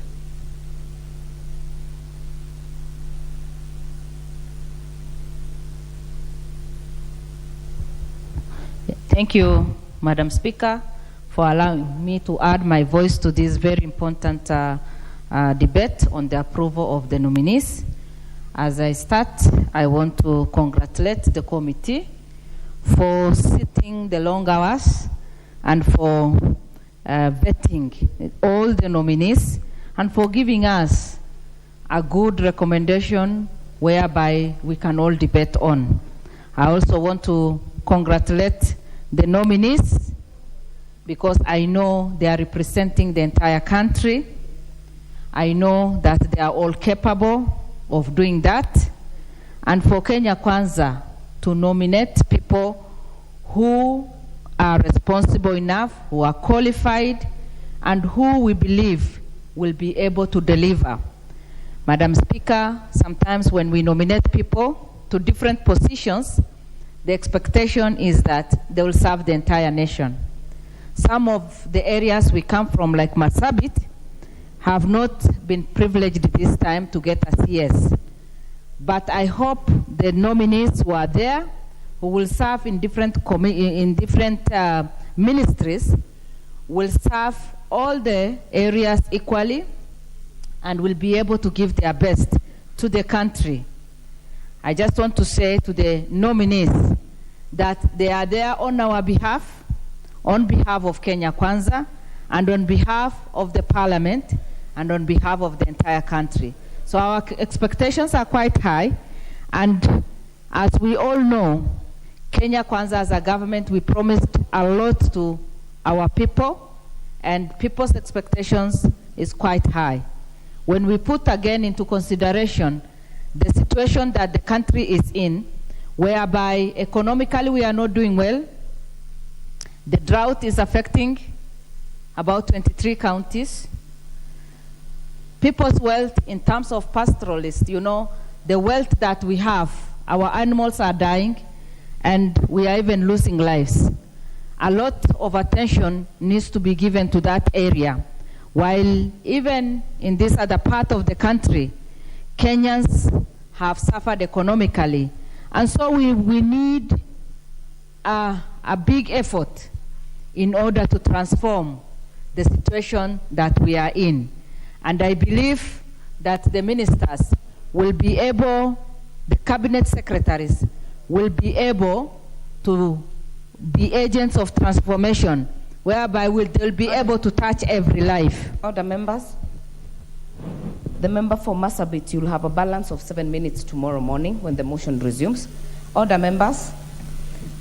Honorable members, and the time being 7 p.m., this House stands adjourned until tomorrow, Wednesday, 26th October 2022 at 9:30 a.m.